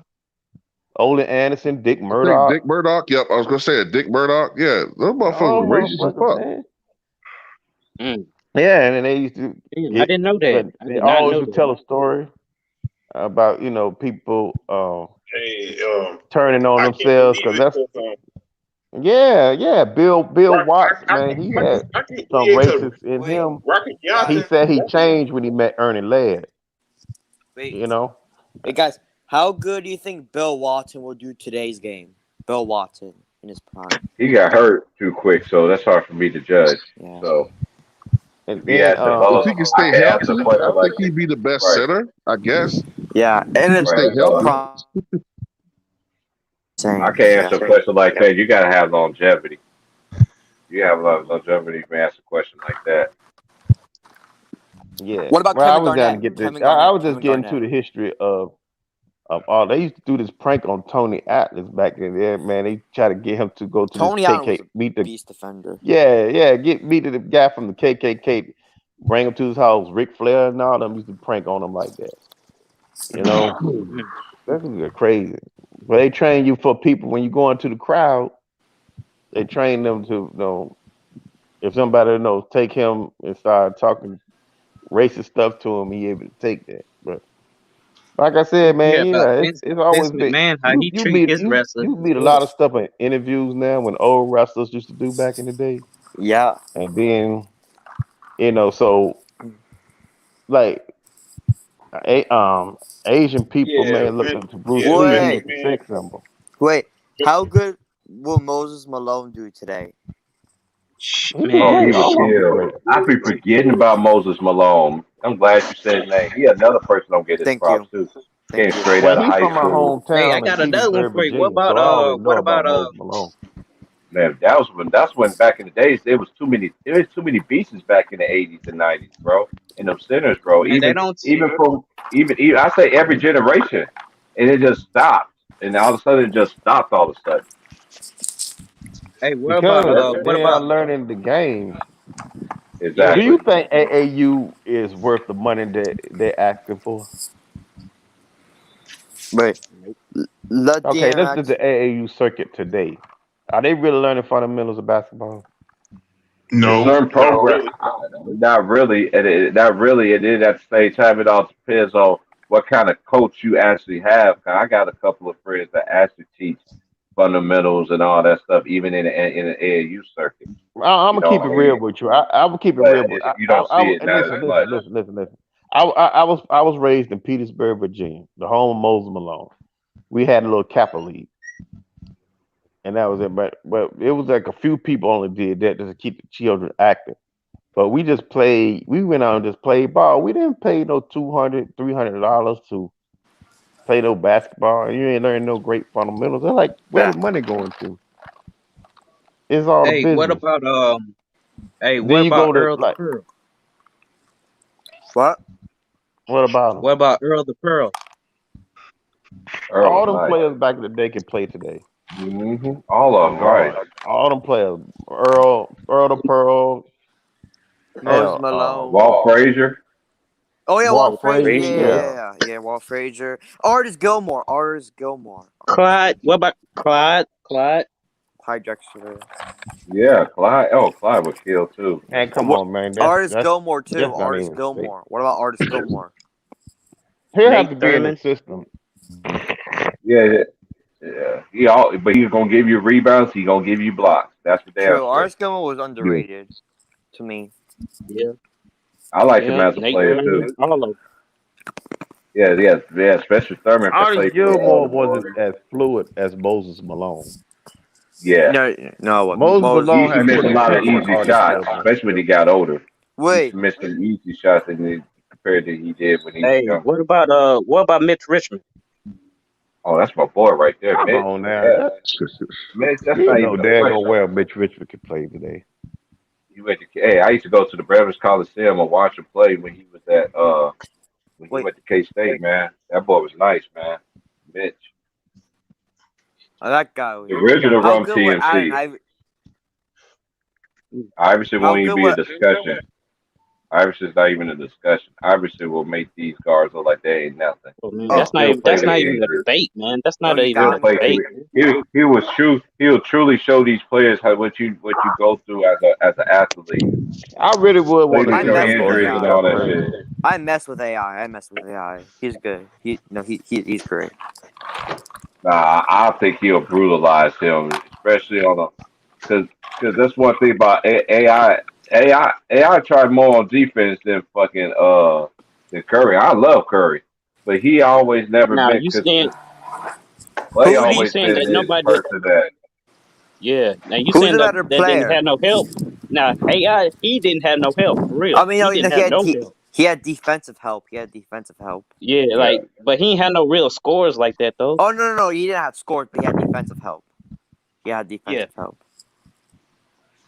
Right. But who do you like? Who's better, Allen Iverson or Stephen Curry? I don't get into that. I Okay, have too many sideline conversations. okay. But anybody else can answer though. Anybody else can answer. I But would give I'm it to good on Ivory. this Shooting? side. What you mean? What you I mean? go with Overall? Bubba Overall? Chuck. I go with Bubba Chuck too. That's just my opinion. Because I'm glad we can actually have a conversation like this because if you say with anybody else, they Wait, want to yell at you, think it's disrespect, and Yeah, I they know. throw out wait, numbers, and I'll be like, oh wait, god, here we go. Yeah, You yeah, gotta wait, understand yeah. that people got so much I have another information guy. I have another nowadays. guy. I have another guy. Everybody's an expert in I have another basketball. guy. I have another guy. What about George the Iceman Gervin? How good would he do today? Man, Iceman would kill, and he had mid range. He was scoring Pretty much like a 30 some miniature odd Kevin points back Durant, then. Mm-hmm. like a smaller You Kevin gotta Durant. understand that them players back then did not have the medical facilities like that we have Mm-hmm. now. Nowhere near that. True. And that's And why. they ain't have And that's the why I top. don't They get play about this stronger, with faster argument. Converse And you put sneakers. the players of back then and put them in there and put all the nutrition that these players have today. Come on, man. True. I know the games and the viewers be going off the roof. The ratings would go off the roof if these guys played in. Yeah, they go off the roof with that. But I Yeah. don't know. I'm just trying to get adjusted to this NBA and new life, and it's just like every year it just keeps going down and down to me. It's just like is it ever gonna get back up? Like That's you know what not, though. I'm gonna be honest. I I really during the year I really don't hardly watch the NBA, and I started getting back into football more than ever now.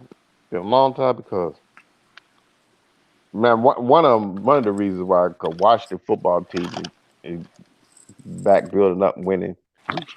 Another thing though, it seems like it's not everybody that's going in is one thing and it's not just a soap based like physical. You see the competition. I don't see the competition in basketball I anymore. mean, yeah, Hey, just no hey, competition. let me ask y'all a We'll question. see. Any of y'all want to hop off right quick so Legendary can get on right quick? Because I was gonna end this in about a couple minutes anyway. Yeah, I'll jump off. All right, Okay, because she had been wanting to get on so for a little bit. all right. I got you. Okay. Thank you. Again, Legendary. Get a woman's perspective. Yeah, that's fine. That's fine.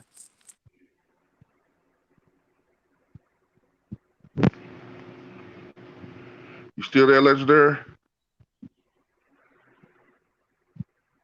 The stream's going to be going on for a long.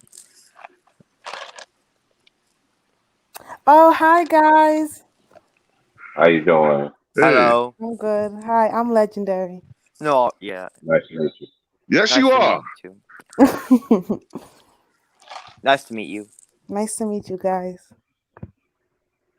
Hey, you got the floor. All right, I'm about to shut my mic. I'll let you cook.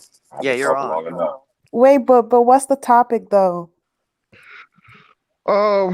Well, okay. Shit. What's a good wrap up topic? All right, who do you think should win the MVP this year? Chris Paul. Chris Paul? Yeah. Okay. Can you tell me why?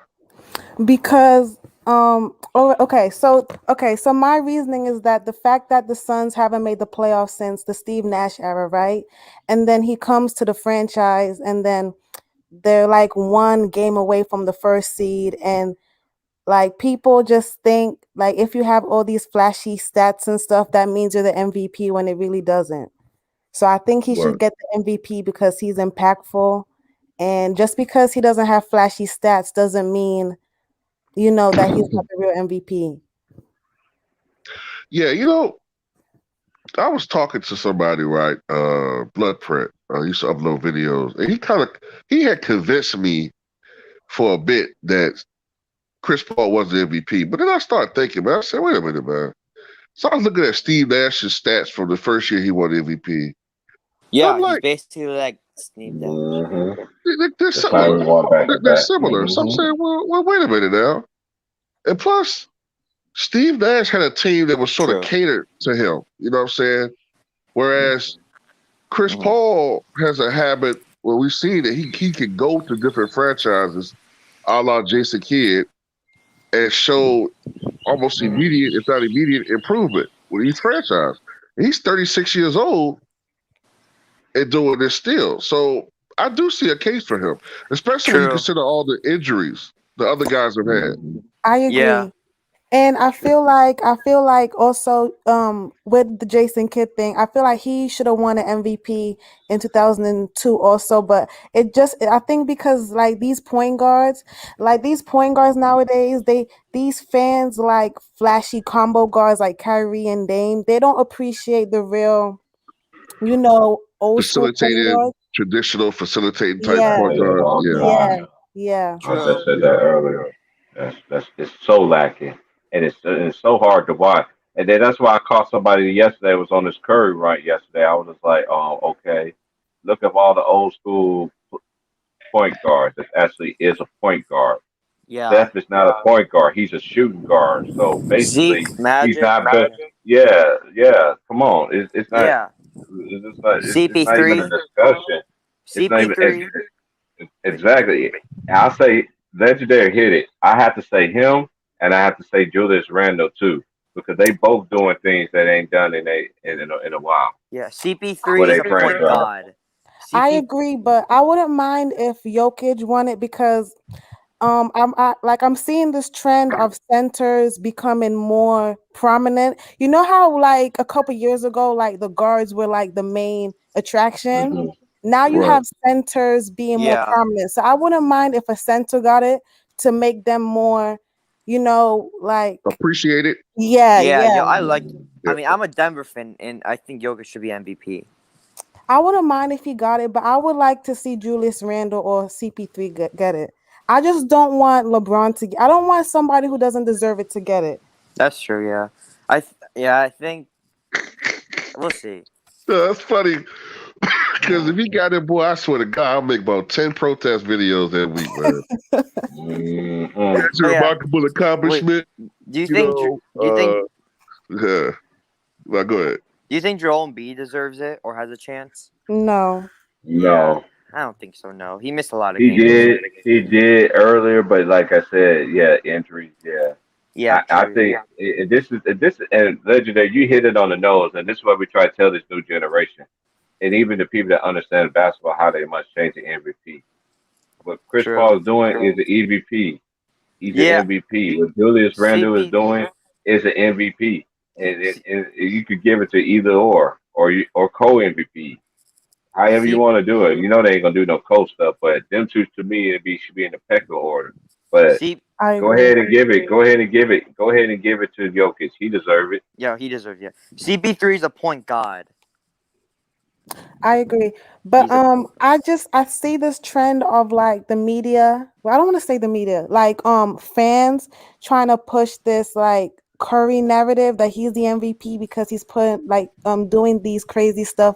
But I just feel like when Russell Westbrook won MVP and he wasn't one of the top 3 C's, he was getting attacked. So I don't feel like Curry should just win MVP because he's putting up crazy numbers. Yeah, because it's not fair. I mean, I like. They had too many, and I like Curry too. You had too many double-digit losses. Oh man, I was going to say that. I was going to say that.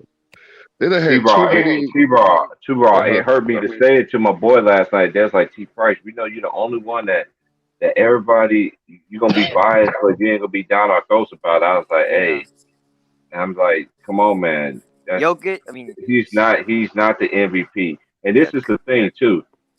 Y'all been getting blown out all year long. Year long. Curry's my top 5 favorite players, but I don't think he's gonna win the MVP. Man, come on, man. Yeah. I just don't know. And this, I'm gonna shout out my boy because he deserves more props. So I'm gonna see if I could say his name. Me and my boy Trayvon, we be saying this all the time. That boy John Morant, he should have been in the playoffs 2 years in a row, man. He's gonna make it this year, hopefully. Hopefully, I like him. And this man don't get no kind of. He's like, to me, he's like an old school point guard, but he can score, but he know how to mix it up. If Jaren Jackson could just stay healthy, damn. It's unanimous because he rookie of plays the year last for year. a small franchise. He Nobody should have really been talks unanimous. about They him. need a shooting guard. I like what Memphis is doing, though. I do. I really like it because you know why?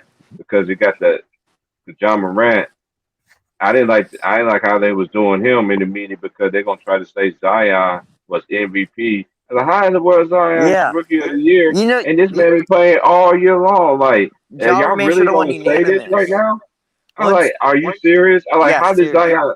I'm like, this is what I'm saying to myself in my mind. I was like, y'all straight wrong Yeah. about this. And some of my friends are Pelicans fans, and they were acting like this. I was like, what the hell are you saying? Ja Remain's the It doesn't unanimous. make sense. Yeah. He's the unanimous rookie of the year. How a man play the whole year and man play a few games and play half, not even half of them. You gonna sit there and then this is one thing they be capping on the media and stuff, and I ain't even gonna mention their name. Oh, there's a basketball game for instance, and with Zion, I ain't gonna say the man name. Oh man, there's he's a rookie of the year. It's not even in the discussion. I'm like, okay, man, the dude just played 3 games, bro. This is I the don't like third game. You Zion gonna too. Hey, Zion is nice, man. No, he's I love nice. Zion. He's nice. Zion is nice. I like his game, man. Yeah, He's gonna get better and better. He's all right.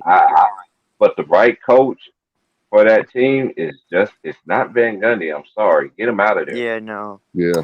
Yeah, I agree. I think it's because he's too old school. Yeah. It sucks. I mean, at least they made Hey, a they got. Hey, look at their depth. Look at their roster. Their roster is nice, but it's Yeah, just hey, they need. You know what? I was saying this earlier. They need like Alana Hollins or Mark Jackson would really fit good in that team. You know, Mark Jackson ain't never coming back, but just saying oh, that'd be true. a perfect job for him. You Do know you what he think could do with Kevin McHale Brandon will and come back? Ingram. What you say? I said, do you think Kevin McHale will come back like as a coach? I I don't don't think see so. it. I don't think so. He already know what the game is. I think he already know what the game is, what it's about, and been in the ins and outs of it. But Kevin I think McHale in he's his prime done. was a It beast. would be nice though to see It though, would. honestly. Wait, also, how good would Kevin McHale in his prime would do today? Man, Amazing. that's not even in the discussion. Yeah, Kevin no, McHale, we having to do. Hey, I'm He'll just probably gonna be say better the than fact. Giannis. The only person that could guard him was Clay Thompson's daddy. He'll tell you he was the only player that he ever played against that can guard him defensively and give him problems. That's why the Lakers drafted Michael Thompson. He went to Minnesota too at the time. True. When they played against Kevin McHale, put him against him when he came off the bench. That McHale could get in that shit, man. Michael Thompson was a good defensive player, man. Yeah, I mean, McHale would this kill is no though. disrespect to Larry Bird.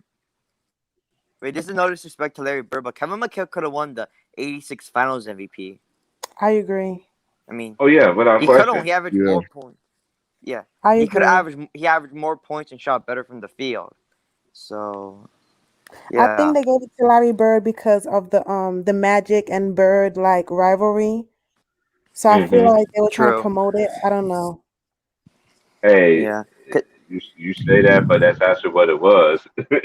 Cause we've been on a rap for a while. I was getting on the youngsters how old they was, bringing up old school cartoons on. They're like, what is that? I remember the old school. I remember the old school Bird and Magic commercials.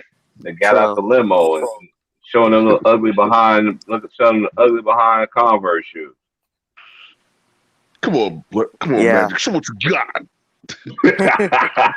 Come, that's true. That's Magic, dude. What Right. he's born to do. David. So that They don't know nothing about that.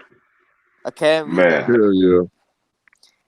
I got the MVP. Shit, you know what? If Elijah Wall had any fucking help from Ralph Sampson, they might have won that series. You know what? And I'm glad you said that because Ralph Sampson, he didn't. When they lost, I just felt like at this. And then now that I got older and I watched it, you know, when you watched it as a kid at that time, they played in '84, right? 86. 86, 86. Yeah. I was 8. Yeah, I know what I was learning, but when I got older, I watched it numerous times. Ralph Sampson would have showed up. Man. Elijah Vaughn should have 3 rings, man. You probably should, yeah. Yep. Because to me, To They could me, have beat the as I Celtics. watched that whole series over and over, he felt he didn't have no he didn't back him up on that one, man. He had bad performances, man. They could have beat the Foul trouble. Celtics. Can Curry Yeah. beat the Celtics? Yeah, they Hell could. no. On what great earth? You talking about with Mark?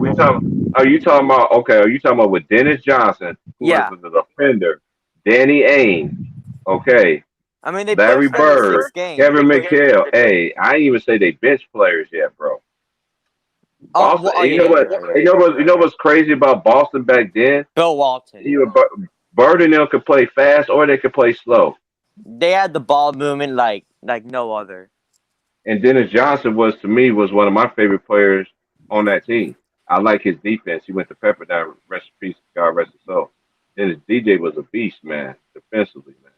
I didn't understand how that motherfucker threw that motherfucker straight to DJ. Facts. I didn't understand that shit. Never share the ball. It's all over. It's all over. Like, dude, what happened to your voice, man? 4 packs a day. But if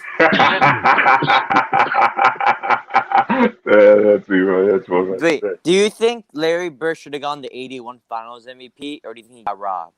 I don't think he got robbed. I think Cedric Maxwell should have got it, rightfully so. As I got older and watched that series, because he said 81. Yeah. I was born in 78. Yeah. Cedric Maxwell deserved older. Once I watched it and fully understand it, because I was only 3 at the time when they played. See, 81 shit, like damn. Yeah, he earned that. It's just like that. That MVP is just like Iguodala. True. But Iguodala won it. That's how I look at Cedric Maxwell. Everybody want to. Yeah, that's a good comparison. True, but I think Cedric Maxwell was better. Who? I think he changed the complex. He changed the whole complex of that team, and what he brought. I tell the T-Rock, it's like I tell people. Sometimes they let me cook. Some cats are like T-Pro. I know I got good comparisons, but I only talking with real people. I ain't gonna talk with people that don't understand basketball. Gonna yell at me because I just said something. And you coming off the top rope with no parachute on. Right. Yeah. Right, because like you said, Cedric Maxwell helped to neutralize. He didn't shut him down, but he helped to neutralize Moses Malone in that series. Wait, T-Rock. Huh? Can you do your top 10 best Finals MVP performances, or is that too much in the future? I mean, I have to think about it. I could do a video about that, but I have to think about it. And I need y'all like to keep reminding me too, because I get so many requests now that I'll be forgetting shit. Like, oh yeah, that's right. They want me to do this, and oh that's right, they want me to do that. So I'll be forgetting sometimes. You said you got to do Terry Cummings. You got to do Terry Cummings too for your boy. Yeah, top 10. I said you forgot to do. I said Terry Cummings. Go ahead. Okay. Tura, I know you're a Bulls fan, right? How do you like the Vucevic trade? I mean, shit, it's the best move they've made in several years. No, but y'all aren't winning. But yeah, I don't know. Every year, I just have an expectation like, okay, can we at least make the playoffs? And we haven't done that in. What's the last time we made the playoffs? Like 2000 and.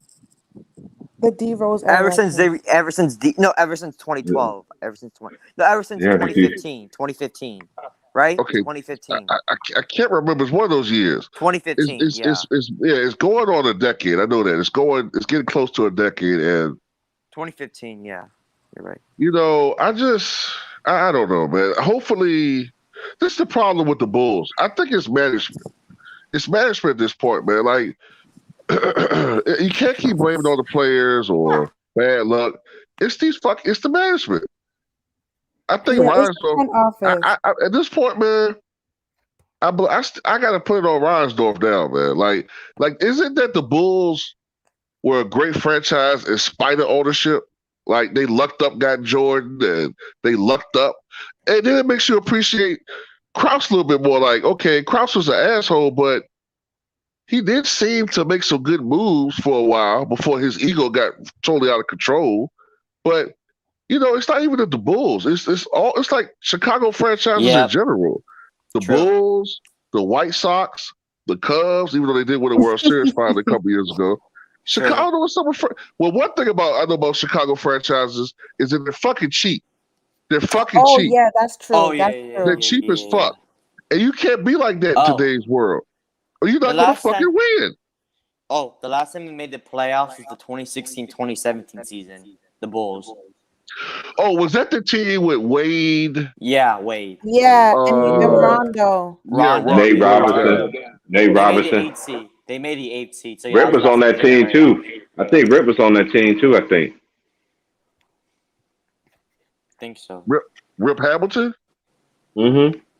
Was he on that team at that time? Was he still playing there? I think he was. 2017. Was he still playing? I know. I remember he played with the Bulls, but I think that was the team. I gotta look it up. I'm not even inside the house Jimmy right now. Butler too. Jimmy Butler too. Oh, there was the Butler era. Okay, that was Jimmy Butler era. Okay, it was the Butler era. I want to say Hamilton played like 2012-ish, 2013. Was it around that time? I don't see him. I don't see Hamilton here. I don't think so. I don't think. I know he didn't play at that time, but Right. He was with the Bulls. Right, I just remember he played for the Bulls. Yeah. Right, but that's after. You know what I know what it was though? That's when he was rocking the bald head when his hair started falling out and shit. Mm-hmm. When we had the braids and shit. Yep. Yeah, that's when he had to cut the bitches off because that shit was fading. Hey, that was Kobe's teammate, and that was unfair. It was unfair in the AAU tournaments when my brother used to play, and everywhere I went and lived at. They always had players that had relatives that played in the AAU circuit. When I seen them play on the same team, I was like, it's unfair. I was like, these are just the best guards I've seen. That's my age right now. And it's not even close. It was Richard Hamilton and it was Kobe Bryant. They was on the same AAU team. Hey, you know what? Hey, I'm gonna have to do a video about this. So I'm gonna sign off I'm gonna have to sign off soon. Someone just sent me. See, this is why I hate Stephen A. Smith, but this is why I fucking hate him. Damn. He says that Dr. J's snub of LeBron in his top 5 is so lame. Oh my God! Who else? Who else will say some stupid stuff like that? But his. Oh my God! Don't get me. He looked like the WB Jimmy the Cricket. Looked himself up out of here, man. I mean, I like LeBron, but that was kind of weird. Man, they too saucy on him. Like, dang, it's like everything. It's like arguing with people on here on this basketball stuff. If you don't mention that person's name, his name, it's hell freeze over. Fuck out of here. Get a life. I have a problem with it because Dr. J is from like the 80s, 70s era, right? So why would he choose players today anyway? He played with those guys. Look, like he don't have Jordan on this list. That's fine. Exactly. He didn't have Jordan. I don't care. He didn't have Kobe. I mean, dang. It's just always like this is how I always see it. How it is. How this media is. If you don't agree with me, then you're against me. Okay, well I'll be against you. Yeah, true. I made a project about the ABA. Yeah, man. So I'm gonna go ahead and end this, man, because I'm hungry as shit, man. Wait. I want to ask one more thing. Okay. It's only 1:30 out here. Who was a better player, Anthony Bennett or Kwame Brown? Kwame Brown, not even close, and I'm down. You ain't gonna talk about my Georgia kinfolk like that, man. He a Georgia boy like me. You ain't gonna talk about my boy Kwame like that, man. Wait. Kwame at least was able to make a little bit of a career for himself. Anthony Bennett is arguably the biggest bust ever, man. True, probably, yeah. It's not even close. I don't know how the hell we got first overall pick. Wait, Tor, before you leave, one question. Wait. How do you feel about the Knicks this year? I like them. You talking about me? Yeah. Well, I was a little bit surprised. Because I thought that they had a team that could, maybe vie for the 8th seed, but to see them seed as high as they are, that's surprising to me. And then see how well Julius Randle has played over the last 10 games is shocking to me. But I saw an article that if it's true, it'll piss me off. Some of these articles you don't know if they're true or not. I saw some articles saying where the Knicks, because of how well Julius Randle been playing, that they're considering like trading him or something eventually. I don't see that happening, bro. If they do that, it's like this to me too, bro. It's like if it's broke, not try to fix it. You're on the come up. The Knicks has been on the come on, man. I know how these young cats is with the Knicks, man. They really gonna bash my boy Ill Will and Wilts, man, and everybody else, Tay, all the New York's people that love their Knicks, bro.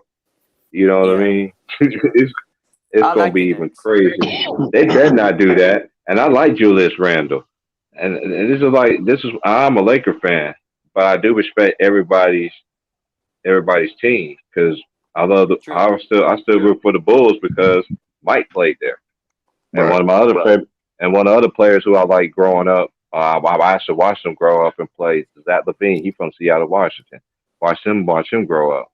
And know who his favorite player was? Kobe. That's why he wear the number 8. It's like they just want to throw Kobe name. I was like, dude, there's a lot of players, man, that like Kobe Bryant, man.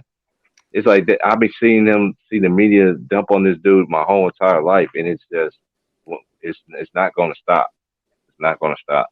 But we got real people and let it know. You got to draw the line. You can't be too disrespectful, man. It just gets plain out disrespectful. I agree.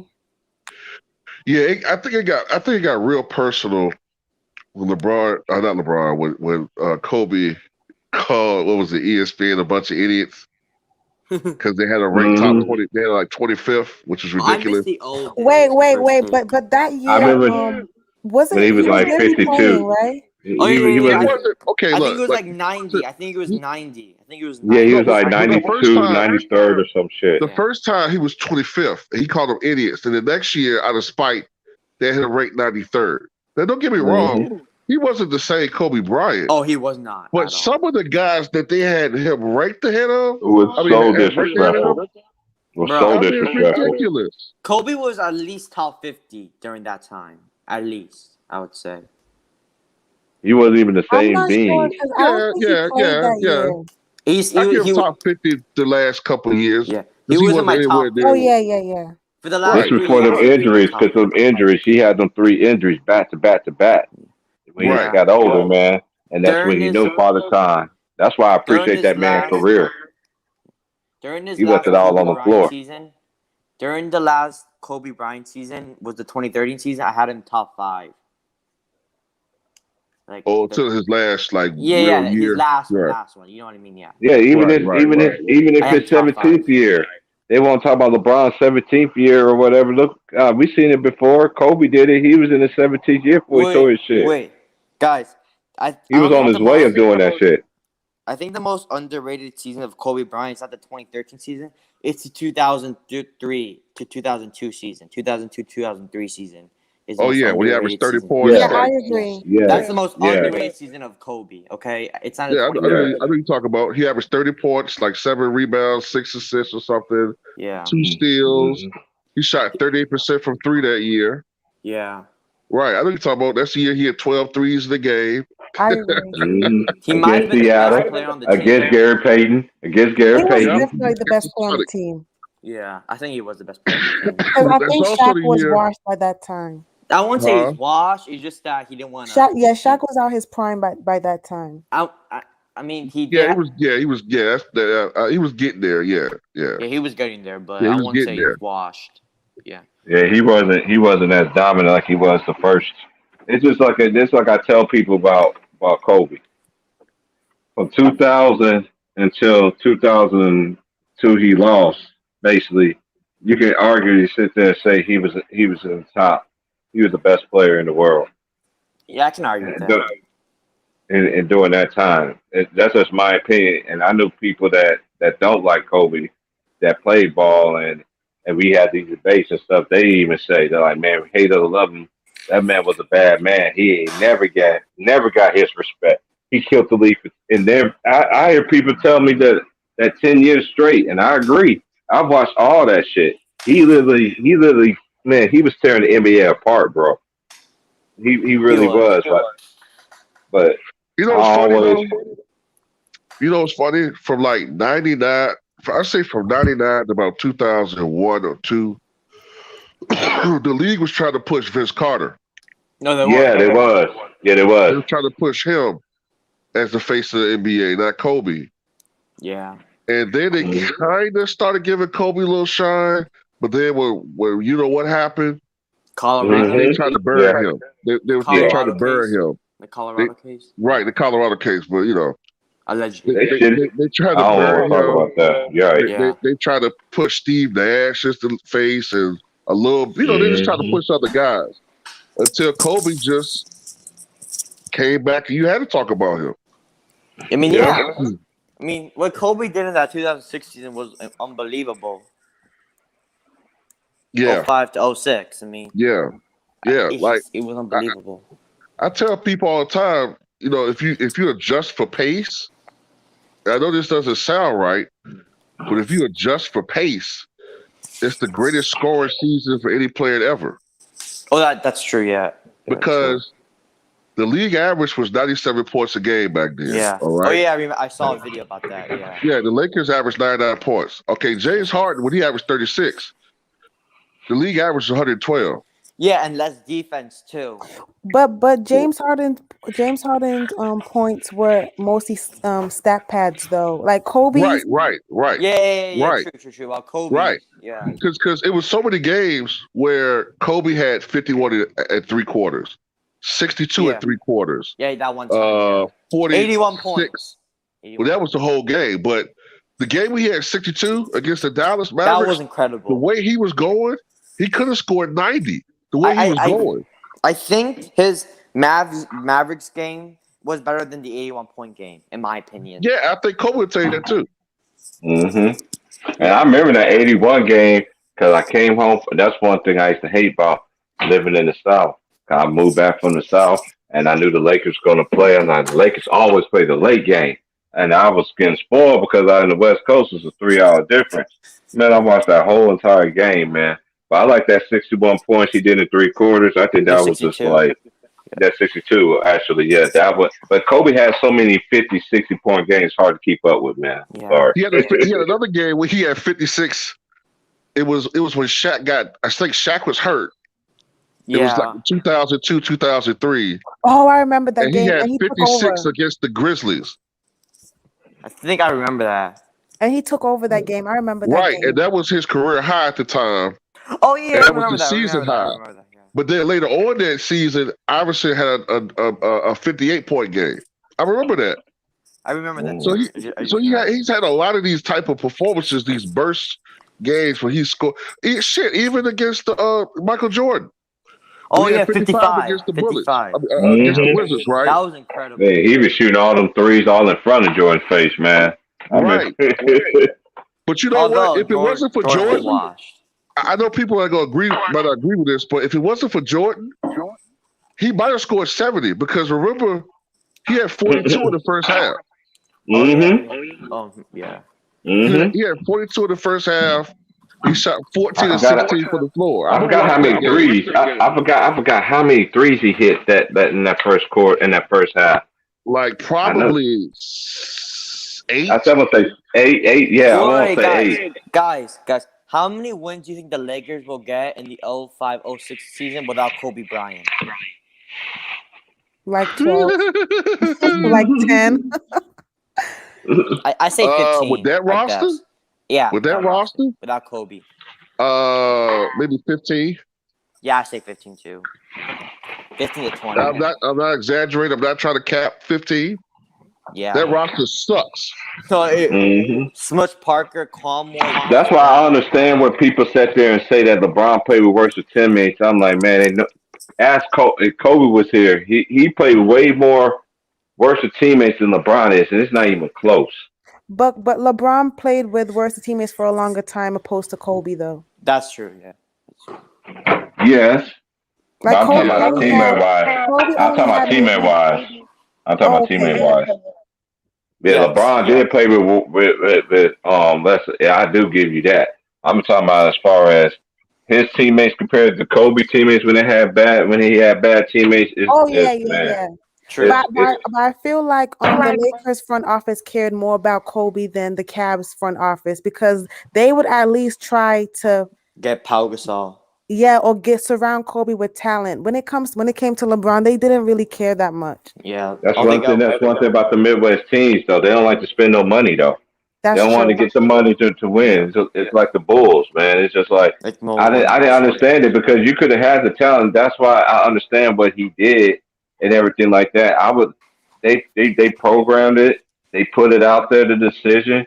They showed it on ESPN. Him talking to not 1, not 2, not 3, not 4, not 5, not 6, not 7. 60. I'm joking. I'm joking. Yeah, but hey, I'm gonna have to shut this down. I'm starving, man. Bye, Terrell. Yeah. See you. All right, Terrell. Appreciate having your platform. I'm cooking something right now myself, bro. I'm all ready to get there. I'm starving, man. But I just finished eating. Yeah. No, that's good. So this was nice talking to you. Nice to hear your voice finally, legendary. That's good. Yeah. So. Bye, guys. All right, now. Peace out. Peace. All right, y'all have a good day. All right. You too. Have a great day. All right, now. Peace. Bye.